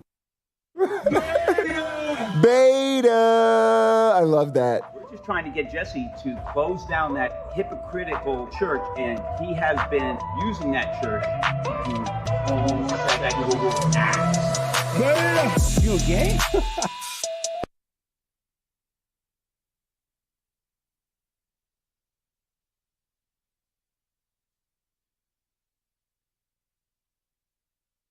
Am I not just like the worst person to watch YouTube videos with? It's like, Jay, you have no talent. All you do is watch other people's YouTube videos on YouTube, and you can't even do that right. You're not even good at not being good, Jay. I had to subscribe. I had to prove to you that I'm subscribed, that I turned on noties, and that I like the video. Also, I got to be a good YouTube pervert, like a good friend. I got to leave a comment, commenting publicly as Jay Bundy, a.k.a. Pocket Locker 86, because that's what channel I'm on. And I say, go F yourself, B.S. Lewis.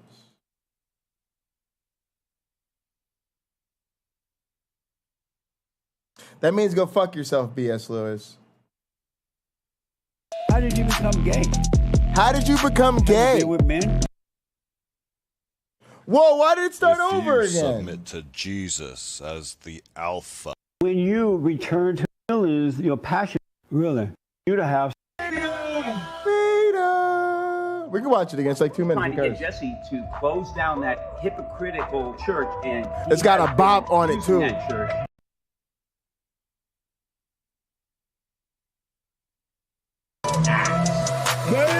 You're gay?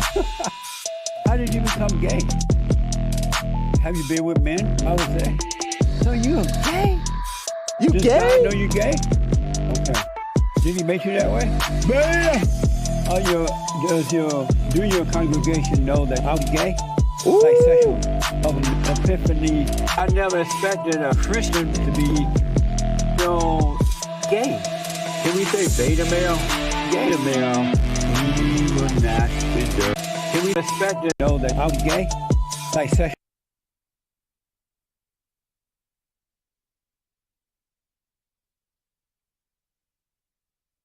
Well, moving along. Epiphany. I never expected a Christian to be so gay. Can we say beta male? Beta male. Can we say beta male? Everything women get involved with turn to hell. Amazing! Beta male! Can we say beta male? You gotta stop lying to yourself about you. And then you can be free. Now I see a little gay in you. Oh, I see a little gay in you. Worshiping Satan is what you need. Satan! In that darkness, Satan is telling you that I'm attracted to what I hate.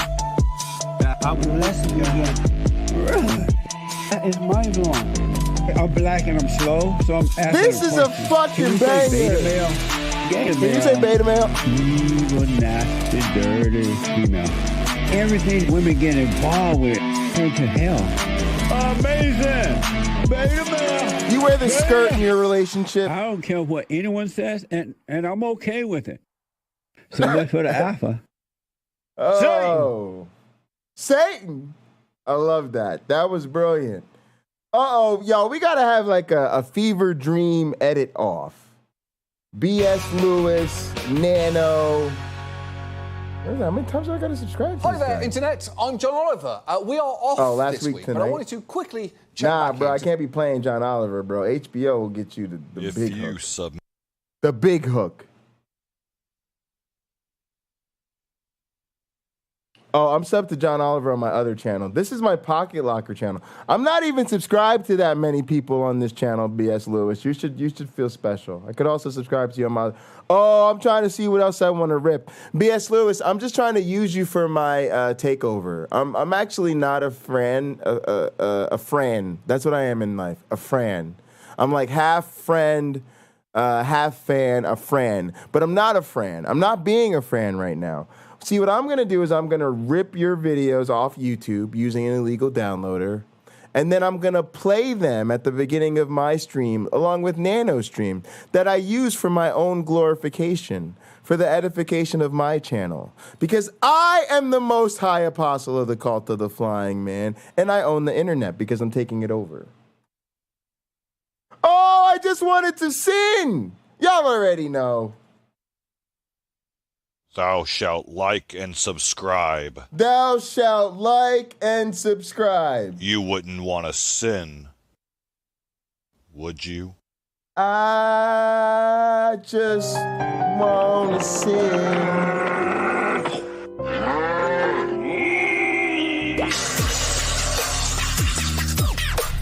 Beta male. Beta male.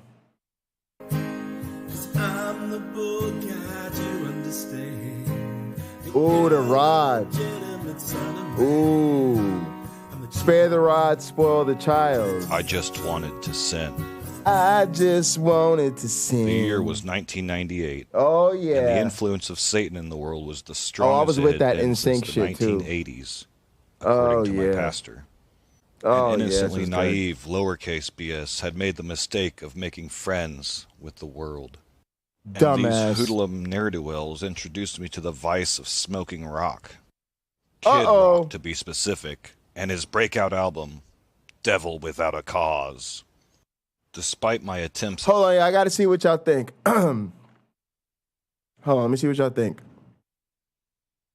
My name is Kid!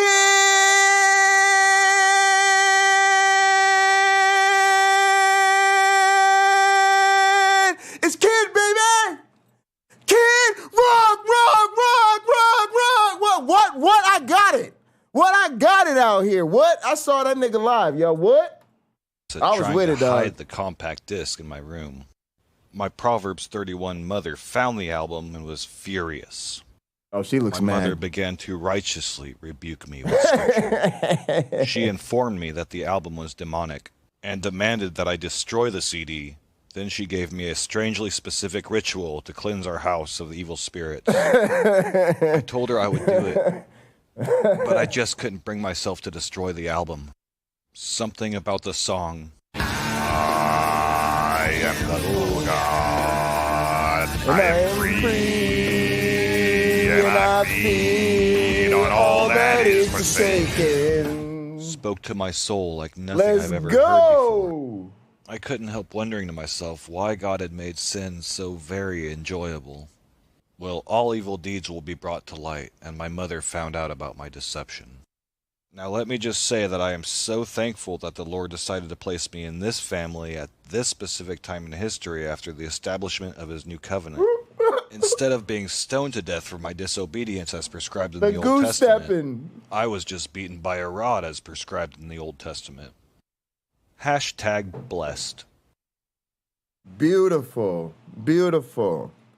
All right, y'all. Y'all ever study Martin Luther King's speeches? You know about the rule of 3. So we're gonna must believe that we're gonna hit number 3 before we get to button mashing for bipolar.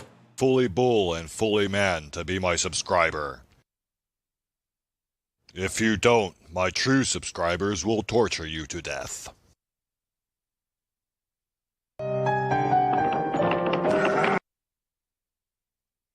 We have a request from the creator himself.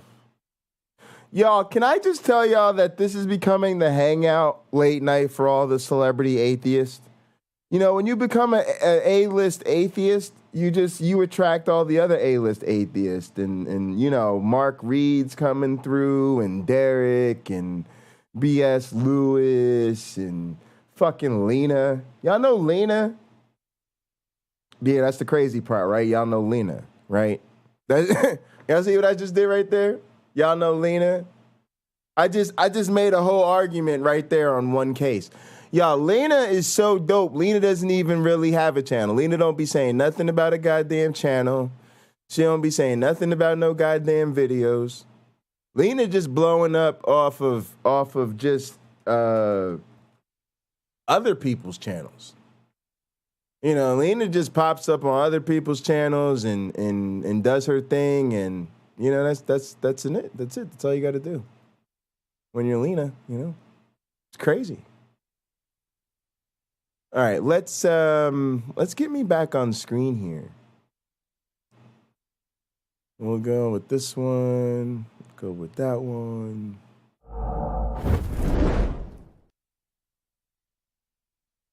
All right, there we go. All right, so now we're going to go beta male.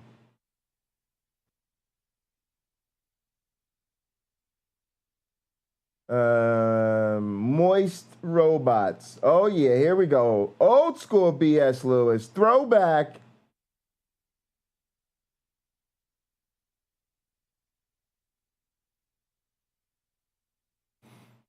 What happened to the... Oh, maybe inappropriate for some users. We love us an adult warning. This video is my free gift to you. As long as you like and subscribe, cancel all your other subscriptions and only watch my videos. No Name is making it rain.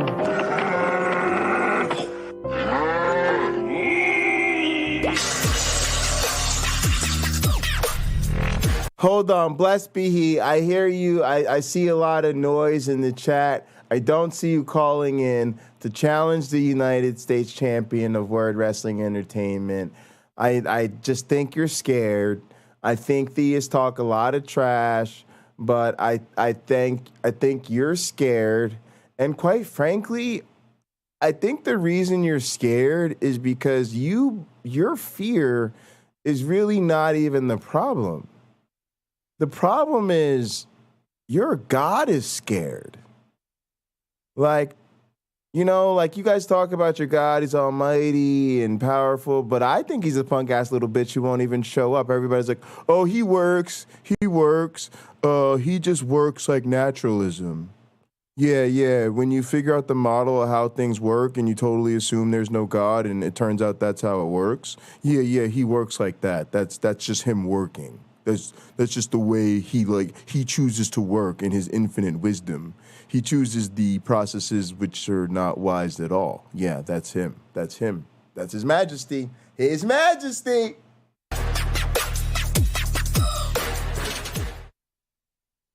When the Bible says you're made in his image, it doesn't mean you look like God because God is an immaterial being. It means you're a person like God, that you have mind, emotion, and will, that you feel and you want, you have desire. Think about that.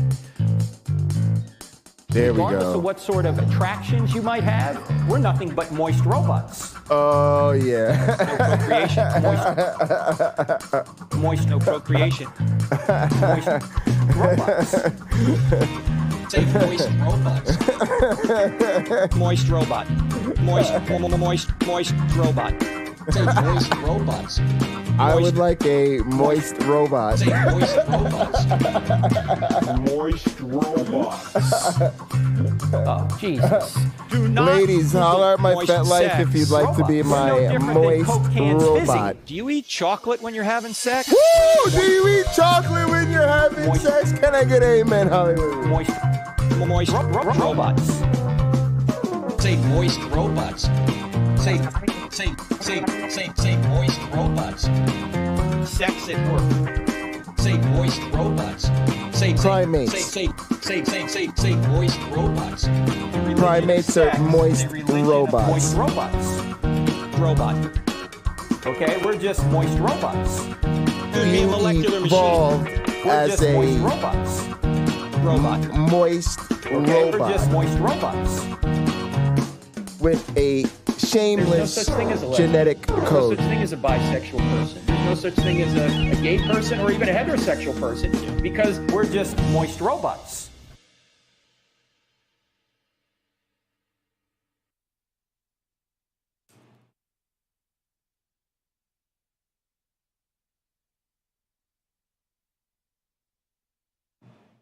That's good to hear. I was starting to get concerned. I thought I was a heterosexual person, and I was beginning to get concerned about that because y'all know me. I just think being boring is the kiss of death, right? And being heterosexual, you know, like you know, it's just not really in, right? You know, like people are really into supporting the gays right now. You know, so it's kind of cool to be gay, right?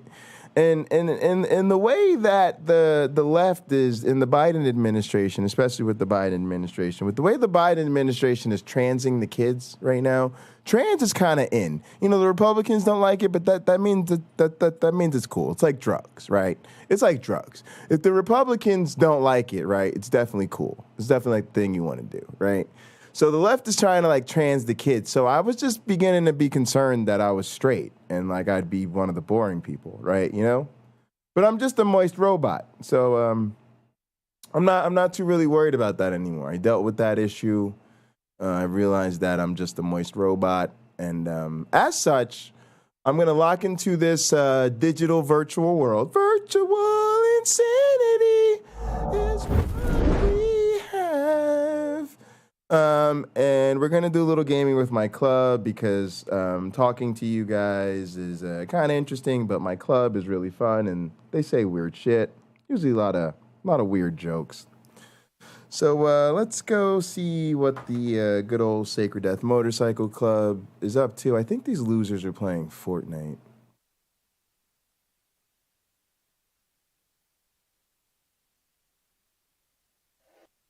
Stupid. Y'all still playing Fortnite? Like a bunch of 12-year-olds? Oh, they in the game chat? They're playing Fortnite and they're in the game chat? What a bunch of 13-year-old girls.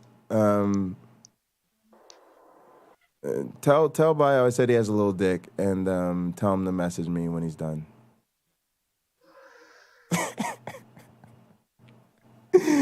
What up, OG? What up, Sacred Arrow? I'm just talking shit because they ain't game chat. All right, I'm gonna mute myself for a little bit because I'm about to play some Marvel versus Capcom. So, right. But hope y'all having a good evening.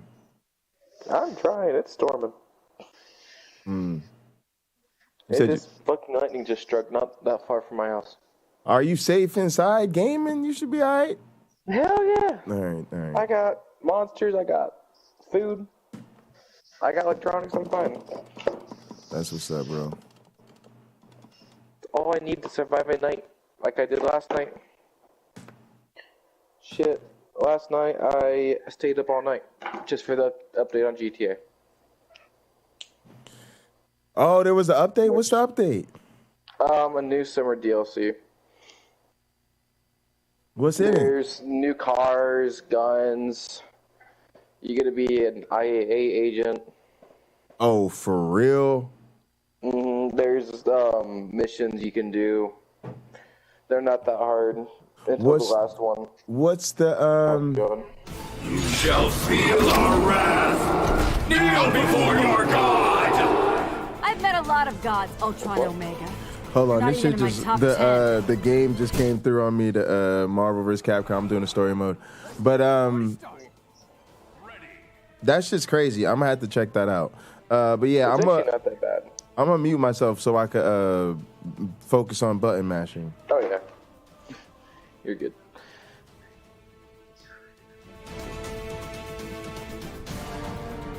All right, y'all. Here we go. Oh no, I can't. I don't know what to do with this motherfucker. Oh my goodness. Oh my lord.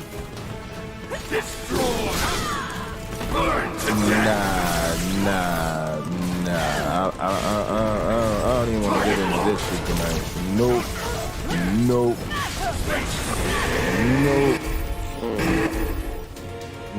I am not dealing with his ass. I am not dealing with his ass tonight. Nope.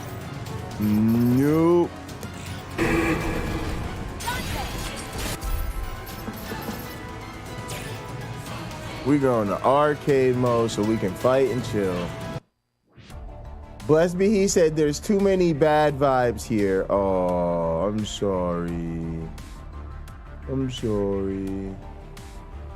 He didn't convert us by letting us know that Jesus showed us the way. And do not look for him coming in the clouds. He's inside of you, yet you forget. Guys, come on. You guys know you've never heard any argumentation for Jesus like that. You know you were supposed to bow at his feet after you heard that. What is wrong with you guys?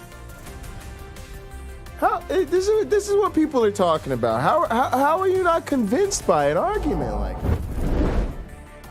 I mean, I know about skepticism, but then there's just being downright unreasonable. You know?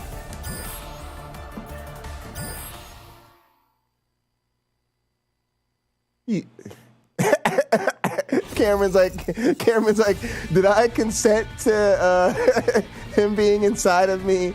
You know what I'm talking about? Oh man. Listen, Christians, I don't want Jesus inside of me, you know? I never miss.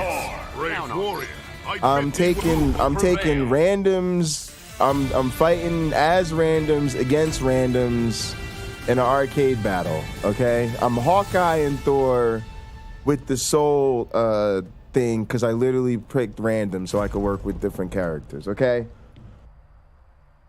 Welcome to Button Mashing for Bipolar. I'll be your host, Pocket Locker. I'm really bad at this video game.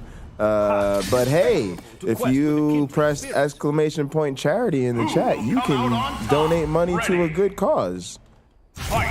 Oh, let the button mashing begin. What's up though? What's up though? What's up though? What's up though? What's up though? Boy, you jump around a whole lot. Oh, look, getting him though, getting him. Oh, he got me with that though. Oh, really though? Oh, nah, I ain't feeling that. Nah, I ain't feeling that. Nah, I ain't feeling that. Wasn't feeling that. Bruh, no.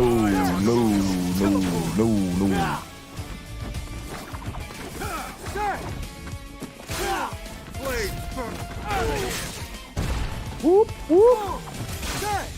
Whoop.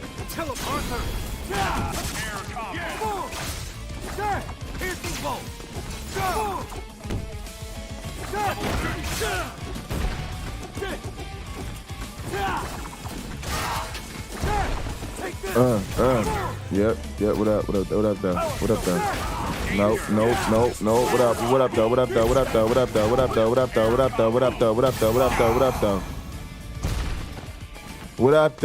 What up though? What up? Are you ready? Oh, you want this? Oh, you ready for this work right over it? Whoop!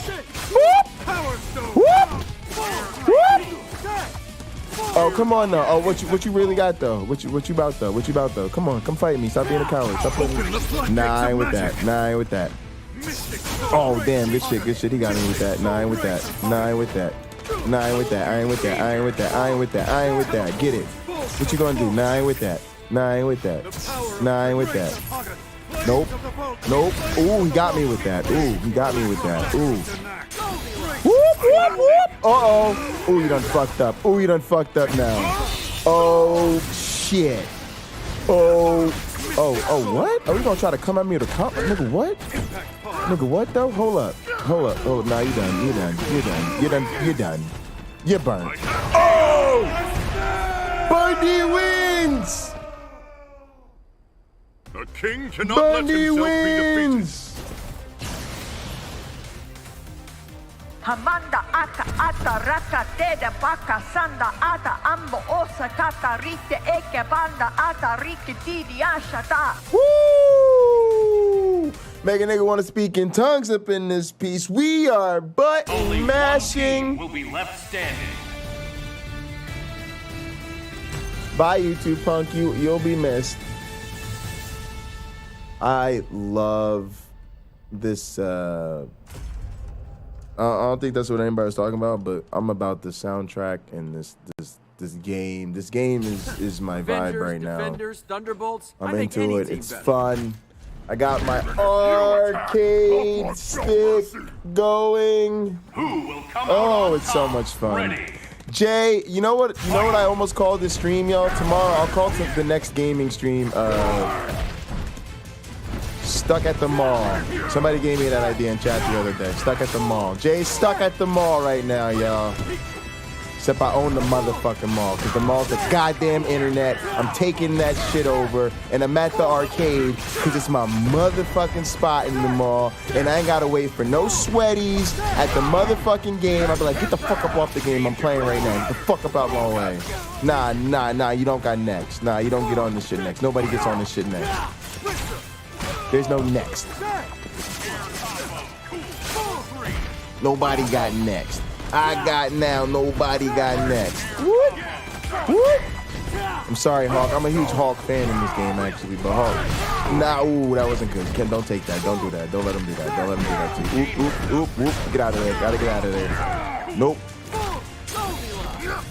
Come on, Thor. Nope. I ain't with that. Oh, that was a bad idea. Oof. Woo. Yeah, we got to take care of Hawk.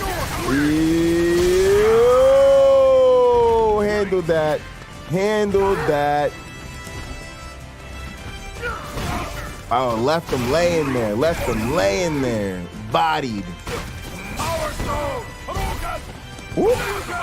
Oh, is that because this thing, hopefully he can't bring his ass back. Danger, bro. You're in danger. Ooh, don't get slammed. Don't get slammed off the Hadouken. Nah, I ain't with that.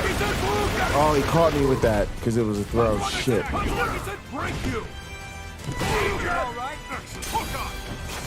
Whoop. Got him. Oh, damn, he got me. Shit. Oh, shit. Nah, bro. Nah, I ain't with all that.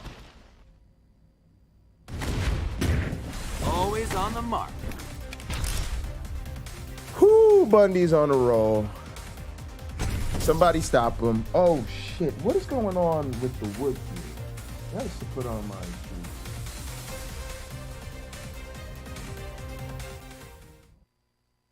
I'm not trying to get a splinter up in this bitch. The battle begins.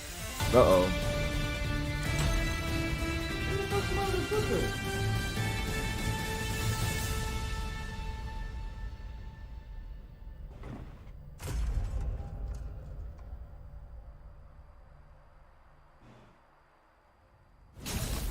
I've got an arrow with your name on it. Y'all behind like a motherfucker.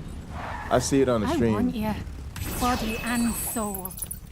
Who will come out on top? Ready. Fight.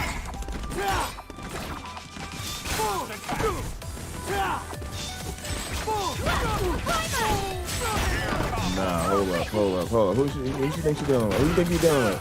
Who you think you're dealing with? Who'd you think you was dealing with? Nah, I ain't feeling that. I ain't feeling that. Nah,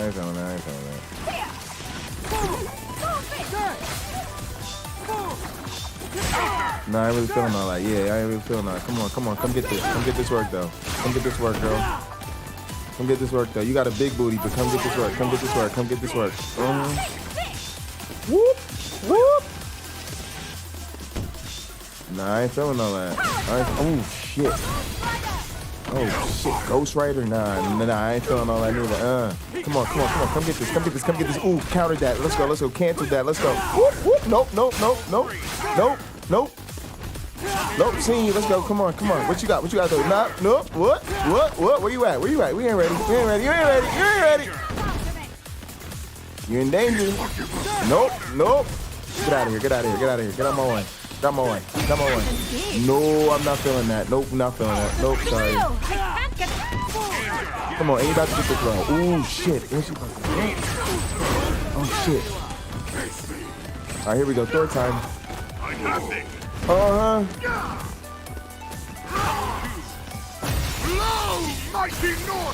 Oh, he got out the way of that. He knew that shit. I don't really be knowing that. I'm just learning it. All right, here we go.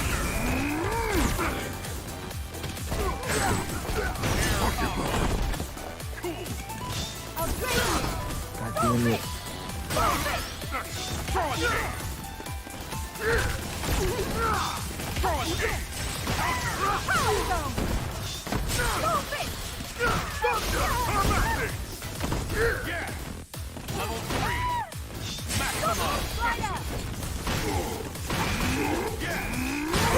Dealt with. Come get dealt with. Where you at?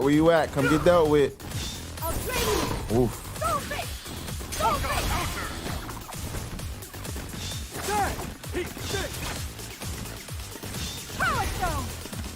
Woo! Oh, come on, let's go. Nah, fuck that. Oh, shit, I jumped into it, not away from it. Let's go.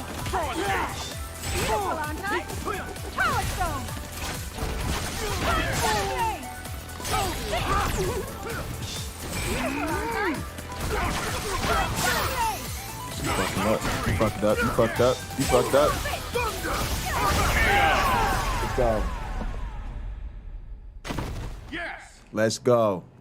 A king cannot let himself be defeated.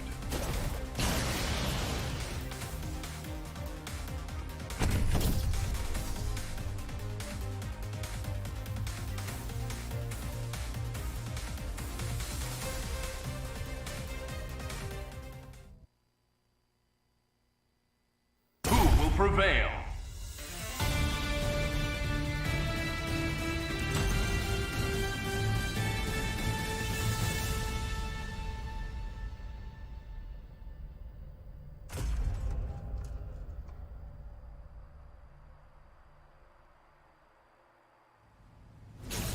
world's greatest marksman, at your service. Ready. Fight! Gravimetric pull! Gravimetric pull! Stay! Pull! Stay! Pull! Stay! Pull! I'll show you! Supernova! Uh-oh. Inner channel! Stay! Pull! Air combo! Stay!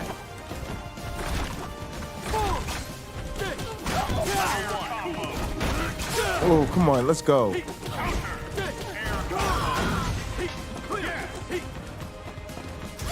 Oh shit, jump in. Ah, get out of here.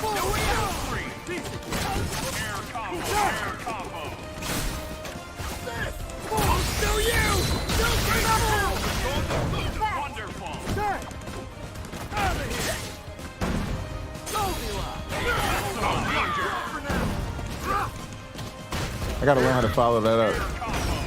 Ooh, throw that bitch. Well, I'm trying to throw that bitch. Throw that bitch. Shit. Yeah, it does. Not the way you want it to. Come on, let's go. I ain't playing with you. Yeah, you think you gonna walk me down? I ain't playing with that. Doop. Doop. Deal with that. Come on. Fucking with y'all.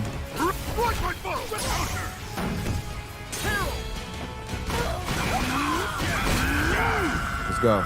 Let's go. Who next? Who next? Let's go. You stupid motherfucker. Let's go. Woo! Ate him up. Ate him up. Ate him up. Ate him up. Ate him up. Finish him. Finish him. Oh. Counter what? No, I ain't fucking with you. I ain't fucking with you. We ain't fucking with you. Thor and Hawkeye, random and random, up in this bitch together, putting in that W to the O to the R to the K for your viewing pleasure.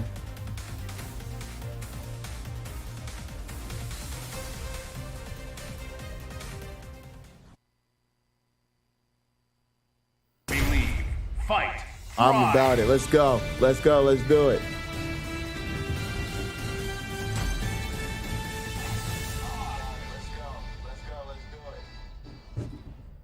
I don't know what's going on.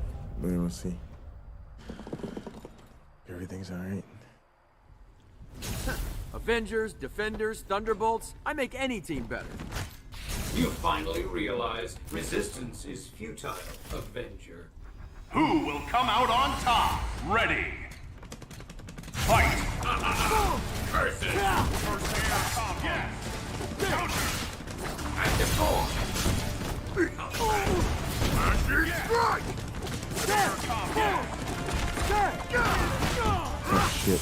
Oh, shit. Alright, bang. Alright, here we go. Let's get some Thor going.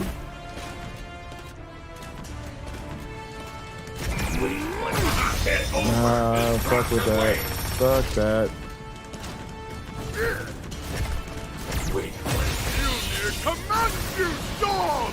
Nah, I ain't getting him either. Activating no match. Get ready. I have this. Power stone.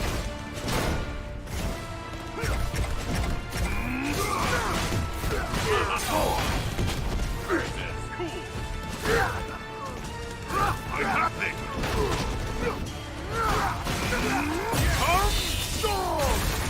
Got him. Oh, no, I didn't get him. He fucking blocked it.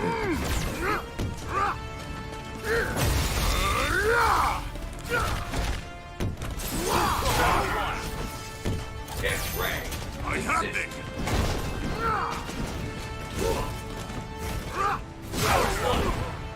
Get over destruction wave. Oh, why did I get up into that? I thought I was pressing away to defend it.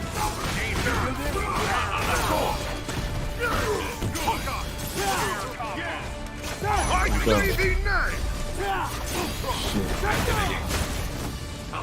Damn. calculation. It's Ray. Ooh, got him. Got him again. Nah, if it works, be in here. Ah, shit.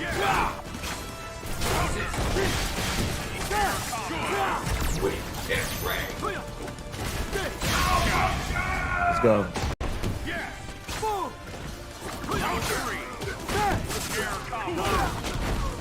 Let me your power.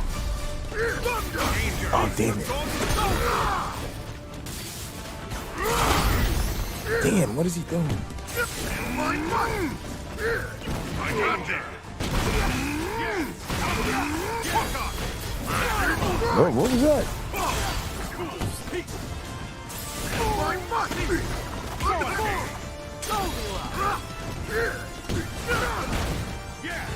I got things.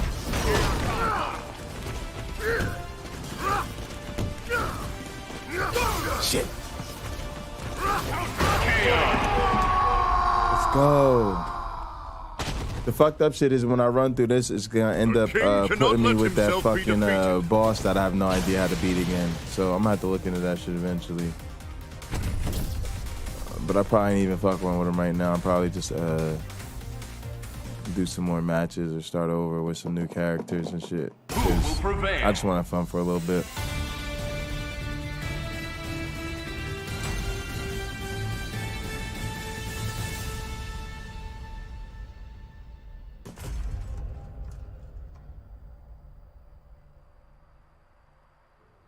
You got all dressed up for me? Then I'll be honored to kick your shiny metal butt. Those who control the stones control the universe. Who will come out on top? Ready. Fight. Combo.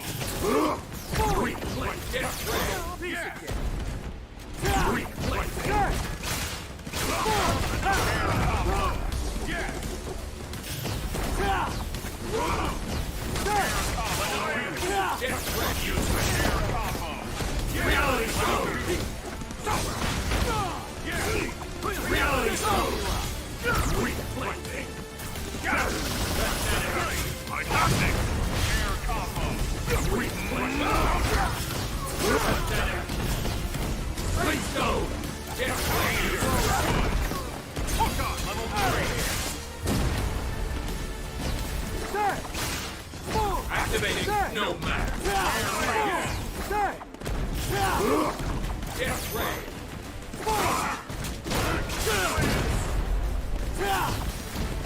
This is your end.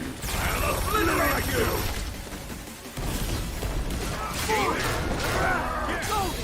Sweet plaything. Blow, mighty north wind. I won't count because he's down there.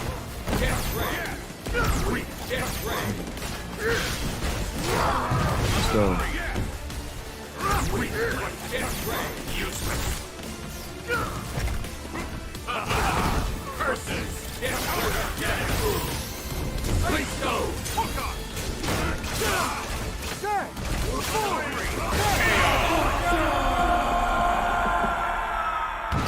Let's go. That was fun.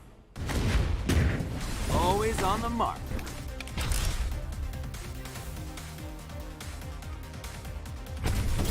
Yeah, I don't know. All right, let me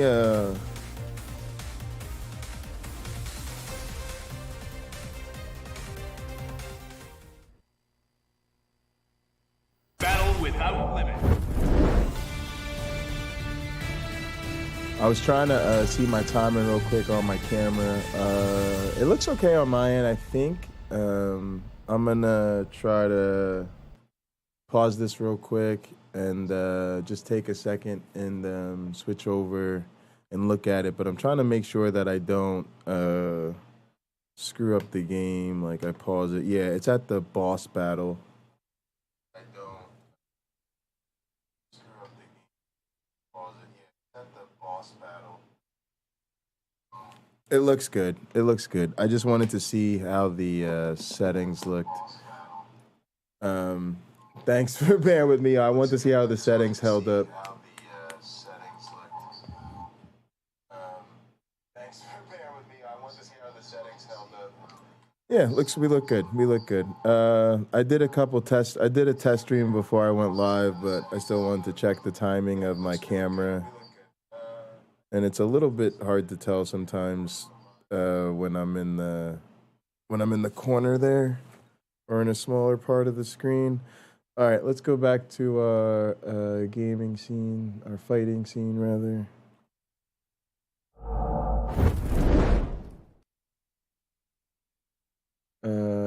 Newly unlocked items. Whatever. Nobody cares. Oh yeah, actually I do care. That's good.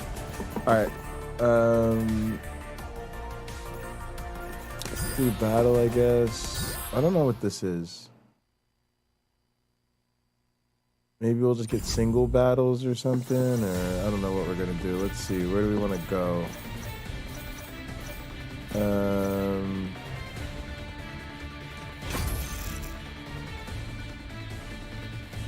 Captain America. Let's go get you. I look forward to the battle. That was my randoms. All right. With the reality against Iron Man. All right, let's start this battle. Or Captain Marvel and Iron Man. I put my trust in your command. Battle without limits. With the space. Oh no, it's Captain Marvel and Strider. All right, let's go. Let's go. Yeah. I actually enjoy the stream. I think I did my test stream earlier. I was checking it out, and I thought everything actually looked pretty good. It looks great on my tablet. All right. Oh, I noticed it's got my club's. Who will come out on top? Ready. Guys. Fight. Guys, one of the reasons that 100 subs is a big deal is it allows you to open up like some channel customization stuff. And one of them is the little watermark you see on the video. And yeah, I made it the patch for my club. It's a little small, but I don't know. I'm happy to see it there. It's cool. It's a sign of a little bit of a YouTube accomplishment and a little bit of customization we get. It's kind of cool.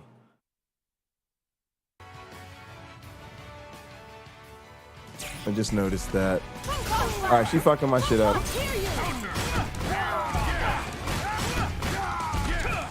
And fucking Bio was telling me moves with this shit before, but I don't know where his ass is at. I'm fucking his shit up though. Bro, I don't play around. I like to be aggressive. I want to press buttons. I don't know. Oh shit. Oh, he comes out of defense so well with that shield. So smoothly in and out of the defense with the shield.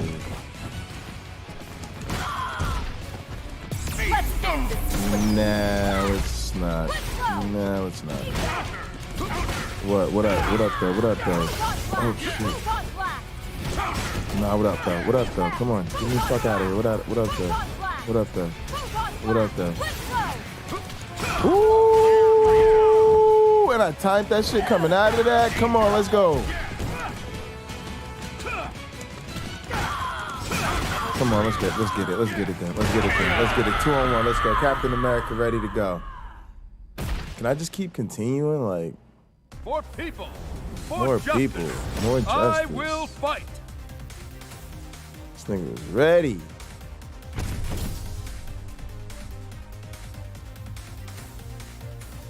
It's just gonna take me back to the do it again, I guess, or whatever. I mean, I'm with it, whatever. Player 1 winner. What else? Battle over, rematch, character select.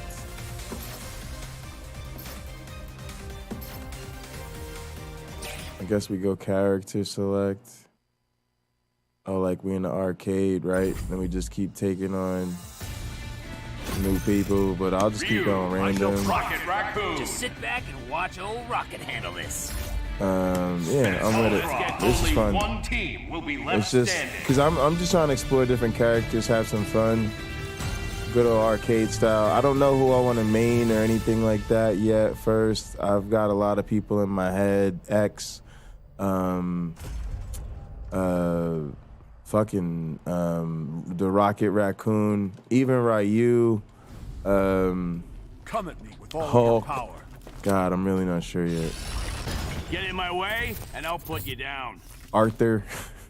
Who will I like a come out lot of on characters top? in this Ready. game. Fight! Get it!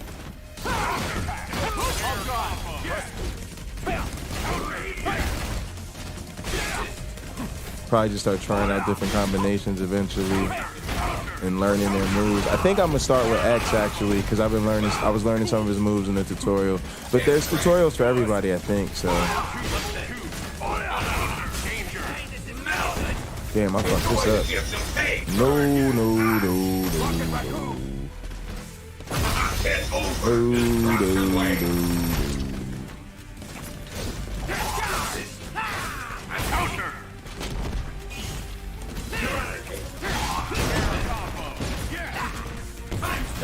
Whoop, whoop.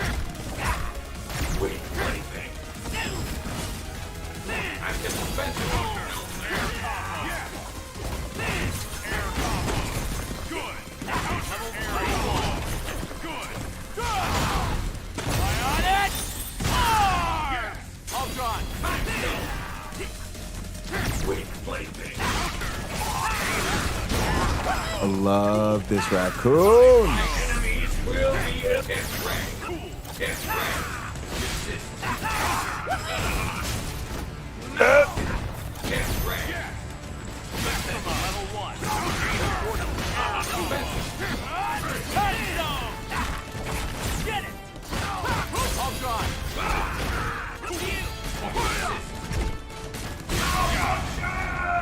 All right, one more, come on.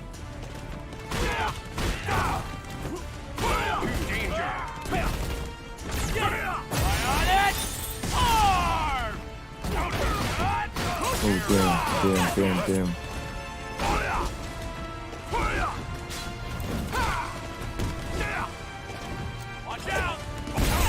Oh, shit.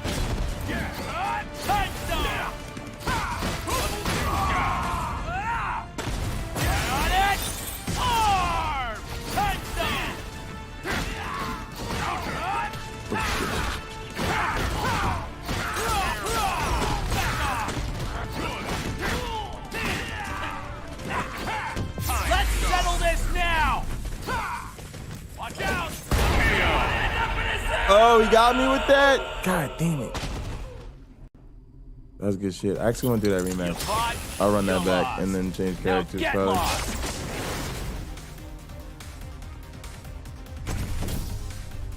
They got that.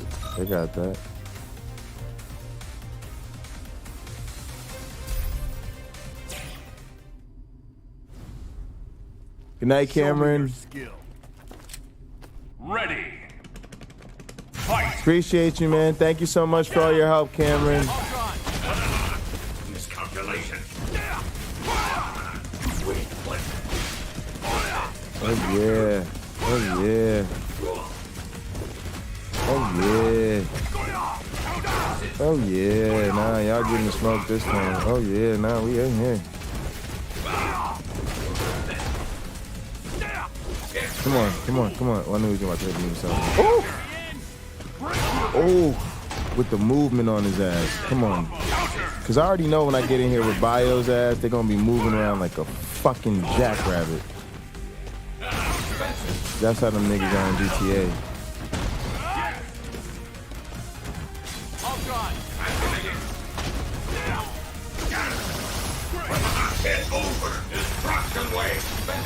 Nah.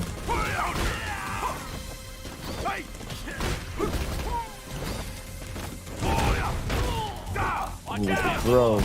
Oh shit. He's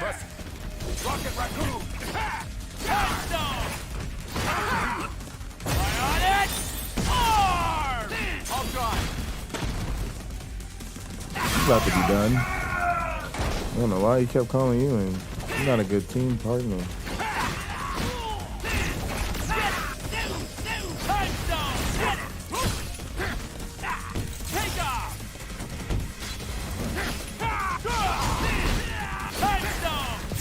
I'd have to use this. Watch out! Oh shit, I thought I was gonna bounce under it.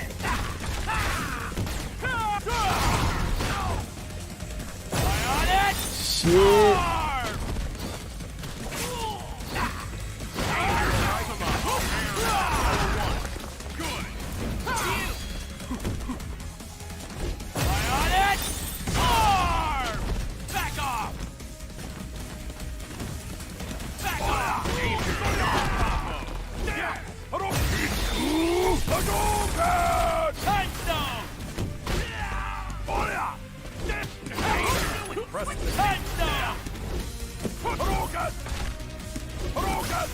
Get over here, you bitch! Back off!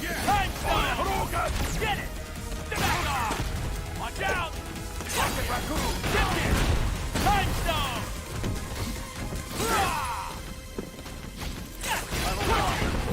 Get over here! I You know what I'm talking about? Vengeance is mine.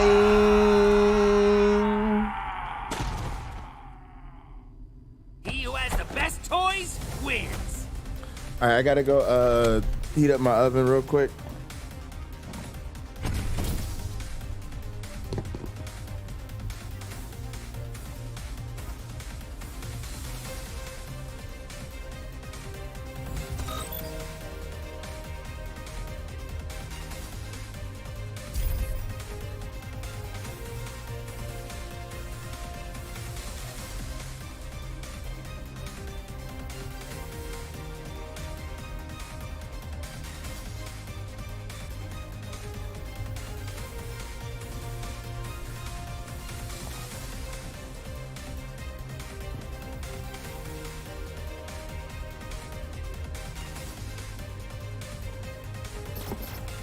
All right, let's do character select, and then I might actually try to maybe put in some people and learn something a little bit about them. So let's go with, I don't care about the stage. Let's go with X. Starting the mission.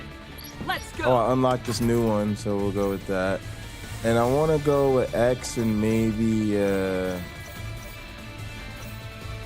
these ones I haven't unlocked yet or something?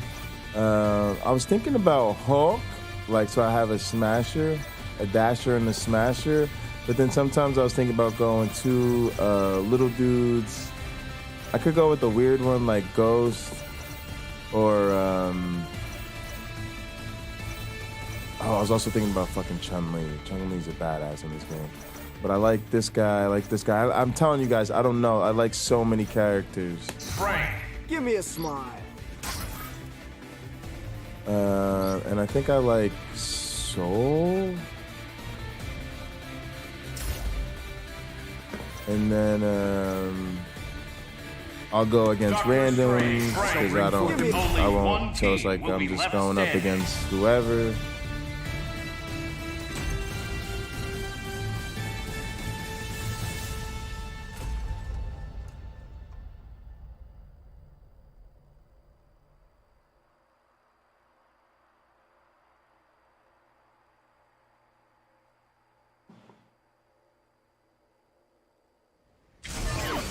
I won't back down, no matter who shows up. Even a simple parlor magician could win this fight. Who will come out on top? Ready. Fight! Embrace the hot flames of the boat! Frank!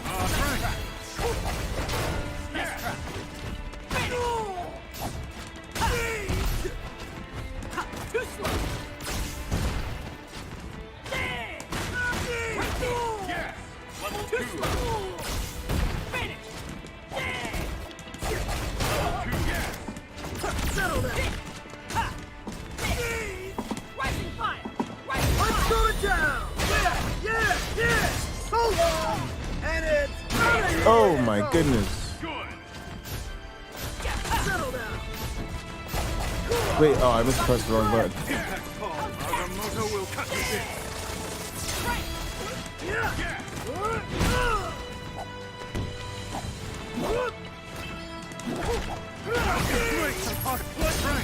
Shit.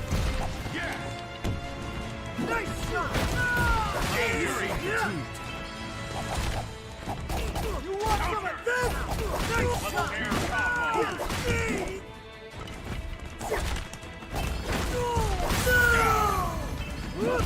Yes! Teleport! Dagger of the neck! Can you keep me borrowed? Oh! Good! I am the Sorcerer Supreme! I am Agamotto. Can you keep up? Flames burn brought, flames burn brought, flames of the bolt teeth counter! Flames of the bolt teeth! Agamotto! You want some of this? Let me borrow it! Got him! Beautiful. Beautiful. Again? Well, always ends like this.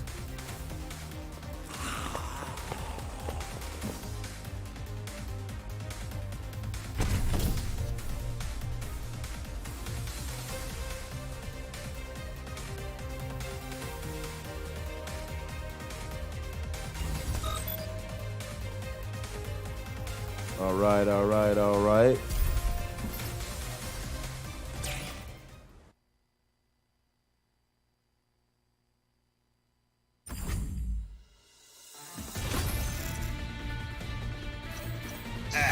Roger.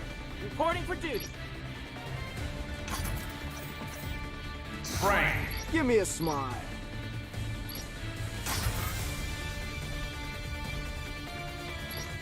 I didn't even use it yet, so we'll see what's up. I still don't know that much about the resources and shit on this game, but did I get Frank again? Battle without limits. All right.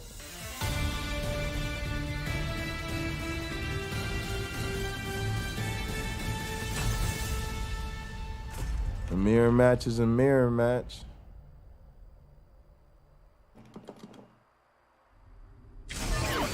Teleport But complete. yeah, I wanna Ending transmission for now. Get back! You. Who will come out on top? Ready. And the funny thing is, I've been thinking about using Hulk too, because I really like Hulk in this game. Let me see the other ones. The X-Buster. It's low or high punch.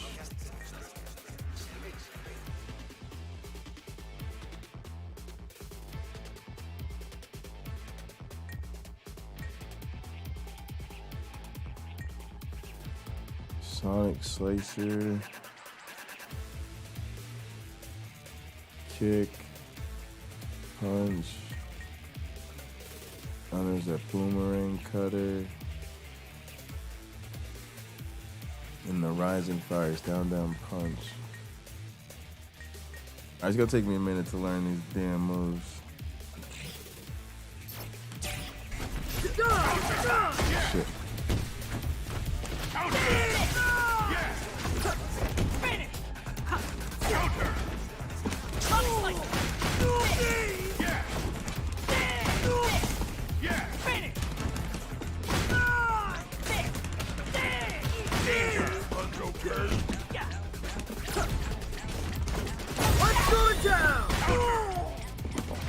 Level 2. Level 1.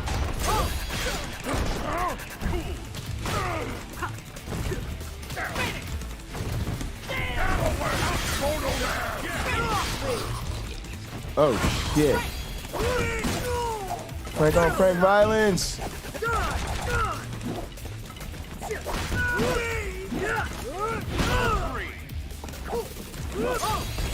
Interesting. Nice shot. Interesting. You want some of this? Nice shot.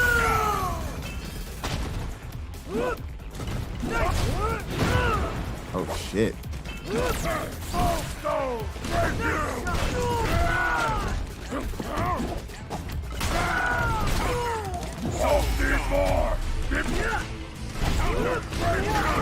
Oh, he brought him back.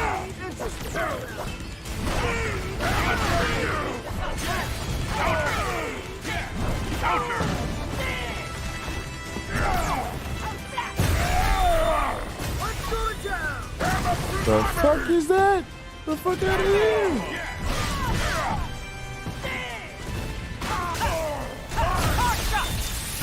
Got him! Oh shit, I stood in the way of that.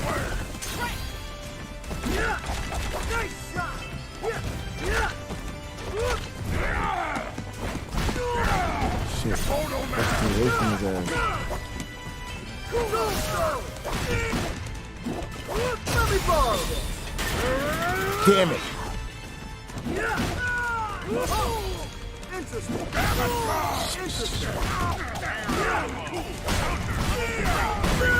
Shit, he got me.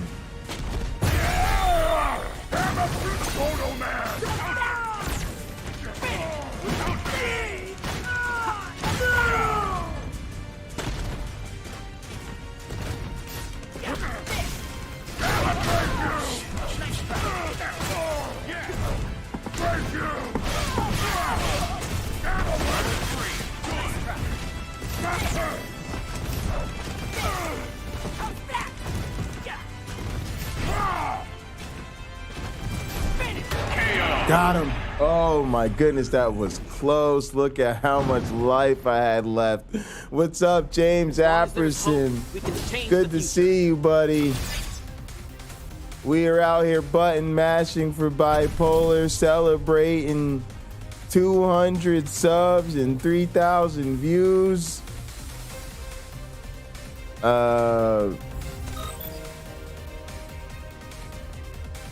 We had Mark stop by, Mark Reed. He was the guy that actually debated Kent Hovind the night of the LPP after party that was on Gutsick Gibbon.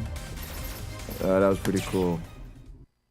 And Math Pig, I think, was the other person who called in earlier.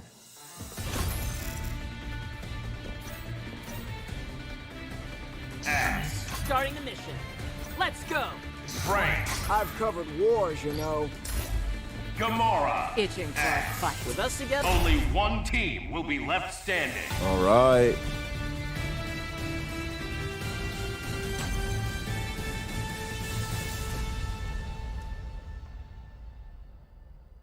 And yeah, I think Mark Reed and I are going to go over that debate on Saturday night for Late Night Counter-Apologetics, so that should be dope. James, feel free. You could call in if you want to, if you want to chat, or if you want to do that like during that show or whatever. I'll be live all weekend, man. So, or all week and the weekend. So whenever, man. Oh, come on.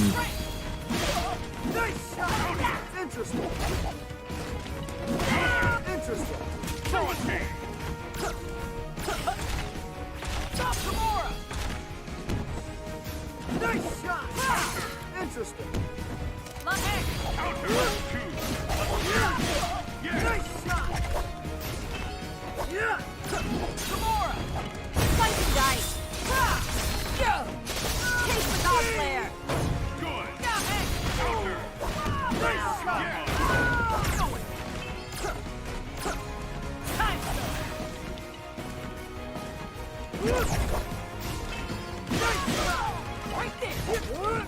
Oh, yes.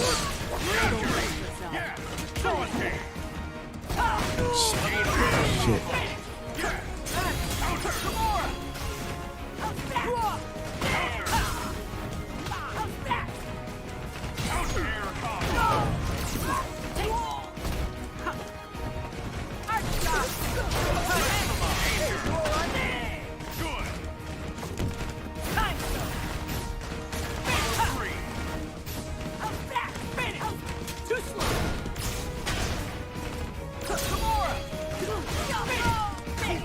Shit, what are they doing?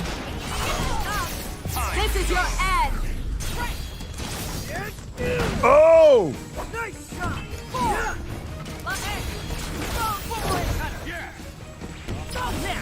Oh, that cutter's nasty. Right there!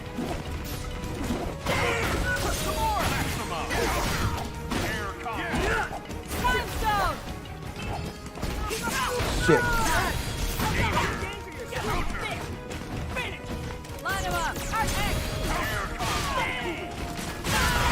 Got him. All right, let's go. One more.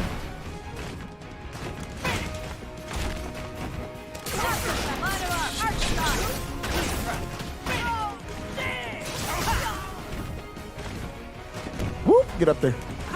Get up there. Good shit. That was a good fight. That was a good fight. As long as there's hope, we can change the future. Hear that, guys? As long as there's hope, we can change the future.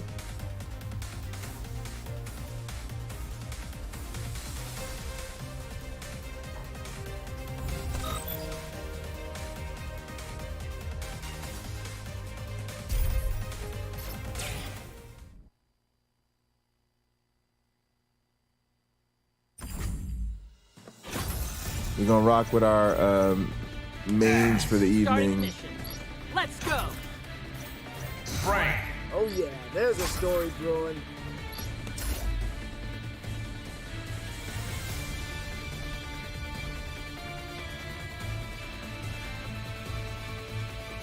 I might start watching some videos and shit on this game. The battle begins. So I can learn how to build the resources and stuff. I fucking hate Jeddah. I suck against Jeddah. Jeddah's got all that distance and space control shit and the orbs and the roly-poly goddamn thing. The galaxy needs more than raw strength. All right, who did it? Who put cat food in my rucksack? Who will come out on top? Ready. Fight. Yeah.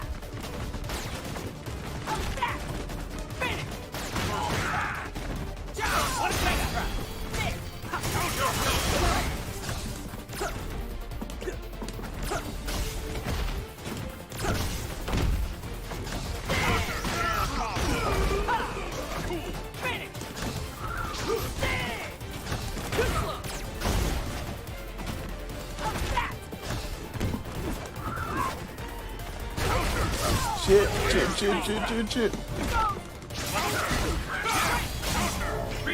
Go.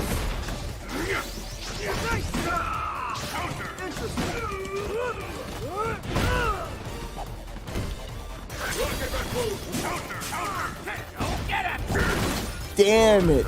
That group thing.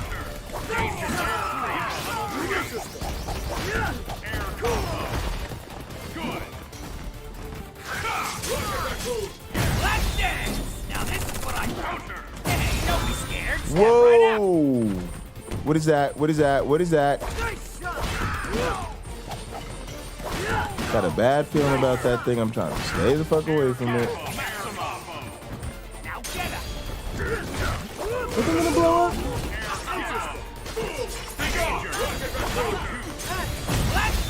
Shit. Shit. I'm here to murder you, he says to me.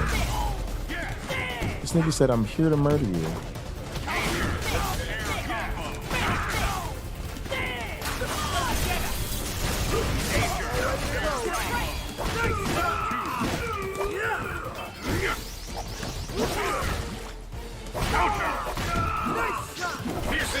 Oh!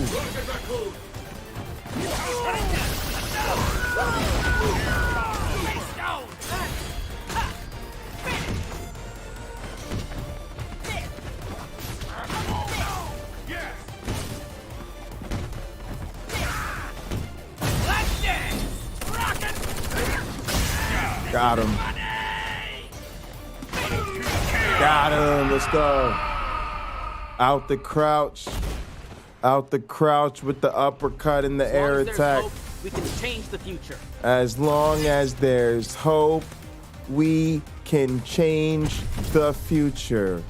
Pocket is out here. He's on a roll. We are button mashing for bipolar, button mashing for the win, button mashing instead of brain bashing. People should be happy when I do these streams. I'm not making fun of theists. I'm not out here taking a doo-doo pie all over people's religion. I'm not subjecting people to science education or coding, you know? Just being a regular old Twitch streamer. You know, going back to our glory days, just being a regular old rando somewhere on the bottom of a Twitch category, chilling out, having some fun at the arcade, you know? Frank. Give me a smile. Good old-fashioned fun. Frank.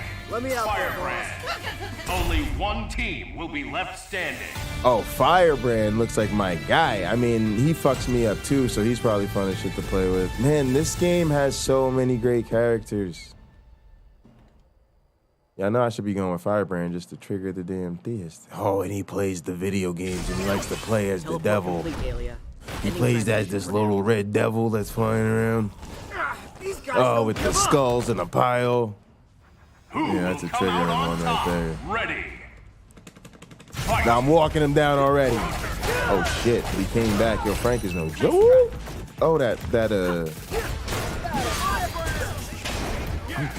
shit. Oh, and I jumped into that like an idiot.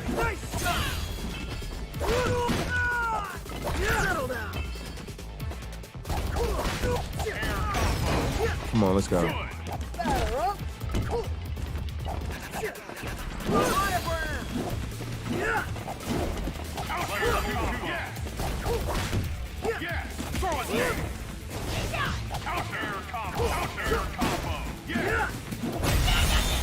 Nope, nope, nope, not with it. Nope, not with it. Nope, not with it.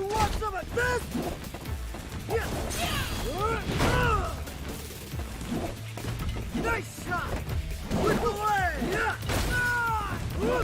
Nice shot! Nice shot! Level 3! Yes! You done!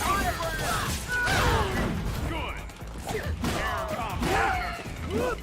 Nice shot! Yeah! Done! Into mine!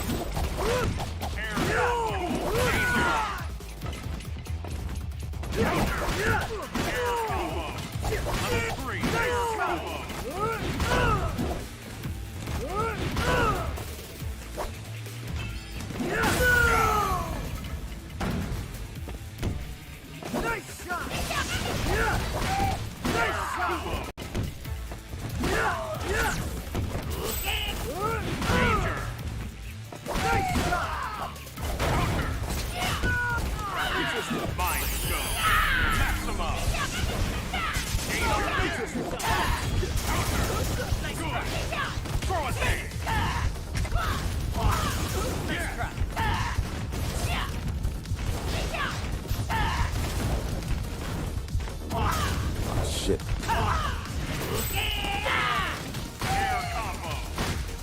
There's a way to send them damn fireballs back, but you gotta like.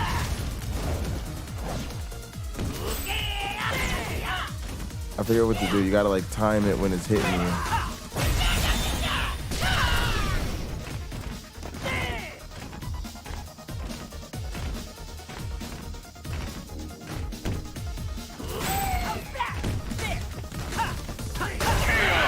Got him.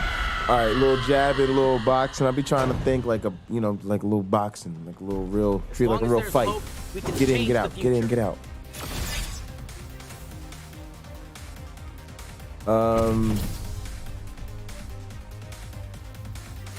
I'm thinking about whether or not I should be using an 8-button layout or a 6-button layout. I'm kind of leaning towards 6 actually, because I'm realizing that there's less movement, and then instead of I could just hit the one. Instead of having buttons 5 and 6 be both kick and both punch buttons, I could just press both kick and both punch and then use 6 buttons instead of 8. I don't know, I've been thinking about it. Which I think I was gonna look into, like I was gonna look it up and see what they say online, you know, see what the YouTube perverts think.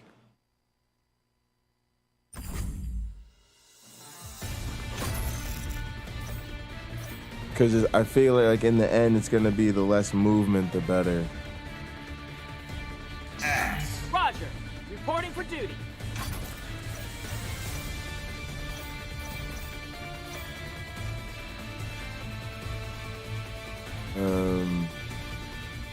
Let me. I could try it.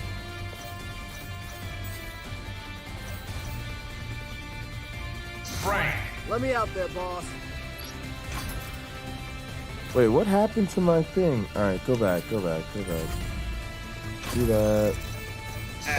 Roger, reporting for duty. Frank. Oh yeah, there's a story brewing. 0. I'll show no mercy. Hagar. Kind of like Who will prevail? Let's get it.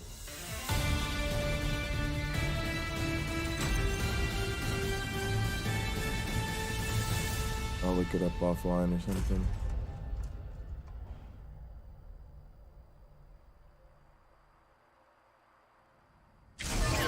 Zero? Who's controlling you this time? X. Does it have to be this way? Who will come out on top? Ready. Fight. I like how they have a custom message for each other. Damn it, damn it, damn it.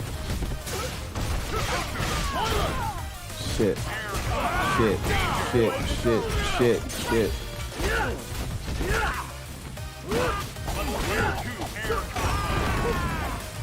That pie in the face is so fucking useful.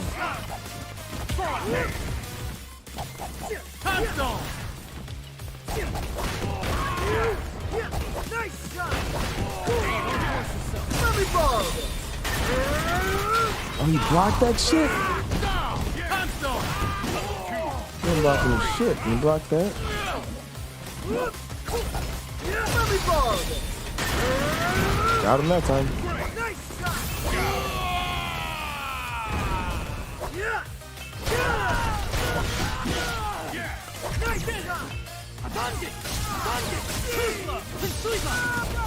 Oh shit. Oh, he got through the block.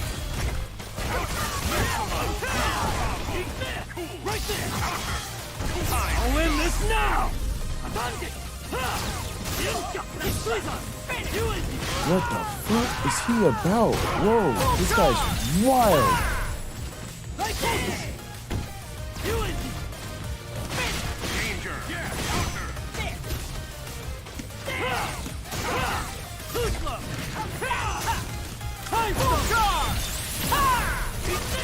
Damn it.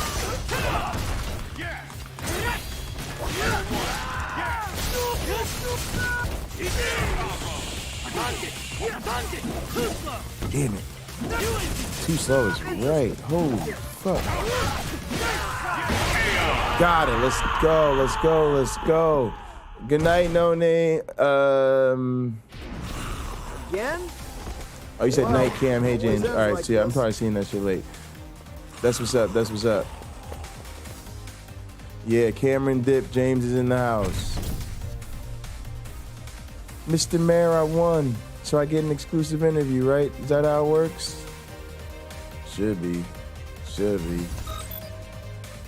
We out here getting it, y'all.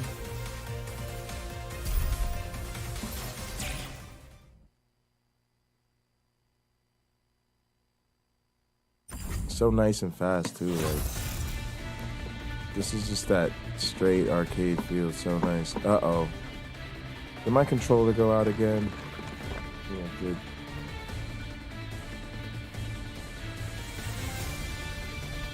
It was doing so good, too.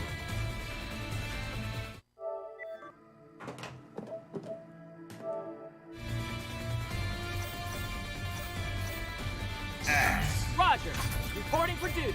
Frank. I've covered wars, you know. Thor. Dante. Who will prevail?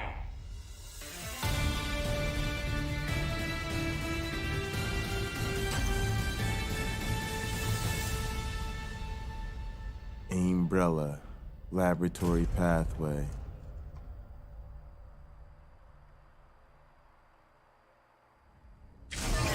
Even if the enemy is a god, I must complete my mission. I wonder how well a machine like that will stand up to my thunderbolts. Who will come out on top? Ready. Fight. First attack. Air combo. Great. Air combo. Oh, yes, going off on him. Oh my goodness, that felt so good. God damn, it got me shocked with that damn Thor shit. Woo! Oh!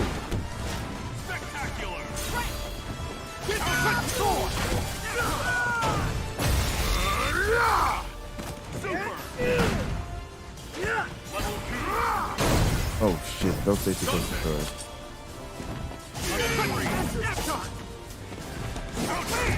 God damn. Mighty North Wind!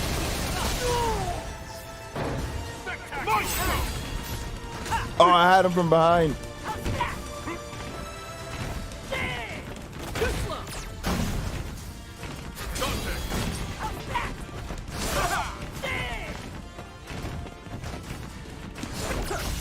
Mind Stone! Boomerang cutter!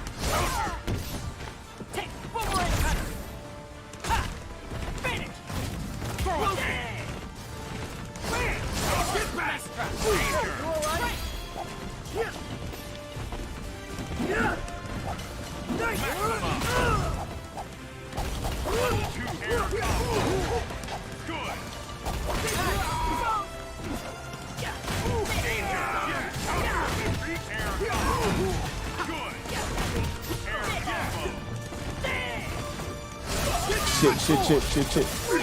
Shit.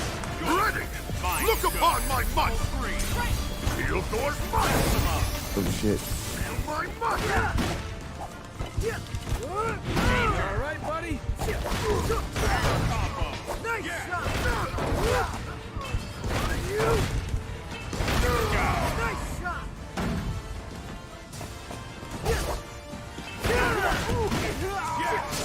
Interesting.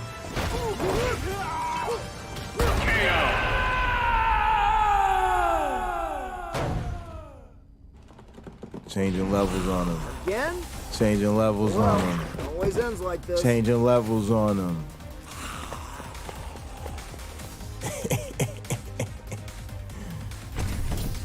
Yeah, appreciate you, No Name. No Name, thanks so much, man. Like, fucking congratulations, bro. We started at 2 and we had 200 and counting, man. Fucking crazy. Man, take yourself some Tylenol and go to bed. I'm actually going to go to bed soon myself. I want to get a good night's sleep. I'll probably do just a couple more matches. But yeah, man, thank you so much for all your help building this channel up, man.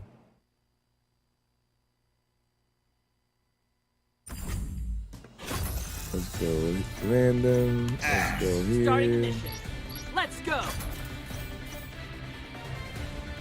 For sure. Frank. Give me a smile. Captain America. Let's go. Only one team will be left standing.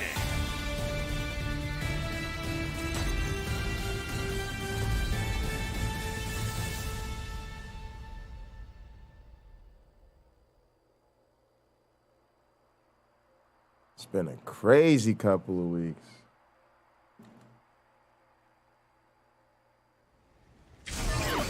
Teleport complete, Alia. Ending transmission for now. As long as there's hope, I won't lose. Who will come out on top? Ready. Fight! First attack. Oh, it's a bonus too. I want to get that. That's just it. No, not Jetta. Jetta and Captain America. That's a Diesel team, actually. That's a squad. That's a squad. I ain't even gonna lie.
Oh shit.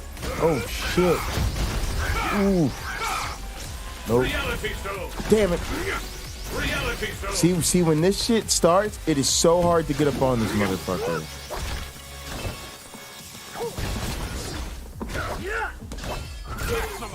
Oh shit, yeah. Oh, see, I didn't even know about this shit, y'all. I'm trying out some moves with Frank.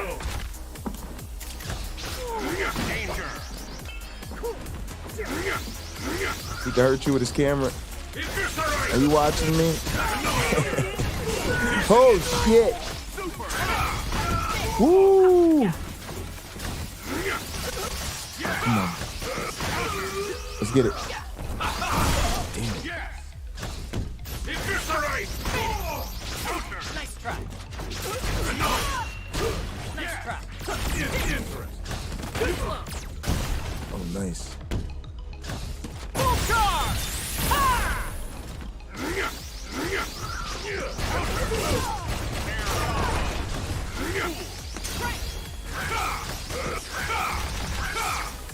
Reality show. Oh, swinging for the fences. All right, y'all, I'm gonna try the next one with these other controls I've been thinking about. Always ends like this.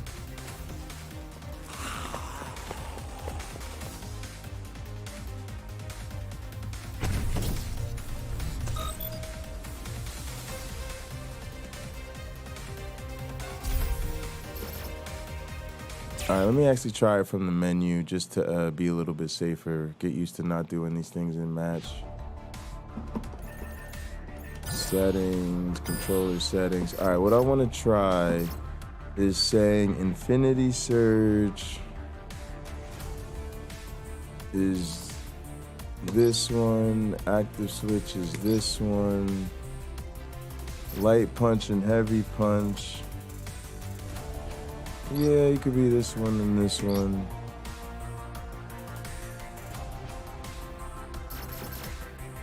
And what it's gonna do is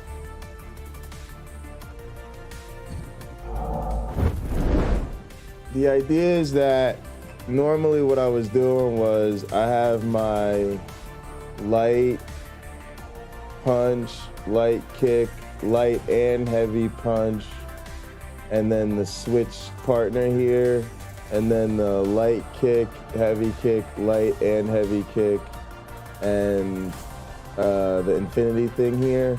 And instead, I'm gonna just go to light and heavy punch, light and heavy kick, and then switch here, infinity here. Keep the other two over here kind of open. I probably won't use them. And then if I want to hit both punch or both kick, I'll just press them at the same time. It should actually be more accurate and less hand movement, which should actually help me trigger buttons faster and stuff. We'll see. Try it out once and see how it goes, and then try rocking with it. Battle or CPU.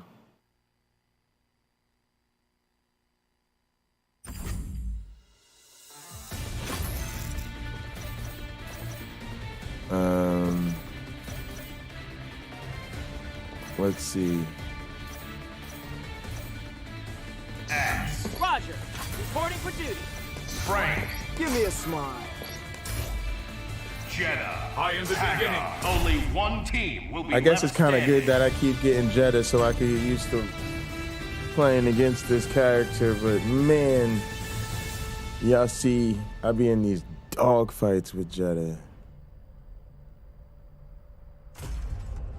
It just throws so much at you at once. Oh, hang on. Let me switch back. Teleport complete, alien. For now. How can I be a hypocrite if good and evil do not exist? Who will come out on top? Ready. Fight! Finish! Yeah. First air Right there. combo. Air combo. Yeah. Your nose. Tiger. Damn it. I was about to do that. Holy shit. Get the fuck out of here. Body crush! Get out of here. Got the button. Tombstone! Looky here. Oh! Tombstone! No, level 1. Yeah, Tombstone! No, counter! Let me borrow this. Looky here. Damn it. Come on! Come on! Come on!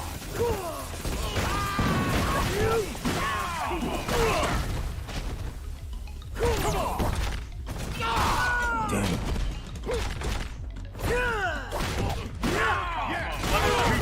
Interesting. We're trading.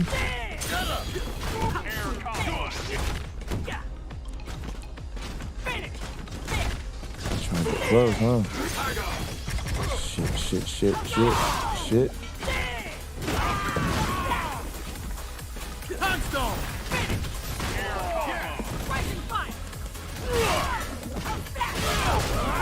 Damn it.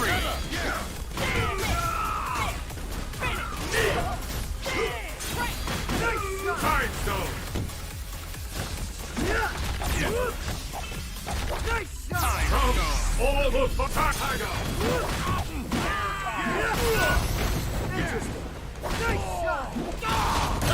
Shit. Body, run! Let me borrow this. Level 3. Damn it, I got punished for that.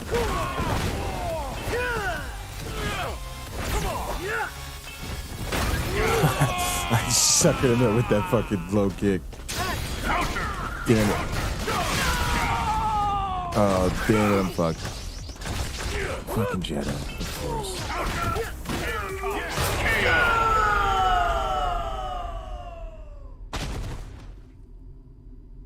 You shall live on as part of You shall live on as part of me. You're a sick motherfucker.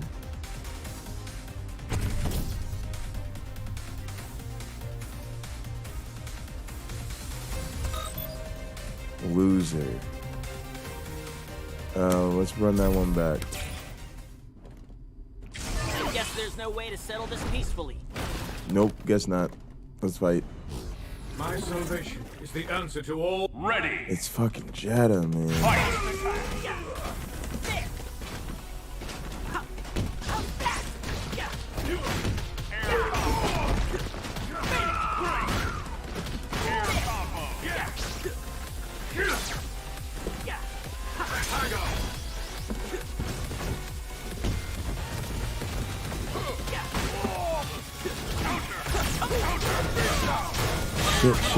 Shit, he countered me.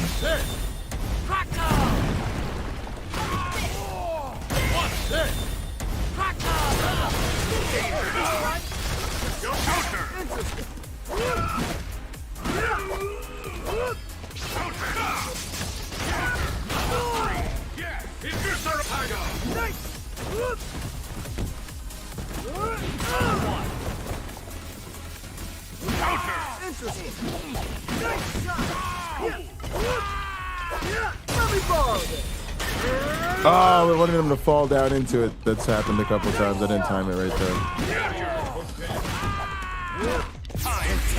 I love it! I'll crush you! Body, run!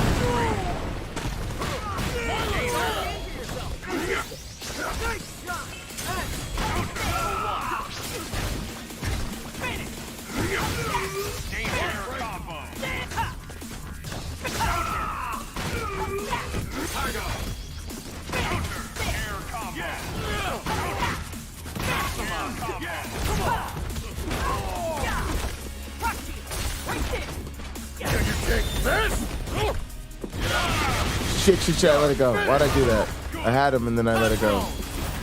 Woo! With the suplex!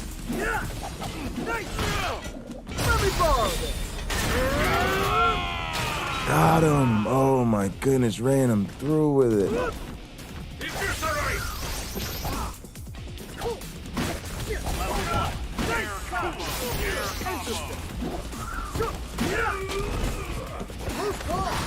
Oh yes! Ooh.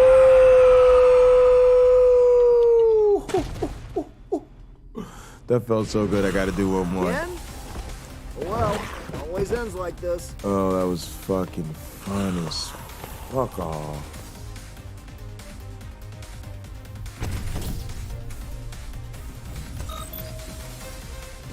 Side on up, nothing wrong with that, nothing wrong with that. We out here getting this work. Let's get another one.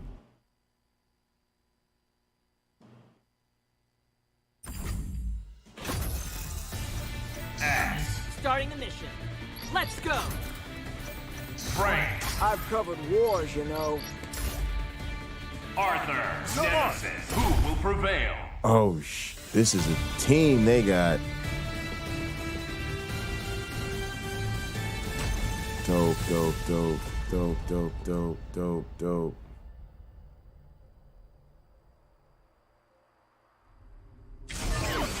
I won't back down, no matter who shows up. If I were to go easy, I would be breaking my oath as a knight. Who will come out on top? Ready. I love Arthur.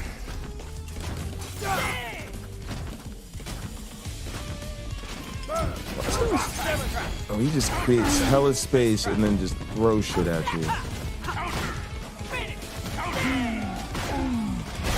Shit.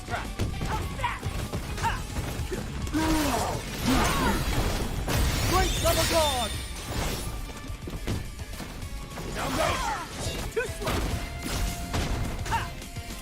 A 7. Shit.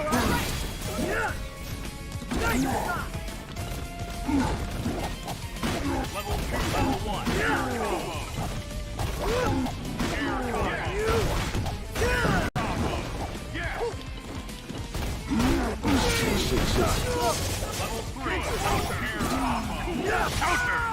Fuck both of them up. Let's go.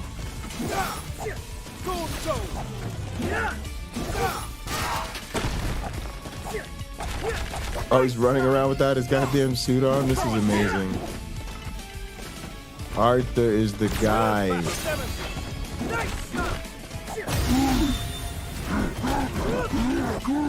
Oof. You whiff, guy. I'm over here. Shit.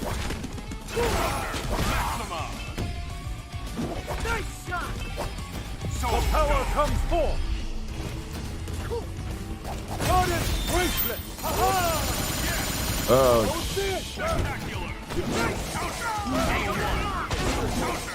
Give me strength. Nice try.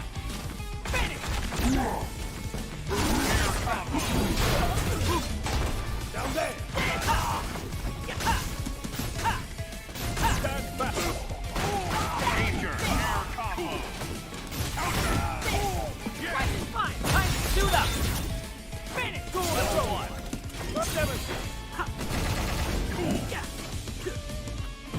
Shit.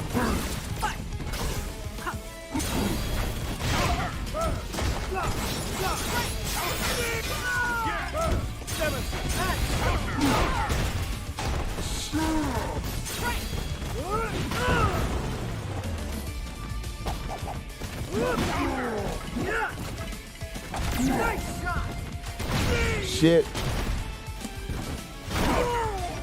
Interesting. Shit.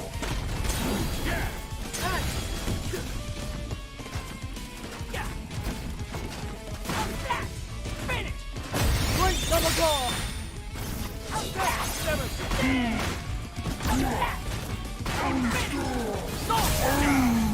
Got him finally.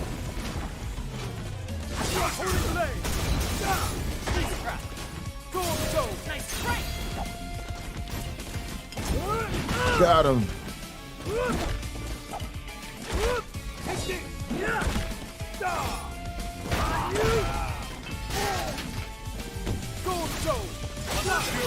Shit. He was there. Watch over. Oh, shit, where they both come in. Fuck me. That shit fucked Frank up. God damn it. Keep me strength! Full charge! Got him! Good. How the fuck is he still here? Got him! Oh my goodness, what a fight. What a As long as fucking there's hope, fight. we can change the future.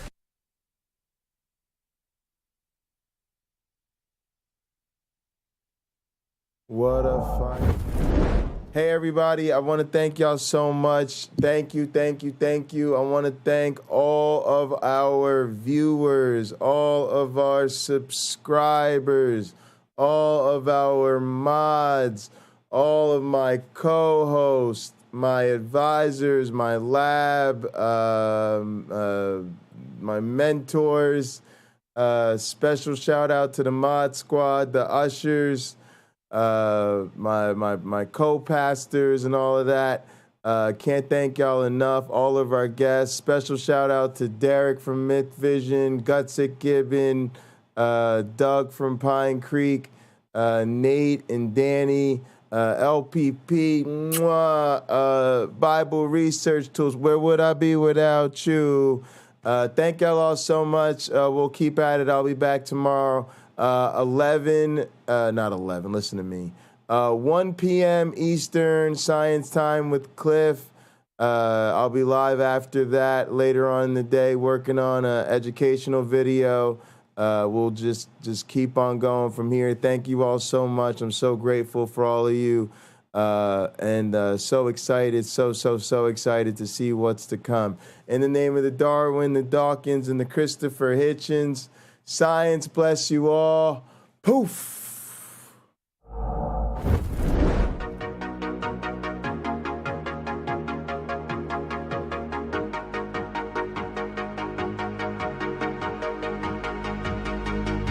She got that sweet juice, Minute Maid, some of out that lemonade. Take a sip, blowing purple clouds, taste like lemon haze. Conversations back and forth like damn, we could go on for days. Looking back at it like damn, she bad when she walk away. Here we go, been down this road, they already know. When we go on tour, I'll take you anywhere you wanna go. People talk about us like they understand just what this is. I just wanna give you all you want and then to double it. They all say I'm way too young.